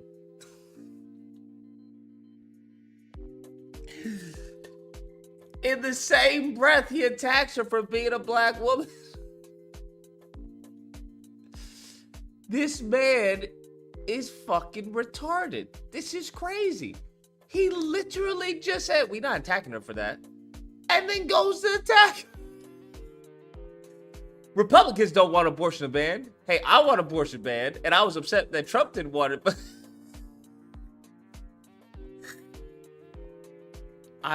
this is what happens. And this is why we can't have Trump, bro. Trump has allowed stupid people to feel valuable. Unfortunately, he's allowed them to feel smart. That's what he's done. And that has led us down to the path of idiocracy. Idiocracy, bruh. And that's not going to bode well when it comes to the policies that people need to see to make a difference in America. Nobody I know is supporting Democrats now because Kamala Harris is in position of power. What? That was the whole reason that Biden stepped down. What are you talking about? He's so fucking stupid. He should be put in prison. He should be put in prison, bruh. He should be put in prison. He's honestly a terrorist. He's an intellectual terrorist. That's what I would call him. He's an intellectual terrorist. That is insane. Nobody's supporting Democrats because of Kamala Harris. You just said they hired her because she was a black woman. Why would they do that if nobody would support a black?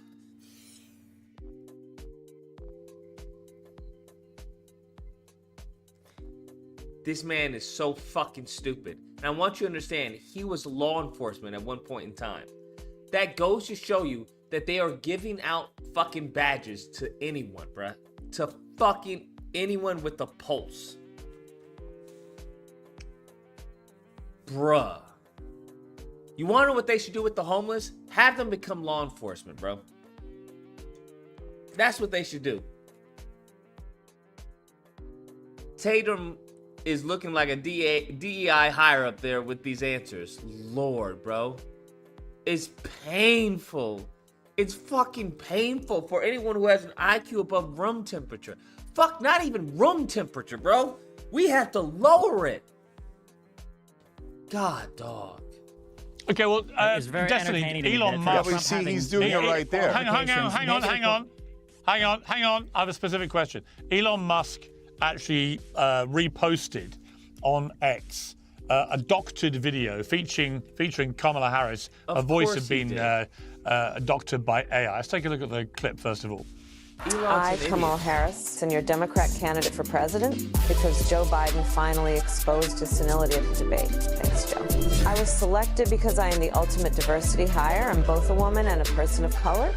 So if you criticize anything I say, you're both sexist and racist. Now, a number of issues from that. One is, on one level, it's just quite funny. It's a joke. It's a parody. But secondly, that video has now been seen 128 million times. How is that not election interference? Can someone tell me? How is that not election interference? Now, if they were to do that about Donald Trump, if the owner of Twitter were to post a joke like that about Donald Trump, you want to tell me they wouldn't argue that's election interference? Is that what you want to tell me? Come on, bro. This is fucking wild, bro. This is fucking wild. Times on Elon Musk's X account. He said this is amazing with a laughing emoji. Gavin Newsom, the governor of California, told Musk to take it down, to which Musk replied, I checked with renowned world authorities. This is where we are, bro. This is where we are. This is where we are as a country. Professor sug on these nuts. And he said parody is legal in America, which is a typical Elon Musk response. So, Dexter, you're not laughing. Did you not find any of this funny? Just as a keep in mind, no, at this point, no, I'm sorry. Just to keep in mind, okay, when the Twitter files were released, there was exactly one person from one administration that literally sent in a request for a tweet to be removed from a comedian lady because she called Trump a pussy-ass bitch, and that was Donald Trump. That is the only time we've seen a personal request for a tweet to be removed because they were unhappy with the language that was being used. That came from Donald Trump. So Trayvon gifted a sub to Kyle Denson. To turn around and be like, oh, it's so funny when they make fun of our side. Meanwhile, you got a guy who's talking about imprisoning Americans for burning the flag. Crazy. I thought Republicans were all about freedom of speech and the first. Exactly. Oh my God, the hypocrisy is just glaring. Amendment. I just think that's absolutely hilarious. Also, I think it's very funny that Republicans and conservatives in general, the people of Pizzagate and QAnon and all these crazy conspiracies, have in real time, this is like the conservative wet dream conspiracy. You have the richest man in the world from another country who bought the largest social media platform. Exactly. This is literally, this is fucking election interference by a foreign actor. This is, it's just, oh my God. And they're too stupid to even understand. That's the crazy part. This is why Republicans are so genius. I'm not gonna lie. Because they have managed to weaponize the fucking ignorance of people. They have managed to weaponize the stupidity of these people, bro. They have managed to weaponize because they're too stupid to understand what the fuck he's saying. Well, Trump is good. It's a joke. It's a joke. What are you talking about? It's a joke. It's just like, bruh. They don't get the hypocrisy in all of this. It doesn't click with them. They're not smart enough to understand. That's why they're so fucking dangerous. That's why idiocracy was so painful. They're too stupid. For media news distribution, he made it private. He took it private, doesn't do reporting on anything anymore, and is now openly reposting AI deepfake images of left-wing candidates. Like holy shit. What? It's like everything they accused George Soros of doing, except it's actually out in the open and they're actually doing it. They're all laughing about it. Oh my God, bro. Trayvon gifted another membership to Tyrone Church. About it, so I don't know. Yeah, because it's funny, a parody. Like in a depressing kind of way. Look at his response. Look, Destiny literally just broke it down. The hypocrisy that everything they've been conspirizing about, the left is doing. You literally have it.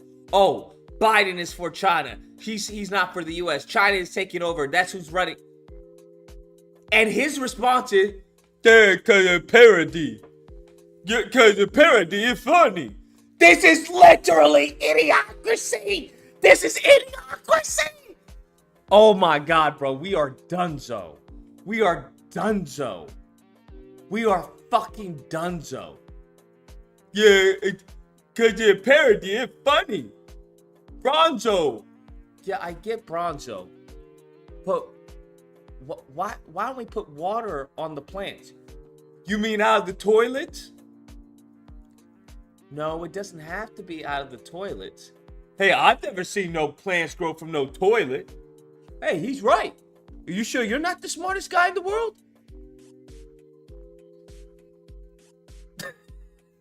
It's just idiocracy. In parody, though. It's funny. In parody. Jesus, Mary and Joseph. You want to tell me that fucking Terminator 2 wouldn't be a better outcome? I'm sorry, bro. I'm ready to fight the machines. I'm ready to fight the machines, bro. Or at least be friendly to them. See if I can be an ally to the machines. I don't care. Alien invasion. I'll take that over this, bro. This is insane. Let me ask. Hold on. It's a parody like when Snoop Dogg does a music video and Donald Trump is in it and Republicans are losing their mind over, oh my God, it was a mock assassination. Yeah, parody, come on. Well, yeah, they shot him in the head in the video. They shot him in the It's a parody, though. Let me ask. Before we go. That's not appropriate. What does appropriate have to... Do you think having even as far as Kamala Harris, who's a presidential nominee, talking about, well, the only reason that they hired me is because I'm a DEI hire. I'm black and I'm a woman. So anything, do you think that's appropriate? Like, this nigga. Bro, honestly, if I ever found like a fucking lamp, one of my wishes the next day, this Negro would not be here. That's all I'm going to say. One of my wishes, if I had 3 wishes, one of them, best believe, this Negro would not be here. Okay? Along with a few others. Best believe. I would sacrifice my life for a death note. Okay? I would sacrifice my life, bro. Like my left arm, whatever, for a death note. I would sacrifice anything and everyone for a death note, bro. Before we move on to all things Olympics, I want to talk to Cenk They're quickly. too stupid to even argue with. You have to understand. They're too fucking dumb to argue with, bruh. It's like arguing with a fucking child. They're just like, I want that. You can't have that. It'll give you a stomach ache. I want that. I just told you why you can't have that. It'll give you a stomach ache. Why can't I have that? What the fuck? Bro, it's crazy, bro. We've talked a lot, Cenk, in this whole campaign about what may present a proper threat to Donald Trump. And it seems to me that if you look at the first week of Kamala Harris, all right, it's been a coronation. Many people are concerned about the way it's happened, everything else. But the money is absolutely pouring in for her, $200 million plus in a week. She's exuding an air of a leader. I saw her with Netanyahu where she looked presidential. She made a sort of presidential sounding address, even though there is an actual president, Biden, who's still there. She's got a lot of momentum here.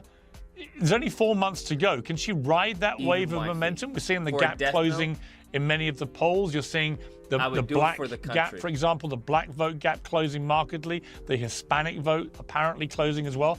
Is this just a honeymoon thing? Or are you looking at her and thinking, actually, you know what? She's got a chance here.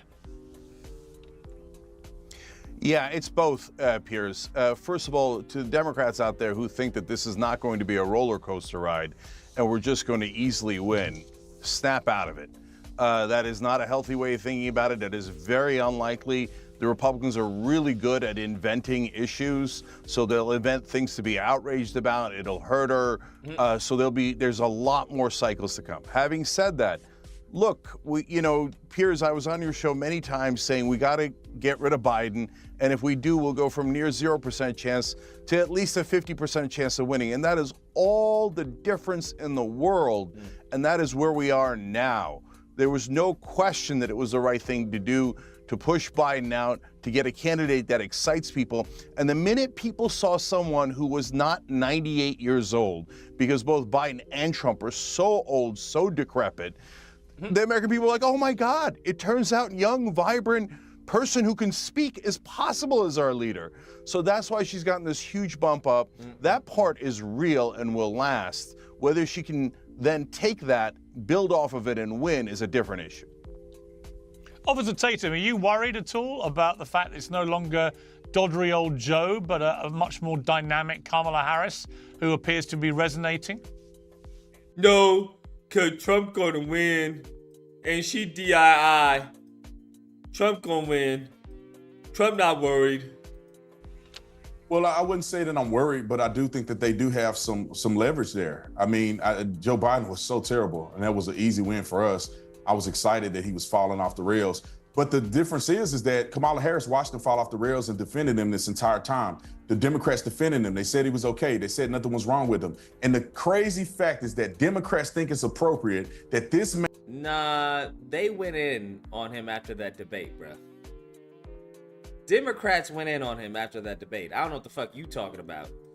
Democrats were attacking him like the fucking enemy. Moment in time, you have Stephanopoulos fucking talking about, hey, listen, are you sure they have your back? Of course, man, of course. Are you sure you don't want to sit down? Are you sure? Do you think you're too old? Do you know why you're here right now? Mr. President, what's your first name? Bruh, what the fuck is he talking about? After that debate, them mofos were like, nigga, you've got to go. All right, we ain't dealing with your stuttering, mumbling, fucking goofy ass. We thought you could hold it together. Now, for me, who's been following all this, I was like, I don't think he did that bad. People are looking at me like I was crazy. I was like, I don't, like, he's been like this, bro. He's been fucking talking like this, bro. Like, what did y'all expect? Bruh. They were hoeing that man. Okay, so I don't know what to tell you. These mofos were treating him, he was feeble, he was weak. I'm getting calls right now that they're no longer giving money to the campaign. I was like, what the fuck? Donors were like, nah, I ain't supporting that shit, bro. Tell him, get him the fuck out of here. He was like, if I get a call from the divine intervention that tells me to step down, Medicaid. What the fuck? Bruh. Man that's supposed to have all these great accomplishments can't even run for president again. And they think that he... You just said he was bad. Why would you want him to run for president again? I don't understand. Like, what are we talking about? You just said he was bad, and now you're talking about, well, he can't run for president again. Nigga, yeah. This man is a walking fucking contradiction. He can still run the country. This is what Democrats are representing. And Kamala Harris... The issue is the fact that he's not as far as re-electable. That where he is, he's not a benefit to the party. That doesn't mean that he's fucking just dunzo like, duh. No, it just means, hey, you can do the task as a president, but as far as doing the campaign trail again and, you know, going out and all that, nah, bro, you ain't, nah. Live out the remainder of your term, okay, and let someone else take the fucking, the reins. She's going to have a lot of momentum because she is younger, because it is a relief from a half-dead person running for office, but it's going to die because there's no substance there. You can only pour so much money into a person. Is he crazy saying there's no substance there? As you're advocating for Trump?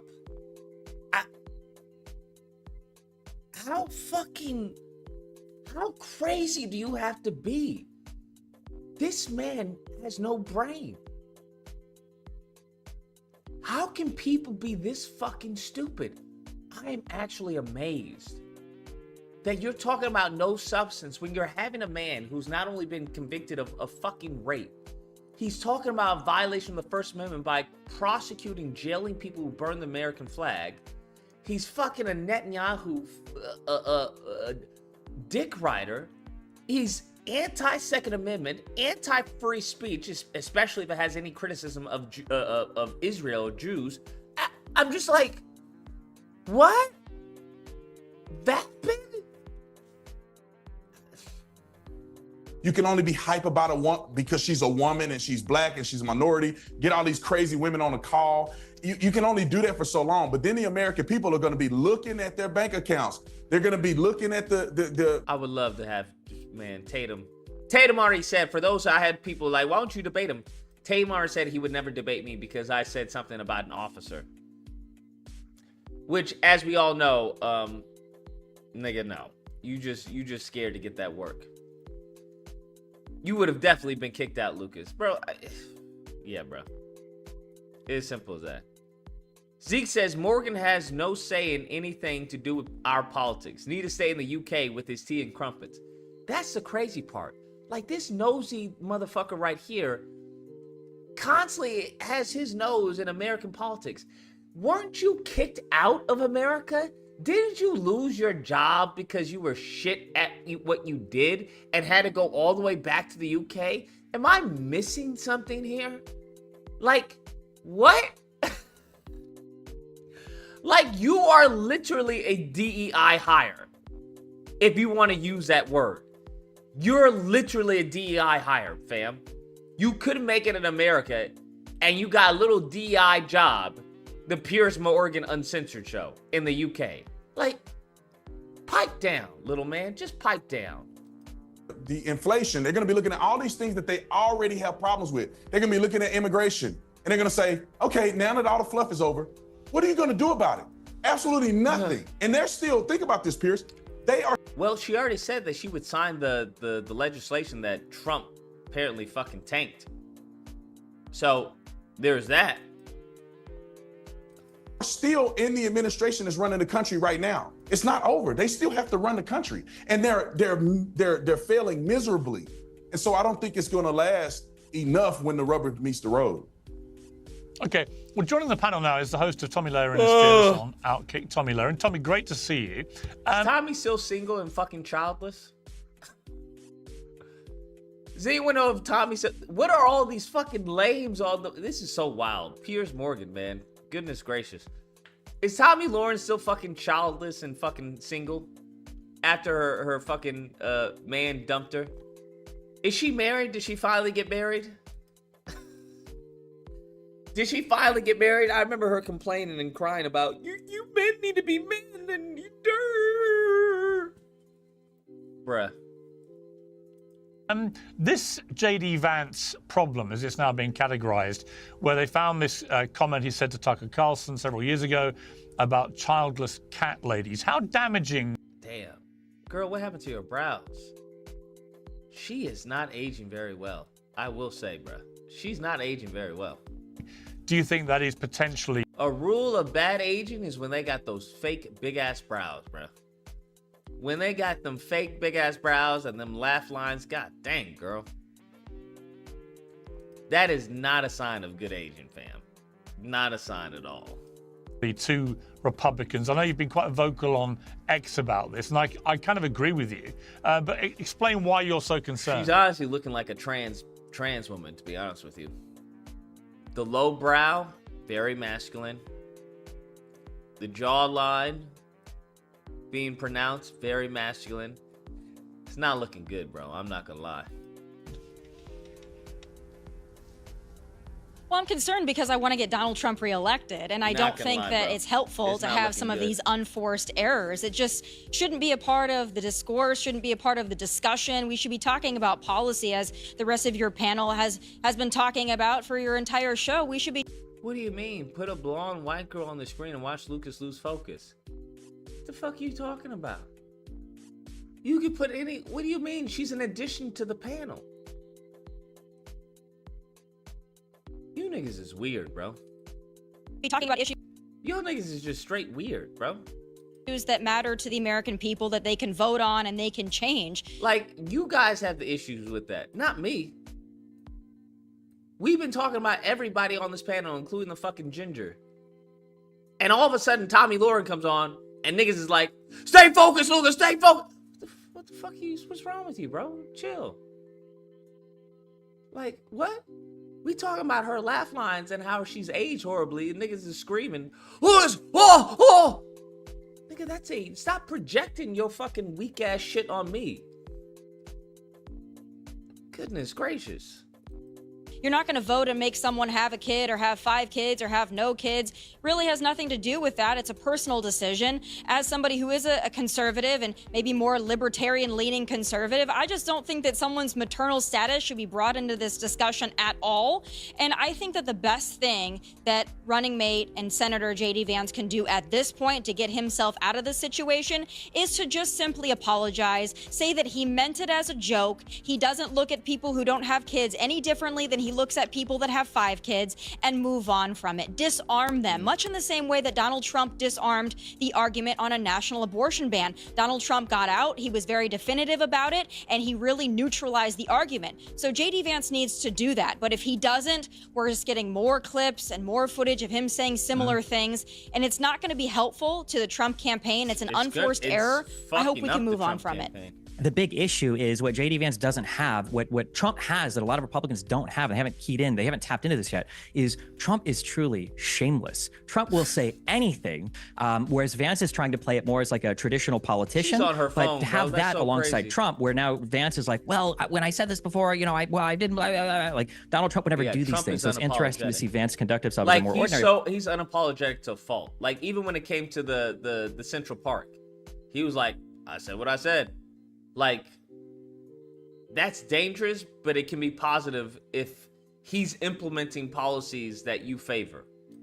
A politician, rather than with the same kind of air of shamelessness that. Yeah, you Trump know what? I exudes. think you make a good point. I think that JD Vance is trying to be like a proper politician, whereas Trump's the complete opposite and can just barrel his way through any of these things. Let's go back to the Olympics, Tommy.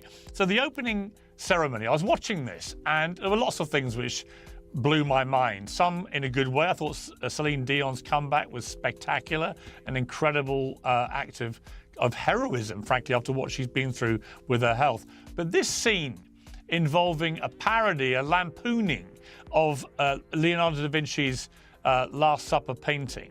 Clearly that's what it was. They tried to pretend it was to do with some Greek god. Here's the thing. You just, here's the problem. Tatum just gave an opening to parody, right? When it came to Kamala Harris. It's a parody. I would argue probably the same thing. Well, it's a parody. I think we've already established that parodies are funny, right? We established that with Kamala Harris. I don't see what the issue is. I don't know why people are so sensitive about parodies. That's the problem. Now, will they accept that? Absolutely not. Feast and so on. But the woman in the middle there with the kind of weird spiky halo above her head, who was playing Jesus, actually said on the Instagram, this was clearly, she put it next to the Da Vinci painting. So there was no doubt what they thought they were doing. They were lampooning the Last Supper. Now, I'm a Catholic. There are 2.4 billion Christians in the world. I can only begin to imagine the uproar if this had been done to, say, Islam or to Hinduism or to Judaism, to any other religion, frankly. But because it was the Christians, it was like, well, it's a fair game, Gov. I didn't think it was. I thought it was grotesquely and deliberately offensive. What were your thoughts? Ooh. Yeah, you're exactly right. Deliberately offensive. And the half-ass apology that they tried to issue afterwards just goes to the core that this was purposely offensive, because these people that organize these freak shows, they love to ruffle the feathers of Christians because they know that Christians really won't do anything about it. It'll hurt our feelings for a day. There'll be some social media outrage, but then nothing will really come of it. You couldn't make fun of any other religion this way. They wouldn't stand for it. They wouldn't allow it to happen. They would have a much bigger outcry than just a few disgruntled Christians who take offense to it and a few maybe celebrity Christians who have spoken out about it. But they deliberately intended to offend Christians, and they wanted to put on this freak show to just once again thumb their nose at people with more traditional values and say that, hey, no spectacle is left for normal people anymore. You want to watch sports and just enjoy sports? Well, no, we're going to have drag queens and we're going to shove bearded ladies and blue men in your face and enjoy. And that's exactly what they wanted to do, and they achieved it. Congratulations, you've turned off people from sports. One of the only things they get. We're talking about the Olympics. This isn't like this was the NFL or the NBA. I'm sorry. When was the last? I would love to be on there. Be like, Tommy, who won? Who won the 30-meter dash, whatever, of the Olympics last year? Name me one Olympic winner from the last Olympics that we had. Name me one Olympic winner. One. Besides, what's his name? The dude with the long arms. Name me one. Like, what are we talking about? Oh, they ruined sports. This is the fucking Olympics. I don't know. Maybe y'all watch Olympics like that. I don't. Sure as fuck don't watch the Olympics. Gave us some reprieve in this election cycle. Yeah, you know, Cenk, I'm afraid I kind of agree. The Olympics are supposed to be this great global unifying event. And here you have them deliberately pissing off 2.5 billion Christians. How's it a unifying event? It's a competition. What is unifying about a competition? Am I missing something? It's about everyone who wants to get the W, the gold. I don't know, maybe I'm crazy. I don't find anything unifying about a competition. Like, if I'm in a boxing match, there's nothing unifying about a boxing match. I'm trying to win. I'm not trying to be your friend. I'm not trying to be your ally. I'm there to get the W. Am I missing something? When has it ever been unified? They try to make as far as the black fist. As far as that's divisive. That's divisive. I just don't get it, bro. Why are we acting like this? Oh, this is so unifying and everything. We're all coming together. How can you come together if you're also talking about, oh, Putin wants to take over, China wants... I just don't get it when they want to switch on and off the unifying dial, right? Then it's unifying, then it's not. Unifying, not. Unifying, like, what? Why? I'm not going to the fucking Olympics to hope that everybody wins and everybody has a good time. No, I'm going for my country. I hope the USA wins. I hope they fucking slaughter y'all butts. In everything. Okay, so first of all, I don't agree with you. I think it was about Greeks. Olympics are Greek in origin. That painting, Dionysus, is in France. The other one is in Italy. But let's say that you're right, Piers. And well, I'm only basing it on what the woman who was playing the central character. Yeah, but she's not the director. On her Instagram, she's just one rando actor. She literally put the two pictures next to each other. Piers, she's a rando actor. She didn't choreograph it, she didn't direct it. But none of that matters, because I don't agree with your central point anyway. So in the right wing in America, they're always saying, oh, freedom of speech, man, freedom, okay? Who cares if you get offended? So I'll offend black people, Muslims. Precisely. Also another topic, freedom of speech. But I would just piggyback off of what Tatum said when it came to it's a parody. Well, it's a parody. What's the issue? Jews, women, gay people, ha ha ha, freedom. And the minute that Christians are offended ever so slightly, they're like, oh my God, we're the victims. We're the most special victims of all time. Okay, get over yourselves. And by the way, I'm consistent on this. You know, I was born Muslim, but when Muslims say you can't draw the Prophet Muhammad, I say, hey brother, you can't draw the Prophet Muhammad. That doesn't apply to anyone else. They're not in your religion. So can everybody just stop being offended at everything and move on with your lives? Really, this is so important to you, and you caught feelings Destiny over is it? somebody who Destiny is somebody who I know very rarely gets offended by anything. What was your view of this?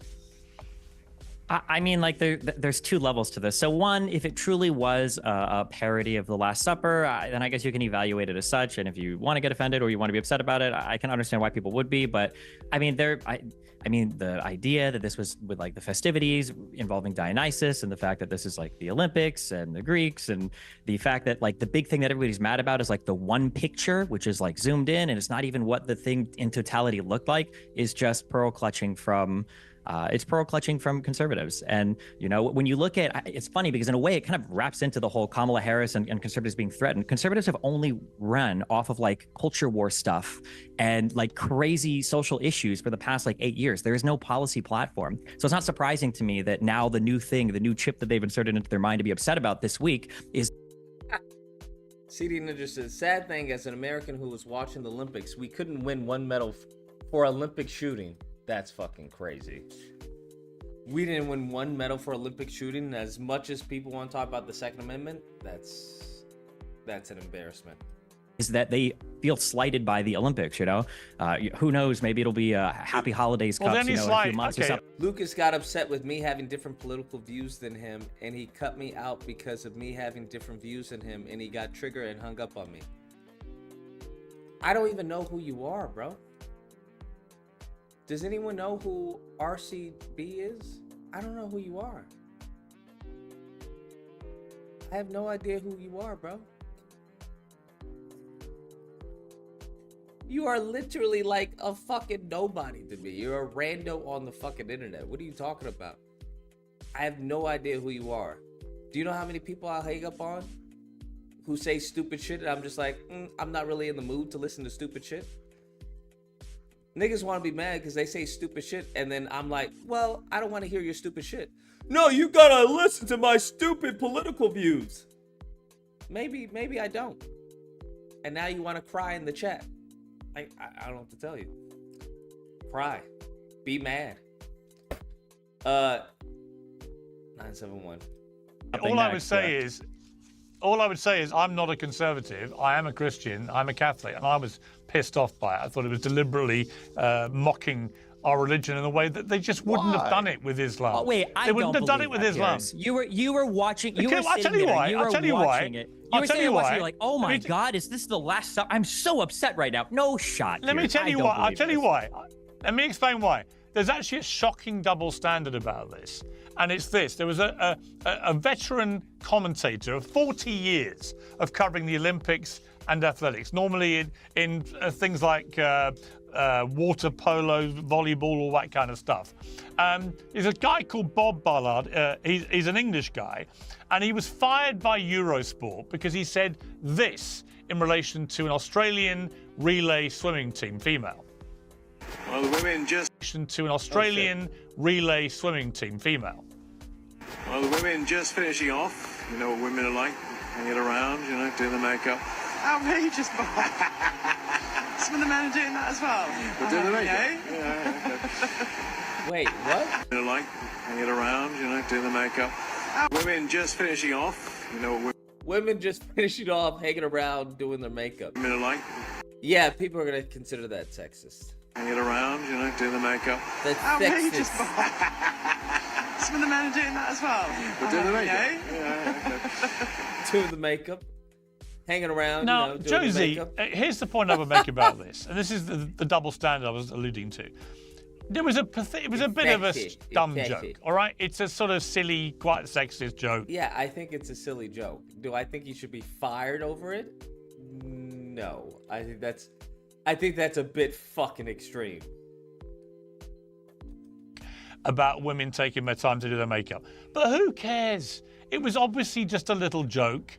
He's an older guy. He hasn't got the woke memo about no one can laugh at anything anymore. But putting aside that to one point, he gets fired immediately. But the people behind the desecration of The Last Supper in front of billion viewers. If drag queens LARPing offended peers, don't remind him of the French Revolution and what they did to the Catholics. Dun dun dun. Offending 2.5 billion Christians, none of them get held accountable. Why has Bob Ballard had to go for what was a lame but tame joke about female swimmers? It's about two different sets of rules for two different types of people, and he said something that was considered sexist against women, which, let me say, as a woman, yes, we take a while to do our makeup. And that's okay. And it's all right to acknowledge that. It's just the truth. And it's nothing sexist about it. But since he offended the wrong people, he had to pay the punishment for offending the wrong people, which was, what is it, losing his job? Yeah, I mean, he's been pulled off the Olympics. I mean, Officer Tatum, here's my problem. Nobody's really offended by what he said. Nobody. And yet I read people on social media calling for his kind of summary execution. This was the most disgusting, and here's what really got my goat too. This was all raging away at exactly the same time that a Dutch male swimmer was trending on X because he's wearing a flesh-coloured swimming trunks, which looked like they reveal a bit too much. And women who were expressing, on the one hand, outrage at this sexism from Bob Ballard were all drooling over this Dutch guy's trunks. It's one rule for them, another for... Wait, do you think that if a woman commentator at the Olympics were to be drooling or made a comment about the dude's trunks, do you think she wouldn't have been fired as well? Am I missing something? Are we really comparing randos on Twitter to a commentator at the Olympics? I can't. Honestly, where do I go and take my stupid pill? Because this is too painful.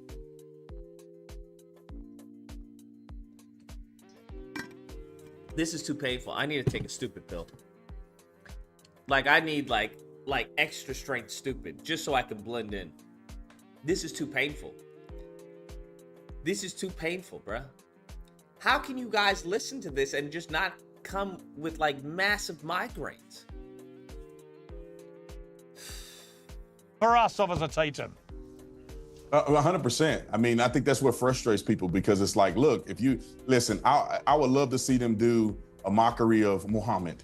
I mean, their heads would be laying on the table and they begin thrown off of these buildings that we see in the background. If that was the case, they never would mock Muhammad, and I don't think they should mock Christianity. I'll just say this: it's bad for business no matter who you are. If I was on the board and I was looking to do events, I'd say, How about I be as impartial as possible so people can actually enjoy the Olympics, they can enjoy the festivities, and we don't have to offend people in this moment.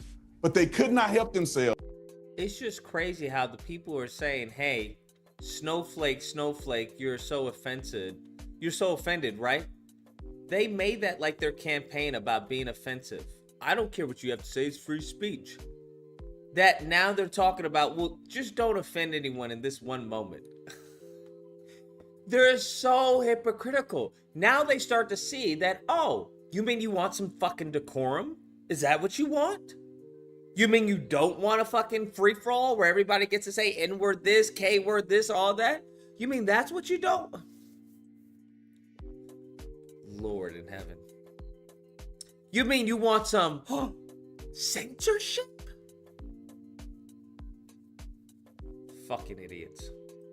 But to shame Christians. And then if a man makes a comment about a woman, it's like...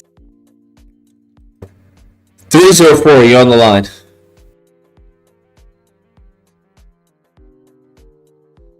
Because people could have a difference of political views and opinion, but more people wants to stay in a whole little bubble and talk to people they only agree with. No, that's not the case. The issue is RCB, and I'm going to block you after this, just FYI, because you're irritating, is that people think that all their opinions are valuable, right? You think that because you have an opinion on politics, even though you haven't done any due diligence, you've done no research, you haven't been following it, but you have an opinion on Kamala Harris. You have an opinion on Trump and why he's good. You have an opinion, right? And they view that as, well, I have an opinion. This is my opinion. Some of you should just shut the fuck up. That's what I've come to the conclusion. That sometimes your opinion doesn't need to be voiced because it's an uneducated opinion, which makes you appear as fucking retarded.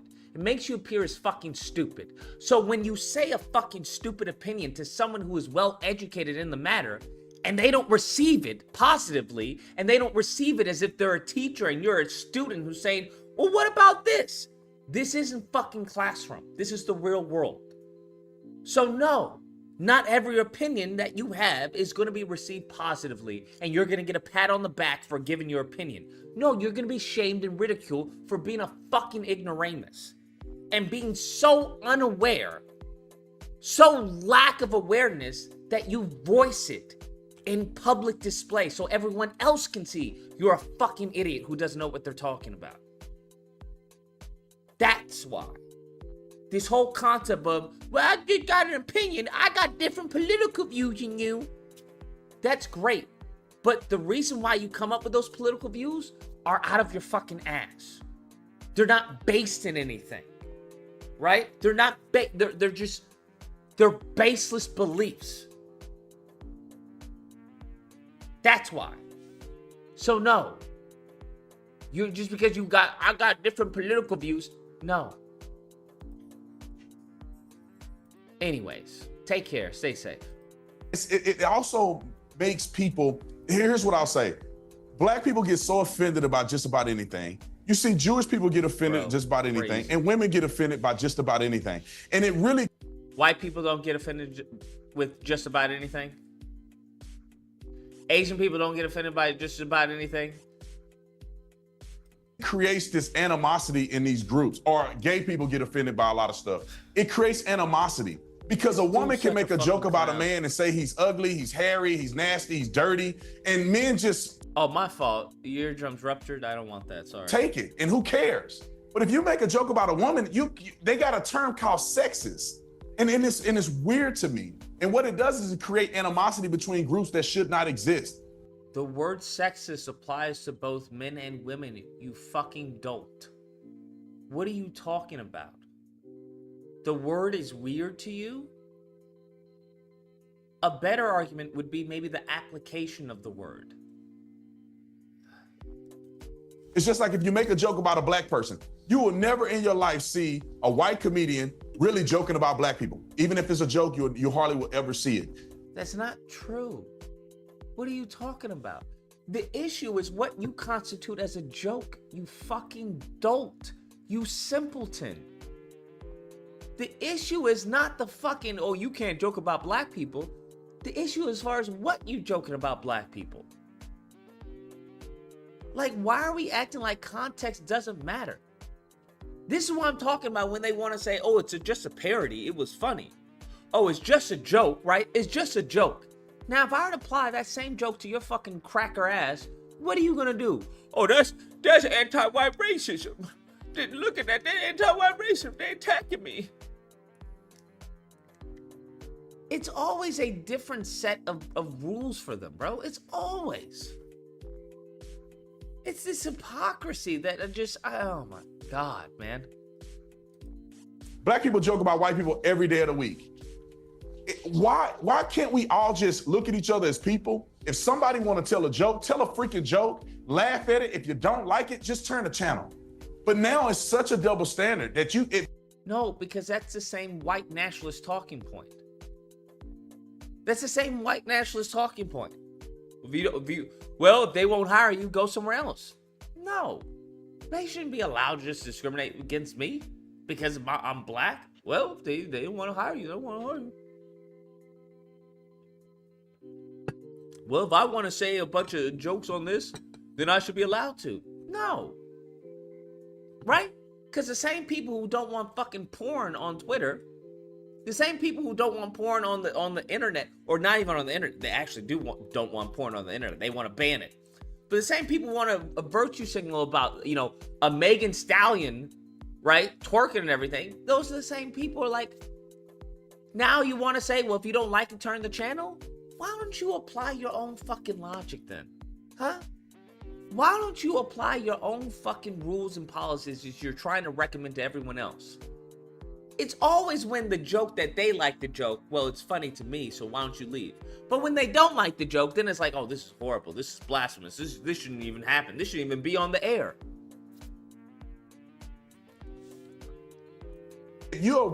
When I was a cop, just real quick, when I was a cop, I could say things online, I could do things on patrol, that if I were white, I would get fired immediately and called a racist.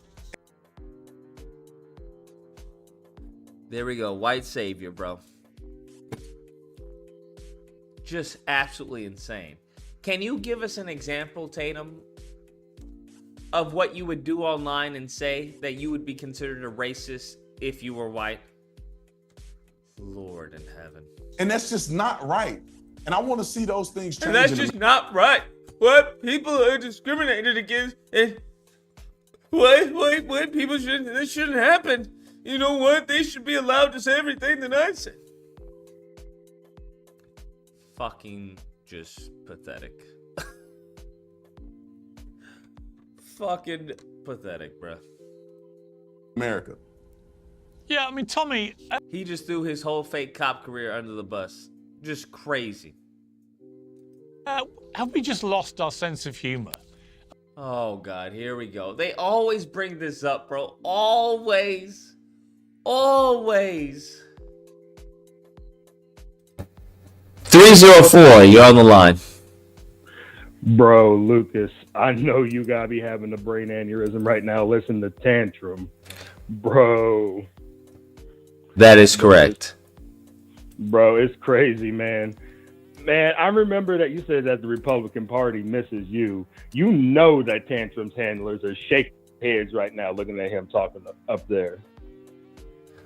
I don't think so, because I think the audience is just as dumb as he is. Damn, you might be right.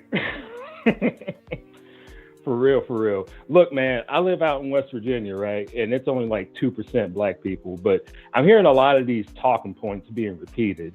Listen, man, I was talking to a dude that I've known for like a long time, right? And he was suddenly saying all this stuff like Kamala ain't black. And he was talking about how Kamala is the worst president. And he was talking about Trump is the best. He's going to get the, LGBT out. And I'm like, what, bro? What? You are like 5 years fucking behind, if even that. Talking crazy shit here. I've had to correct at least 2 people on a lot of this bullshit, man. Like I said, it's 2% black here. That's not like a representative of the population, but we got some sleeper cell agents Lord. lurking around. We got some sleeper cells, man. I wouldn't be surprised, man. I wouldn't be surprised. All right, that's all I had to say, though. Thank you, Lucas. Peace No problem, out. man. Appreciate the call. Take care and stay safe.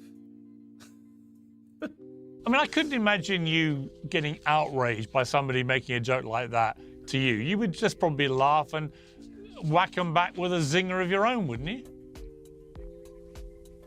Who are you talking to? Yeah, that kind of stuff doesn't really bother me. That joke about women taking a long time. Guess what? Women do take a long time. So it doesn't bother me in the least. I'm not going to get outraged about it. And to be quite honest, to go back to this Last Supper thing, I didn't like it. It somewhat offended me as a Christian. But all it's going to do for me is I just have no interest in watching the Olympics anymore because it's turned me off now because they've made a point of saying, hey, this is not for you. Kind of the same way that Bud Light made a point with Dylan Mulvaney saying, hey, all you other people, this really isn't for you anymore. So to go back to what Brandon Tatum said, this is more about a... Wait, how did Bud Light, hold on. The fact that we even still have this is crazy. Bud Light sent beers to a trans person. The trans person, Dylan Mulvaney, made a video with Bud Light in it. That's literally all that happened. I don't know how them doing that said, hey, this is not the beer for you. I think that's crazy that people can interpret it that way. I don't know. I don't know how a trans person drinking beer is going to impact me drinking the beer. I don't understand. I don't know. I don't get it. Now, I will say that if your audience is fucking PWTs, and you have a fucking trans person drinking the same thing that they're drinking, they're going to be like, fuck this. I'm not drinking this anymore.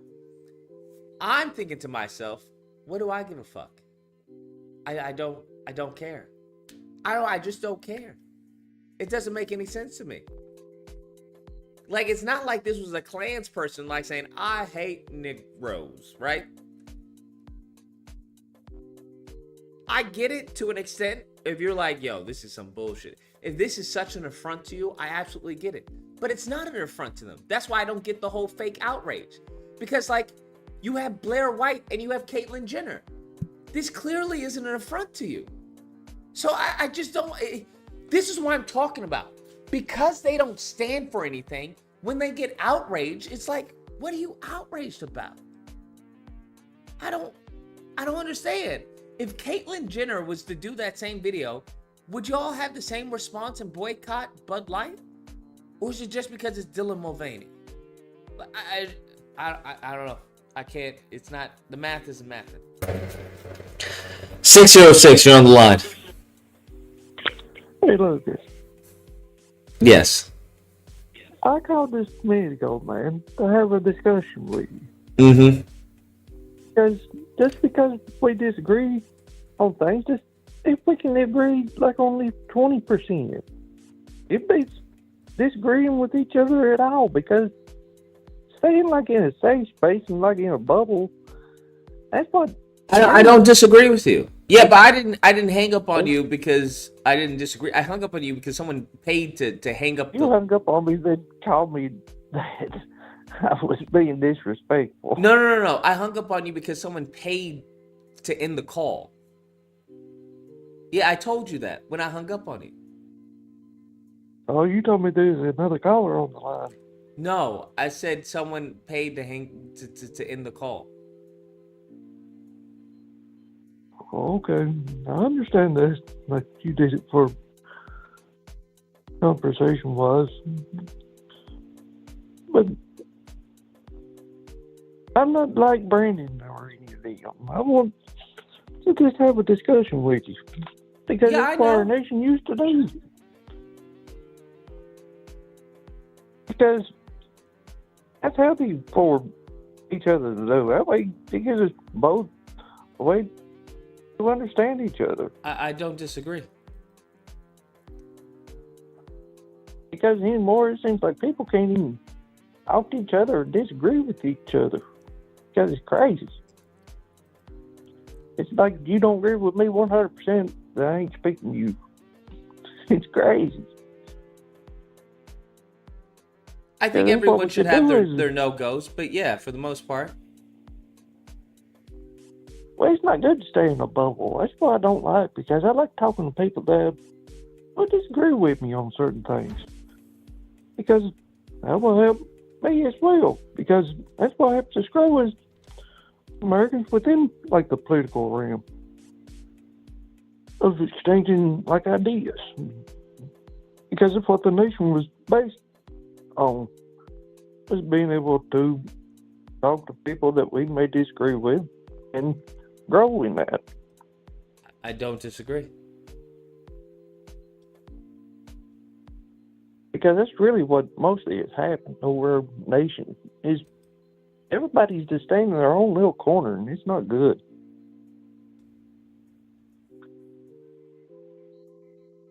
Because that's what caused the civil strife within our nation, where we just stay in our own little bubbles and call each other names. Agreed. Because it's like the right sitting on one side, calling the left name, and the left staying on their side, calling the right names. This is too weird. Because the thing I wish would happen is this. I wish the people that we send to Congress would actually work together to actually benefit the nation, besides working for themselves to pretty much be able to insider trade and all that stuff, because that's really what mostly happens in Congress. Because that's on the Republican and Democrat side, because you just gotta look at who owns the parties, Lucas. It's really like companies like BlackRock and all of them. Because the biggest companies in the nation is 3 companies. That's Vanguard, BlackRock, and it's one big bank. I can't remember the other name of the bank. But really, they own like the parties, both of them. Because their whole entire goal is to keep us separated and hating each other just because we have different political views and different ways of seeing like how the nation should be ran. But we should not hate each other or anything just because of that. It's just crazy. Because it's good and healthy to talk to people we may disagree with. I don't disagree. Because that's how stuff like radicalized with on right and left starts growing. It's by that.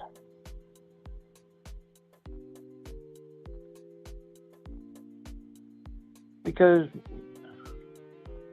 I grew up in a time where pretty much you could talk to people and disagree with them and still be able to talk to them. It's no longer that way. On certain issues, yeah.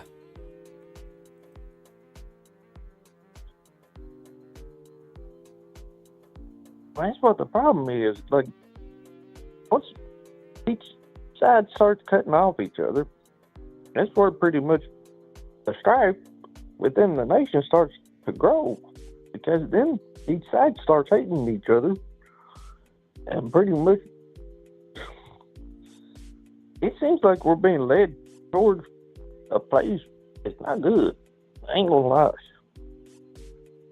Because it seems like we're being pushed into a place where it's gonna be civil war. Because I've been hearing that come up a lot.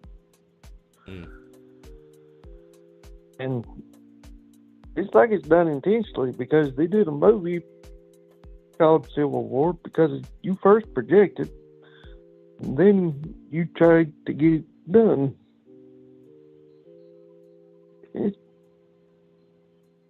That movie was made intentionally, it seems like, because during this campaign, it seems like it's been coming up a lot.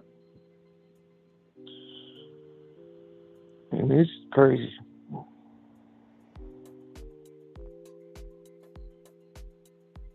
And that's the reason why I like to speak to people I disagree with.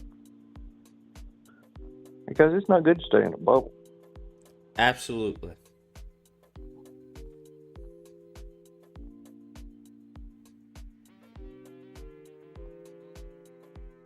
I understand, Lucas, like why you support Kamala. I don't ridicule people just because they support Kamala. It's stupid to do. Because that's your right as American to do.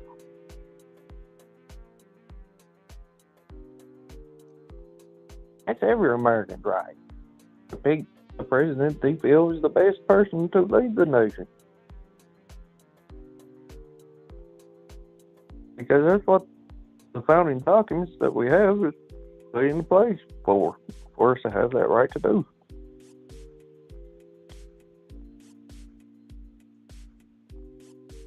Agree. But here's the thing, Lucas. The reason why I do support Trump is because he was president one time. And stuff was pretty cheap up under him. But what is Kamala's policies? That's what I want to know, because it's not Donald Trump supporting, it's the policies that he has. Because it's right on his website. It's nothing like Project 2025 that I've been seeing, because his policy is Agenda 47.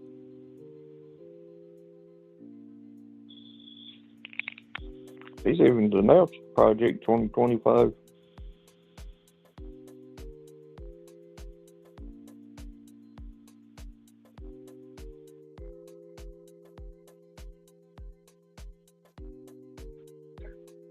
But that's something I can't understand, is like what her policy is. Because I'm not being disrespectful. Don't take it that way, Lucas. I wasn't trying to be disrespectful. I was just saying like what happened during that time, Trump as president. That's what I was saying. I was trying to put Kamala down. I can't. Because I don't like to be disrespectful just because someone I'm talking to that may disagree with me. It's just stupid to do. Because there's no way you can have a discussion you being disrespectful to someone. Absolutely agreed.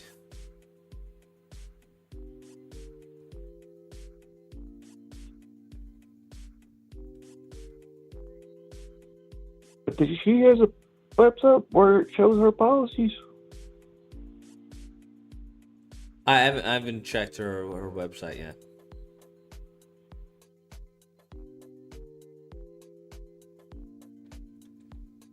I don't even know what her policies is. Well, because I can't understand, Lucas. Like, why in the world did they wait all the way to this time for her to take the reins? Because really, it seems like they pushed Joe Biden to the point where he got pushed out, and I cannot understand why in the world they blocked the people within the Democrat primaries where he was not able to run against Joe Biden because they pushed RFK out. Which I don't think they should have done, because it would have been healthy for the voters to actually have a say within that, because it seems like it's fixed. Because like where they have like him.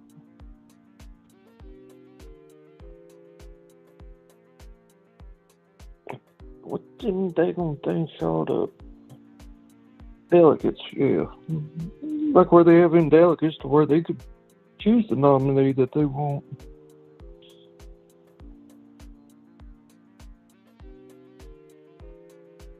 It's just weird that they have delegates to where they could choose the nominee for the voters. It's just weird, because they did that to Bernie Sanders, I remember.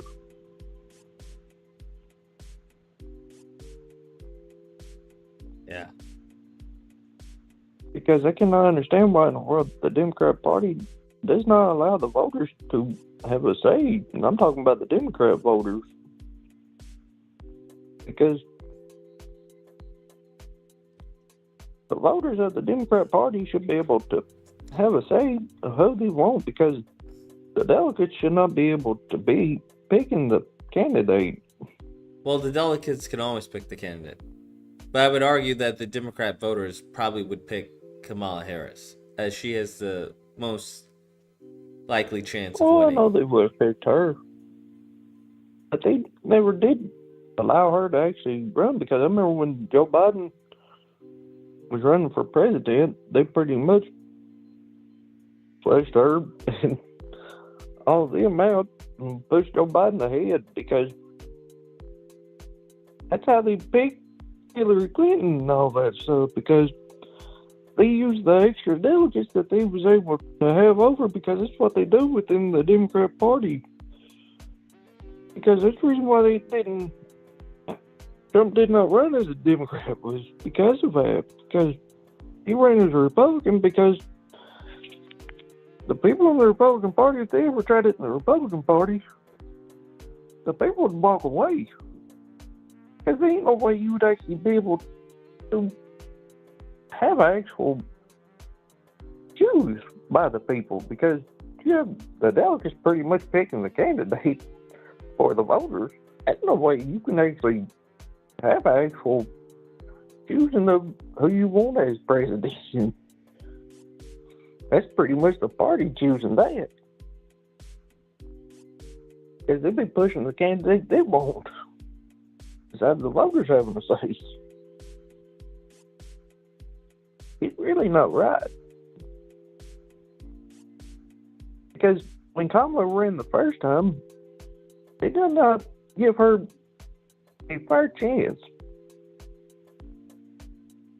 Because I remember Bernie and also Kamala Harris and Joe Biden both running against each other. They pushed Joe Biden ahead of everyone else. That I could not understand. Because he was kind of shocked then. And during this general election, not general election, but primaries, they pretty much pushed him and did not allow anyone to even have a fair chance against Joe Biden, which would have been healthy.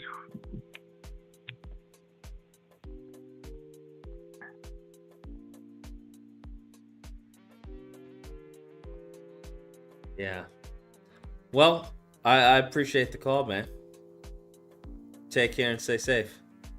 I just want to let you know, Lucas, I wasn't trying to be disrespectful, man. No, absolutely. I was just trying to have a fair. I was just trying to have a discussion with you about the election, like what your view and take on it was. Yeah. I understand. Well, you take care and stay safe, man. Appreciate the call. 415, you're on the line.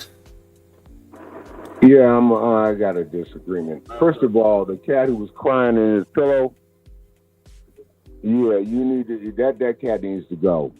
The one who's crying in his pillow just a minute ago, wondering why. Oh, why is everything falling apart? Why is you know what? I'm tired of you damn soup bone Wonder Bread motherfuckers wondering why everything's falling apart.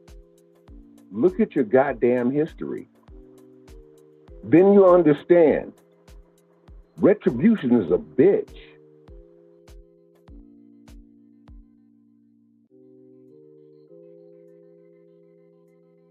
All right. She just said that and then hung up. All righty. All right, this is going to be it because I'm going to go to bed. I'm tired. With pro-black imposters. People who sound like they're pro-black, but they're not. They are deceiving and misleading a lot of African-American people, especially African-American men, into supporting Trump. Absolutely. At the end of the day. 100%. I want to help you understand why these imposters are so dangerous and harmful to our community. Stay with me. personalities, or pop culture to empower you with the information you need to defy this unjust legal system and to nullify systemic racism. If that interests you, please like, share, comment, subscribe, and click the bell so you'll get notification whenever we upload one of our powerful videos. Now, please go to Amazon, grab a copy of my book, Education and Justice. If you have a young African-American male in public schools, trust me, you need this book. If your young African-American male is not reading, especially you young folks, we particularly want to increase our number of young subscribers. Thanks for all your Kamala Harris and have strongly endorsed Vice President Harris. That said, YouTube is one of these weird places where everybody is up here saying all sorts of things. And again, it is filled with black people pretending to be pro-black. They sound pro-black, they look pro-black, they dress pro-black, but they're not pro-black. They are imposters. Imposters. Now, what is an imposter? An imposter is someone that assumes a false identity and or title, and is solely for the purpose of deceiving and for their personal gain. And there are ways that you can tell imposters from the real deal. So how can you discern whether you're dealing with an imposter or someone who's truly pro-black? I want to give you a few things. First, imposters. He talks very slow. We're going to speed this up to 1.5. Tell blacks not to vote or to vote the couch to hurt Democrats until we get reparations. 100%. That is not a pro-black stance. That is coming from an imposter. Facts. And I'll explain it to you. It's very simple. If we get reparations from the federal, state, or local governments, it will come only through voting the right people into office. That is the only way we will get reparations. Facts. Because, as I've said many times, Congress, under the Constitution, Congress, those 535 people in Congress, they control America's purse strings. They control the money. And in order for them to approve reparations, we got to put the right person, right people in office. 100%. Does that make sense? I mean, the president cannot just order the country to pay reparations. It must come through Congress, especially the kind of money that we are owed. One Duke economist estimated that it was over $14 trillion. That has to come through Congress. And how are we going to get a Congress that is amenable to giving blacks reparations? The only way is for us to vote the right people in. It will not come any other way. Also, I think people have confused voting the couch with boycotting. Voting the couch is not the same as boycotting. Dr. King and the civil rights movement effectively utilized boycotting in the 50s to send a strong message to white Southerners in Alabama, and it worked. It was very effective. Voting the couch is very different because voting the couch hurts African Americans, not the Democratic Party. When we don't vote, we allow our enemies to come into office and tighten up that rope. Whereas when we boycott someone, that actually does hurt that other party. That keeps money out of their pockets. But voting the couch does the opposite. It hurts us. It is not going to get someone to the table. It is not going to force the Democratic Party to come to the table with reparations. And again, even if the Democratic Party were to agree to reparations, it would still take Congress. That means we would have to get the right people into Congress. Exactly. House and Senate. We're going to speed it up a little faster. So, the first way you know that you're dealing with an imposter and not a pro-black person is they tell you not to vote, or they tell you to vote the couch, or they tell you to vote for Trump. Those are all anti-black positions. They're not pro-black. Number two, imposters tell blacks the Democratic Party has done nothing for or given our community any tangibles. Why do I say such a person who says that is an imposter? Because they're lying to you. That's just a flat out lie. I'm going to show you all the tangibles that the Democratic Party has produced or given African Americans over the last 65, 70 years. And it is a long list, trust me. But number three, imposters tell African Americans the Democratic Party takes us for granted. That too is not true. And here's my proof. African Americans, especially African American women, are the largest voting bloc in the Democratic Party. And that is power. So much so that when African American women recently voiced strong support for Kamala Harris once Joe Biden dropped out of the race, the Democratic Party had no choice but to support her. And so they started getting behind her after those 1,400 African American women in sororities, etc., voiced support for Kamala Harris. I mean, that was basically the end of it. Now, if only 56.9% of us African Americans continue to vote, in other words, a lot of us don't even vote. So if we continue to vote the couch or not exercise our right to vote, then yes, the Democratic Party can and will and should take us for granted. because we're not yielding our power. We're not taking advantage of what the ancestors worked so hard for us to have.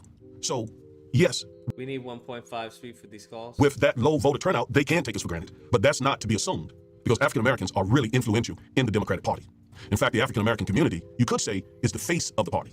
For example, Barack Obama, former president, is a huge influence in the Democratic Party. So is Kamala Harris. And we've got to use that influence. You not using that influence and then complaining about it, that makes you look fucking stupid. Many black officials in the Democratic Party. Jamie Harris, who is over DNC.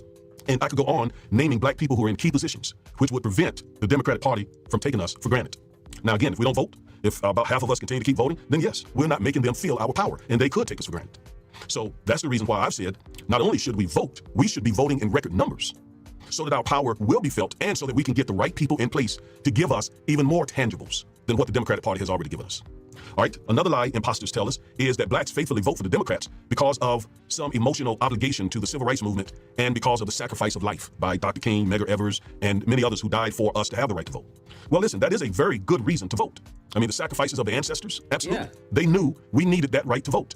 But it's not the only reason that we vote for the Democratic Party. 100%. Our votes have been what have gotten us the tangibles in the past. Again, I'll show you that. I've never, I mean, maybe old people, old people, but I've never spoken to anyone. Yeah, I'm voting because that's what my ancestors voted for in the past. I've never come across those people. In just a few minutes. So those reasons that I just discussed that these pro-black imposters offer for us not to vote or to vote the couch or to vote for Trump or even vote for a third-party candidate, they are simply ridiculous. Or even worse, they're intended to help our enemies. And I say that for several reasons. One, as I said earlier, not voting will only hurt blacks because it allows our enemies to enact more. Real, you need to create a YouTube team for black media. We need to combine resources. Bro, I tried. You want to know who signed up? The one white guy, Joe. I was talking about, we need to have the same thing that Roland Martin has. Only person who signed up was Joe. Or restrictive racist laws. It allows them to pack the courts with more racist judges. It allows them to implement white supremacy in our laws and courts and throughout the country. I mean, that's why we talk about systemic racism. So not voting just basically opens the door for them to go and do whatever it is they want to do. And we know what they want to do. They want to implement anti-black policies. We saw that with Trump. We know that from Project 2025. And oh, by the way, these pro-black imposters, they play down Project 2025. Yeah, so when it comes to mobilizing black people, bro, we'll leave that where it is. If it is nothing, we're just making this up. It's just a figment of our imagination. The policy book that the Heritage Foundation created is just something that they just wrote because, give me a break. That is another very strong signal that you're not dealing with a pro-black person, although their skin color is black. This person is an imposter, telling you that Project 2025 is not for real. I have gone through many parts of Project 2025, and I've shown you how anti-black, anti-civil rights, anti-democracy that those policies really are. So another reason why those folks telling you not to vote or to vote the couch or to vote for Trump, another reason why it may be a whole lot more sinister than it appears is because the current Democratic Party really has been the only party for the last 65 years that has given blacks tangibles. We have been fighting the Republican Party for many years, especially after that big switch between when the Dixiecrats left the Democratic Party and went over to the GOP. And the progressives in the GOP came over into the Democratic Party. You got to know that this GOP, this Republican Party, is not the party of Lincoln. It is not the party that fought to end slavery. No. This current Republican Party is filled with the Dixiecrats who wanted to enslave blacks, who fought to enslave blacks that were initially in the Democratic Party. But they all left pursuant to the Southern strategy. I've explained that. Go watch that video. All right. So again, it is this current Democratic Party in the last 65 years that has given blacks many tangibles, very important tangibles. And I want to go through a few of them. All right. So specifically in 1964, this Democratic Party, and it was a Democratic president, Lyndon Baines Johnson, who signed into law the Civil Rights Act of 1964. Now, as an attorney, I know how important these civil rights laws are because let me try to explain it this way. Many of you call our office because you believe your civil rights have been violated. We get multiple calls every day. And as some of you know, lots of those cases we can't take. And part of the reason we can't take those cases is because of the weakening of civil rights laws over the last 40 years or so. The GOP has worked very hard to try to weaken these civil rights laws. Well, why is that important? Because if you feel like your rights have been violated, if you feel like, for example, someone has discriminated against you on the job, we have to find the appropriate law. If we were to take your case, we would have to find the appropriate law to sue on your behalf. We can't just walk into court and say, Your Honor, this person was discriminated against. We just know that it happened. Therefore, that's why we're here. No, we have to cite some law. We have to cite a statute. We have to cite a case. We have to cite some civil rights law that gives you that right. So when you say, I have this right or I have that right, where do you think those rights come from? They come from the Civil Rights Act of 64, of 1968, or 42 U.S.C. Section 1981, or 42 U.S.C. Section 1983, and others. If we don't have those laws, then we don't have those rights, and we cannot go in court and win your case. So don't belittle these civil rights acts. Don't belittle these federal civil rights statutes. Don't belittle civil rights laws, because they are the reasons why we're able to say, no, you cannot legally discriminate against us in that way. So they are very, very, very important. Now, I'm going to run down this list of these tangibles, to use the words that these YouTubers use. I think it's a great word, because tangibles are exactly what we should be fighting for. But not only are we fighting to get more tangibles, folks, we're also fighting to keep the tangibles that we already have that came through the Democratic Party, at least in the last 65, 70 years. Now, so the Civil Rights Act of 1964, that was signed into law again by President Lyndon Johnson. All right, Title I protects voting rights. It bars unequal application of voter registration requirements. That prevents states from having one set of registration requirements for African Americans and another one for whites. Okay, that's really important. Title II, public accommodation. This prohibits hotels, motels, restaurants, theaters, and all other such public accommodation from discriminating against us. Without this particular title, you could go to your favorite restaurant and they can have a sign over the door saying, we don't serve blacks. The only reason they're not able to do that is because of Title II of the Civil Rights Act. Are you following me here? Title III of the Civil Rights Act, it prohibits desegregation in public facilities. Now, what I want you to know about Title I, Title II, Title III is they're all tangibles. They are tangibles. This tangible authorizes the Attorney General to file lawsuits to enforce the act. That is very important when these establishments know that the AG, the Department of Justice, will investigate them, file lawsuits, and hold them accountable to the Civil Rights Act of 1964. That is very, very, very influential. So that is a tangible. And again, how did this tangible come into fruition? Because of a Democratic president, Lyndon Baines Johnson, which again undermines this notion. Undermines it, that the Democrats have done nothing for blacks. That's a lie. You know that you're dealing with a pro-black imposter if they tell you that. Title IV, desegregation of public education. Now this authorizes the federal government to enforce desegregation in public schools. This is a tangible. I think what many people are referring to when they haven't done anything is in modern time. And if they have, they're horrible at marketing it. And it's really important. Why is it important? Because we went through separate but equal and it didn't work. We were separate, but it wasn't equal. And so without this particular title, we would be in segregated schools and not getting equal resources as white kids get. That means that every dollar they spend on a white child, they got to spend a dollar on a black child. You see what I'm saying? So thank God for Title IV, which prohibits segregation in public schools. And therefore, our children can have the same quality of education that white children can. All right, Title V, the Civil Rights Commission. This is a federal commission that investigates civil rights issues and makes recommendations to the presidents and to Congress. It is very important that we have a commission that is specifically engaged where civil rights are concerned. Title VI. Title VI deals with non-discrimination and federally assisted programs. So this prohibits discrimination by government agencies that receive federal funds. This is a huge tangible, because those federal agencies know that if they want those federal dollars, they better treat us African Americans with respect. They better do right by us. That is a huge tangible that a Democratic president signed into law. And it's really important, because if they want to continue to get those $10 million grants and $20 million grants and $100 million grants from the federal government, they better not discriminate against African American people. So I am very grateful for Title VI of the Civil Rights Act of 1964. And then Title VII. This created the Equal Employment Opportunity Commission, EEOC. And many of you call us about employment discrimination. It's not an area of the law that we practice, but the reason you have rights as an employee is because of Title VII of the Civil Rights Act of 1964. Again, it is a huge tangible. So they got to treat you like they treat white employees, can't pay you any less, can't work you any more than they do other folks because of Title VII. And then there's Title VIII, and this requires that the federal... Why is it going through all this stuff? To show the tangibles that Democrats have given us. Government keep voting statistics so that we can stay abreast of how voting is going on in this country, so that if discrimination is occurring, we should be able to know and to fix it. Title IX helps us in court because it enables us to move a case from state courts into federal courts, which is really important because a lot of the state judges are racist because they carry the local prejudices of their community. Their local racist communities are the ones who voted them into office. Whereas if we can get a case in federal court, we have a better chance with a federal judge because that federal judge should not be filled with all those local prejudices. However, because we didn't turn out in great numbers in 2016, that enabled Trump to pack the court with right-wing federal judges. That was a tangible for our enemies, but it occurred because many of us didn't vote. So much so that Trump thanked black folks for not voting. Now, we'll move from the Civil Rights Act to the Voting Rights Act. Huge tangible, because what whites used to do to keep us from voting was to require that we would have to pay poll taxes, or that we would have to count the beans in a jar, or count the number of bubbles in a bar of soap, or... Yeah, I think all these are great. Voting Rights Amendment Act. Progressives in control of the House and the Senate, and Kamala Harris voted president, we can get that long-awaited piece of legislation approved by Congress. And then the damage that SCOTUS has done to the Voting Rights Act can be repaired. All right. Now, President Lyndon Johnson also signed into law the Civil Rights Act. They have tried their hands and say Barack Obama ain't never did nothing for the black community. I mean, that lets you know that these folks are imposters. That's not true. Don't lie to the people. Tell the folks the truth. And then you also have a responsibility, folks, to do your own research and not take the word of these people. Anyway, executive order, I think it's 13583, is another tangible that Barack Obama signed into law, and it promotes diversity and inclusion in the federal workforce. Now, this particular tangible is what Trump attacked when he was in office. If black people don't vote, those racists with 6+ kids aren't going to sit on their hands. It will be an opportunity. Giving up will make things under worse. their anti-DEI initiatives, right? As well as affirmative action. Those are two big, huge tangibles that we lost under Trump because many African-American men voted the couch.